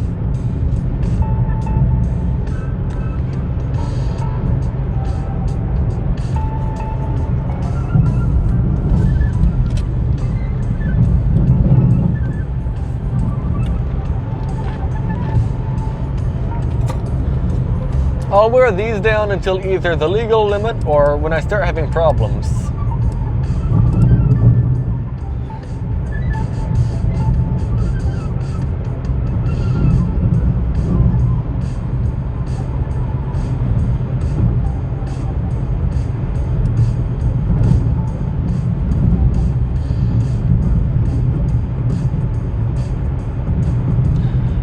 wonder, can I curb regular rims? Like, if I take my hubcaps off, is it possible for me to easily curb the steely wheels?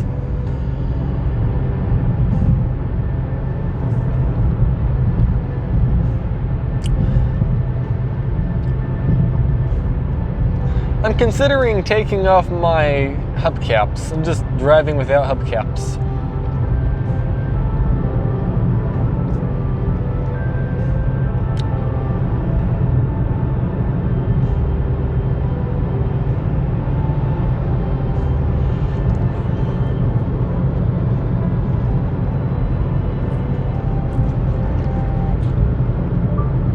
Is it more aerodynamic to have hubcaps over steely wheels? Sorry, I didn't understand. Should I have hubcaps on my wheels? The website discounttire.com, they say, steel is vulnerable. And Google just completely disappeared. Where did it go? My Android Auto entirely crashed when that happened. Why? How? What? I don't even know what happened right there. It's still gone. It's just, it gave up entirely. Dunk. Ha! There, I unplugged it and plugged it back in.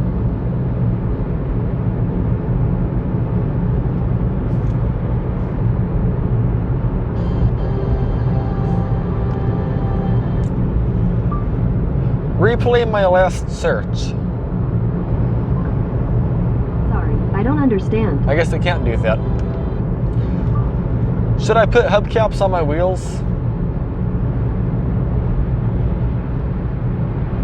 The website AutoZone.com, they say, hubcaps improve fuel efficiency. They streamline the wheels so air passes over them with less disruption, and a more aerodynamic vehicle is more fuel efficient. They look great. Most wheel covers or hubcaps go over plain black rims that tend to get surface rust. Ah, well, if it's more aerodynamic to have hubcaps on, maybe I'll just go with the moon wheels. I was considering taking the hubcaps off on my car. The reason why is it is hard to fill my tires up with hubcaps. The valve stems don't stick out far enough, so it's just a pain to fill them up. But at the same time, I got valve stem extenders and they stick out and cause more drag. So I don't use them. Then I was thinking, okay, well, I don't know, what can I do here then? Well, I decided, oh, let's try no hubcaps. Well, I guess no, I can't really do that because they are less aerodynamic. I have broken my front right hubcap on my car. It's just held on with hopes and dreams currently. That's about it. So that's why I'm hoping I can get myself some new caps sooner than later. I was going to just buy one from Mitsubishi. I was thinking, oh, a hubcap. That's going to be like $10, maybe $15. I saw a center cap, not hubcap, center cap, and it looked like it. So I went down to Mitsubishi to buy the center cap. The center cap is about the size of a soda can. It's for something else, I don't know what. How much do you think the hubcap is? 15? 10? $5? $5? 10? 30? 40? 41? 50? How about $145 each? $500 for 4 plastic hubcaps. What the... what? Yeah, I don't understand. Yeah, that is a stupid price.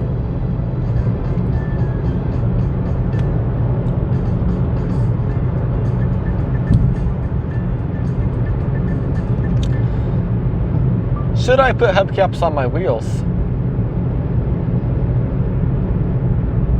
On the website AutoZone.com, they say, hubcaps improve fuel efficiency. They streamline the wheels so air passes over them with less disruption, and a more aerodynamic vehicle is more fuel efficient. They look great. Most wheel covers or hubcaps go over plain black rims that tend to get surface rust.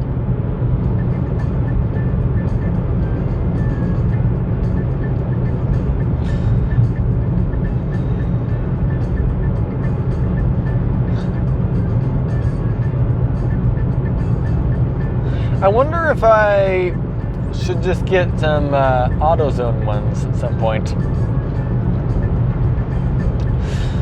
I like the plain white wheel covers. I also like the moon discs. Preferably, I want a solid, basically I want a Frisbee as a wheel cap with a hole in it for the little air nozzle or air tube. I want a solid, entirely solid hubcap with no holes in it. Yes, that is not good for your brakes, I am aware. But how I drive, I don't really use the brakes all that much. Maybe in traffic I use them a little bit, but other than that, even going down the mountain, I just use low gear. I don't ride the brakes. So with me not using the brakes all that much, more aerodynamic but less airflow seems like a good option to me. I want like a Frisbee with a hole in it for the air filler tube. That's what I'm trying to say. But they don't seem to exist.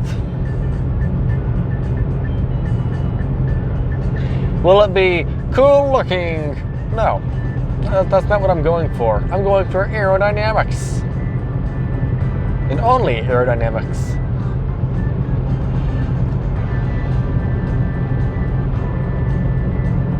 A Ford Maverick just passed me. And that's what I drove to Florida and back.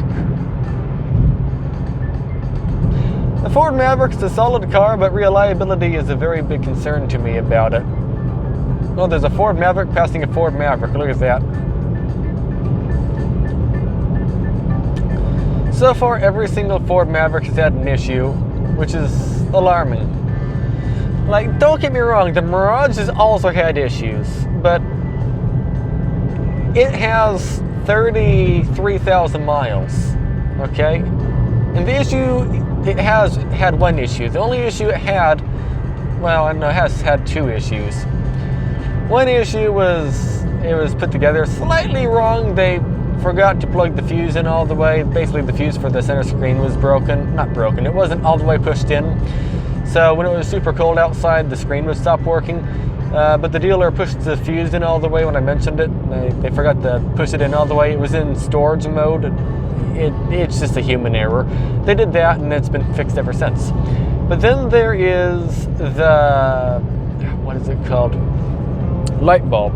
They replaced a light bulb for me. And that's it. I would have replaced the light bulb myself, but I mean, they replaced it for free, so I might as well just have them do it. The bulb gets quite hot though. The whole center console thing is hot from the light bulb. It's definitely not LED. I might redo it and put an LED in there. Because I'm picky like that, aren't I? Or maybe it will just burn out so I don't have to have a super hot bulb down there. No, I don't want that either. I just want a more efficient bulb.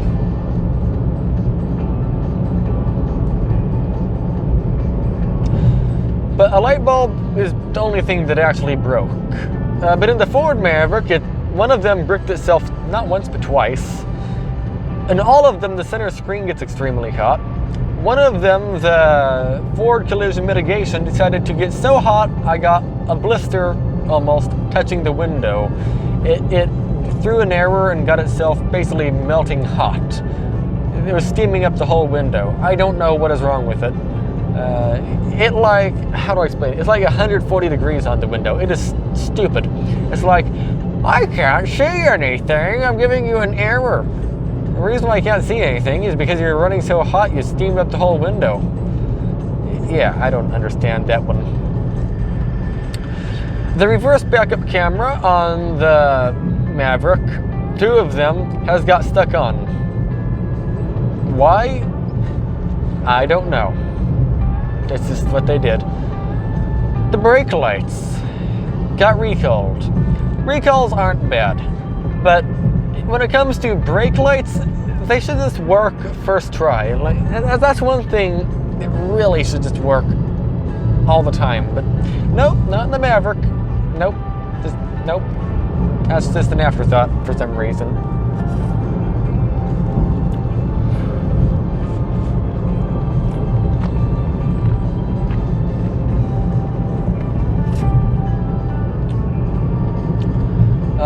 And one other thing in the Maverick, it's not broke. Okay, this isn't something broken about it. It's just how the build material is. So, the door panels are hard plastic, like the Mirage, except that Mirage, it's hard, smooth plastic. That's fine. In the Maverick, it is like sandpaper, like 100 grit sandpaper or 75 grit sandpaper. It's like rubbing your arm on sandpaper. It literally tore the skin off my arm. Why? Why does it have to be so sandpaperish? I know it's supposed to be a rugged truck, but why not just put a slightly easier to clean, flat piece of plastic for the doors? That would make it so much more comfortable as well. Sure, it would still be hard. It's hard plastic. It's a cheap truck, I understand. But it should be, well, you shouldn't have your skin torn off on the door. Like the Mirage, yes, like you can hear maybe, it does have bumps on it, but they're smooth, all right? It's all smooth.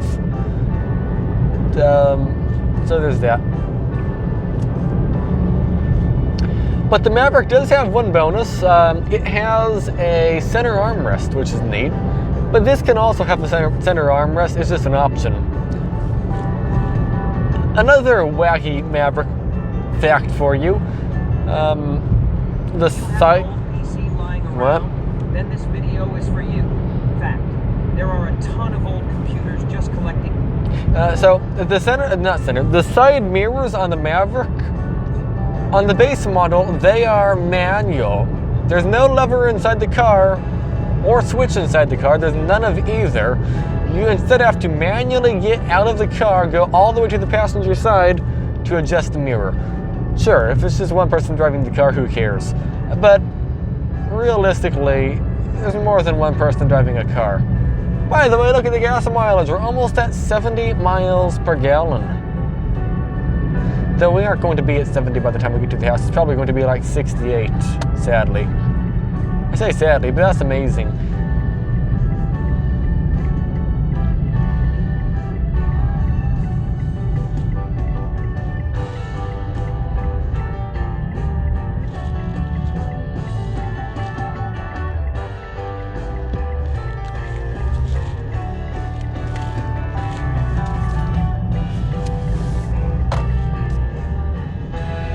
$69.9.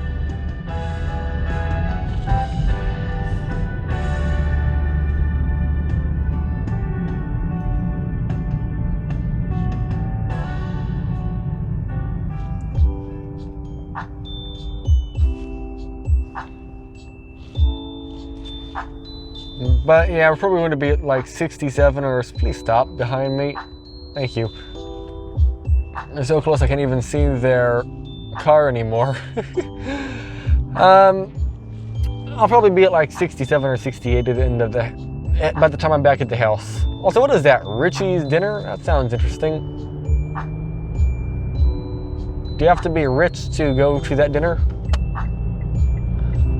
I think so.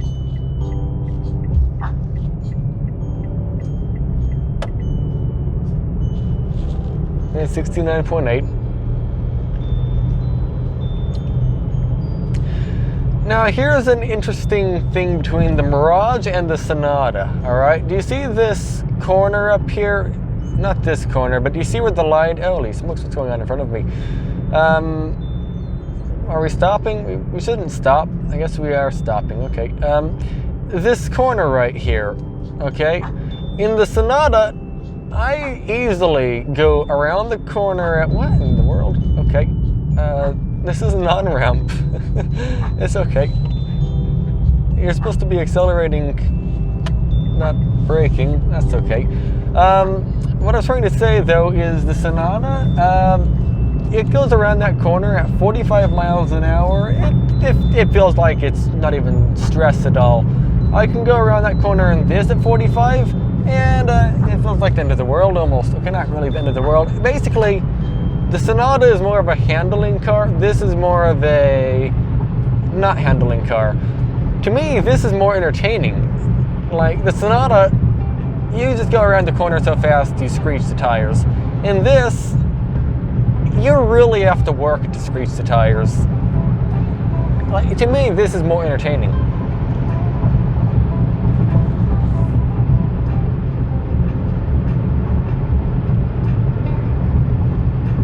Can I go up to 55 maybe? Let's try that.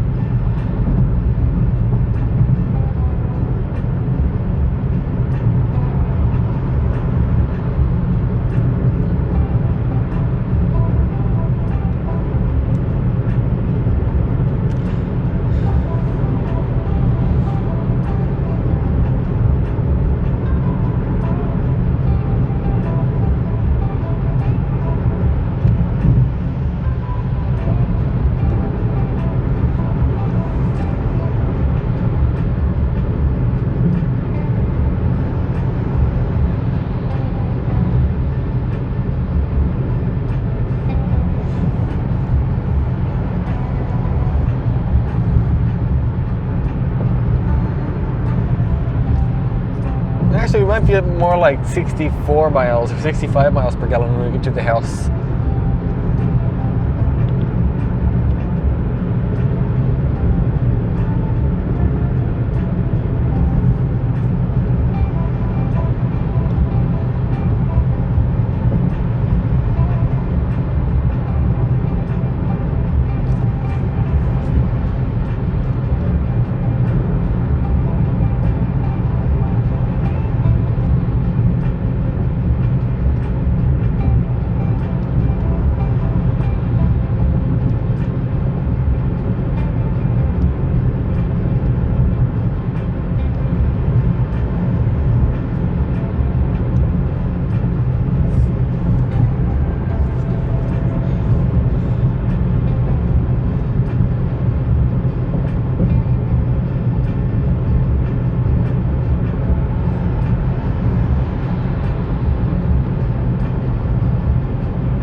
I wish America had a more basic car. When I say more basic, I mean like, okay, I say I wish they did, but I know it wouldn't sell. Okay, there's no reason to make one. But what I'm trying to say is like, I wish they had a really basic car, probably with the same drivetrain, 78 horsepower, probably a 5-speed manual transmission. Of course, with the Ford collision warning, I mean, that's standard. Backup camera, of course, center screen. You would have to have those. I mean, you have to have a backup camera, so you have to have a screen in here. You might as well have a screen with Android Auto and Apple CarPlay. It makes sense, all right? There's no reason to not do that. But then have, like, manual locks. Have, I don't know, a more basic sound system than this, maybe. Oh, this is already basic. I guess this is about minimum.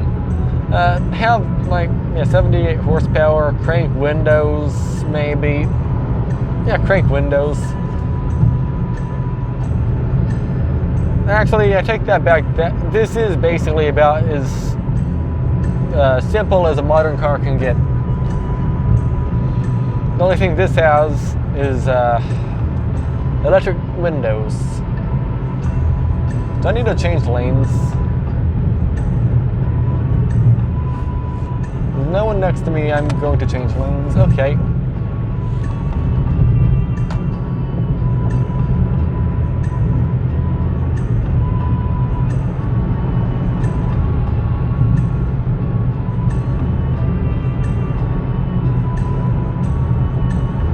What is that? It's a two-door something, isn't it?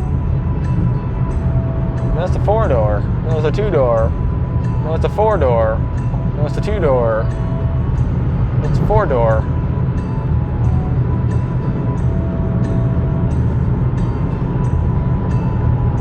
I don't know what it is. He's next to me. I guess he's gonna go faster, or I don't know.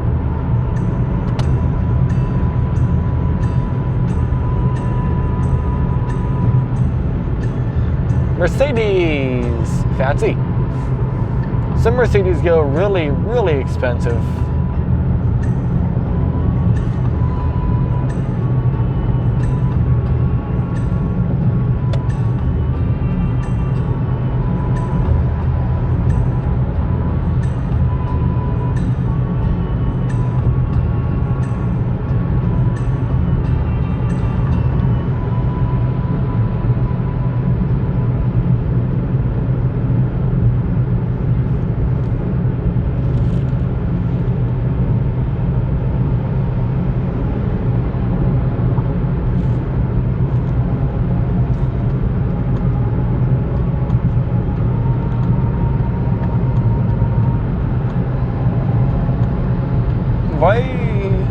Here's the question, why does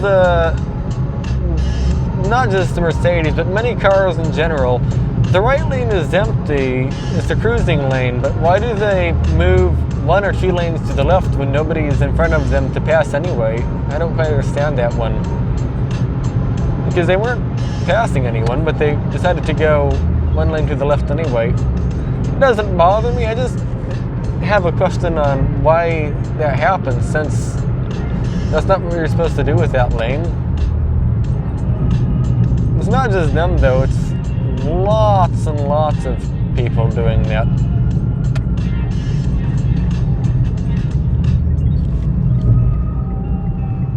I find it interesting. Yep.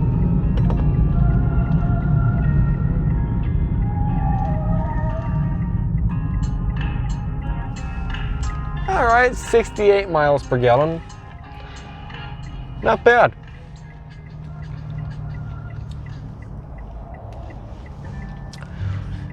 Well, either way, I would say that is about it for this video. I mean, we've arrived. There's not really much more to do. So, yeah, if you enjoyed today's video, make sure to leave a like. That would help the channel out quite a bit. Let's have some tea real quick.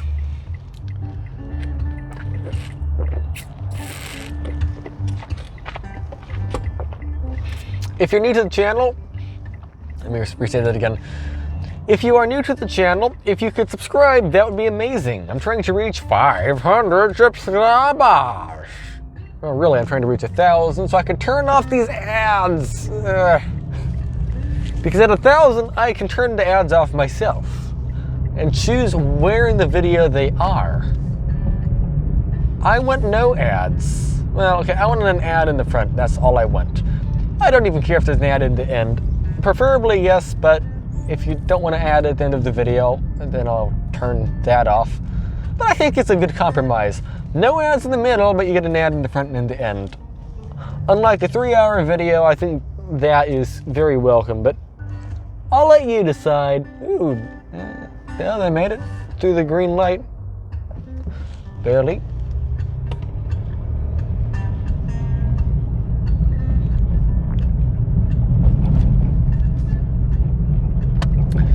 $4.19 a gallon. You know what, to end off the video, let's go around the corner at 25 miles an hour. Whee! There we go.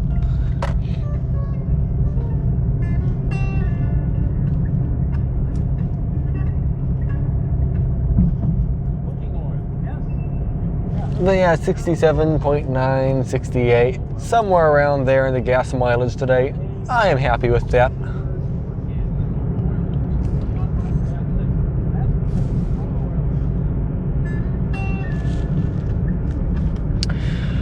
But yeah, thank you for watching. If you want to see more of these driving videos, I have lots of other driving videos. I went up like Interstate 8. I have a video driving the entire length of Highway 111. I have videos of driving the entire Route 78, which I want to do again. That was a really nice drive. I want to do it again. Maybe in a talk video, maybe not. It's like 150 miles long. Actually, wait. Voice commands aren't available right now? Never mind, I guess I'm not going to Google it. It's like a 4 to 5 hour drive one way.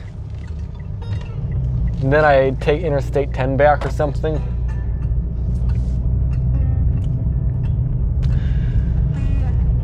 But I guess we'll never know. Yeah. Let me see, 25. There we go, cruise control is set to 25. Fancy. But yeah, I have lots of other driving videos, Mirage videos, how to cook videos. I have everything, okay? If you want everything, this is the channel for you. But yeah, thank you very much for watching, everybody. And I'll catch you again next time. Just like that song says, or something. Yeah. Side note, look at that house in front of us. Holy Christmas.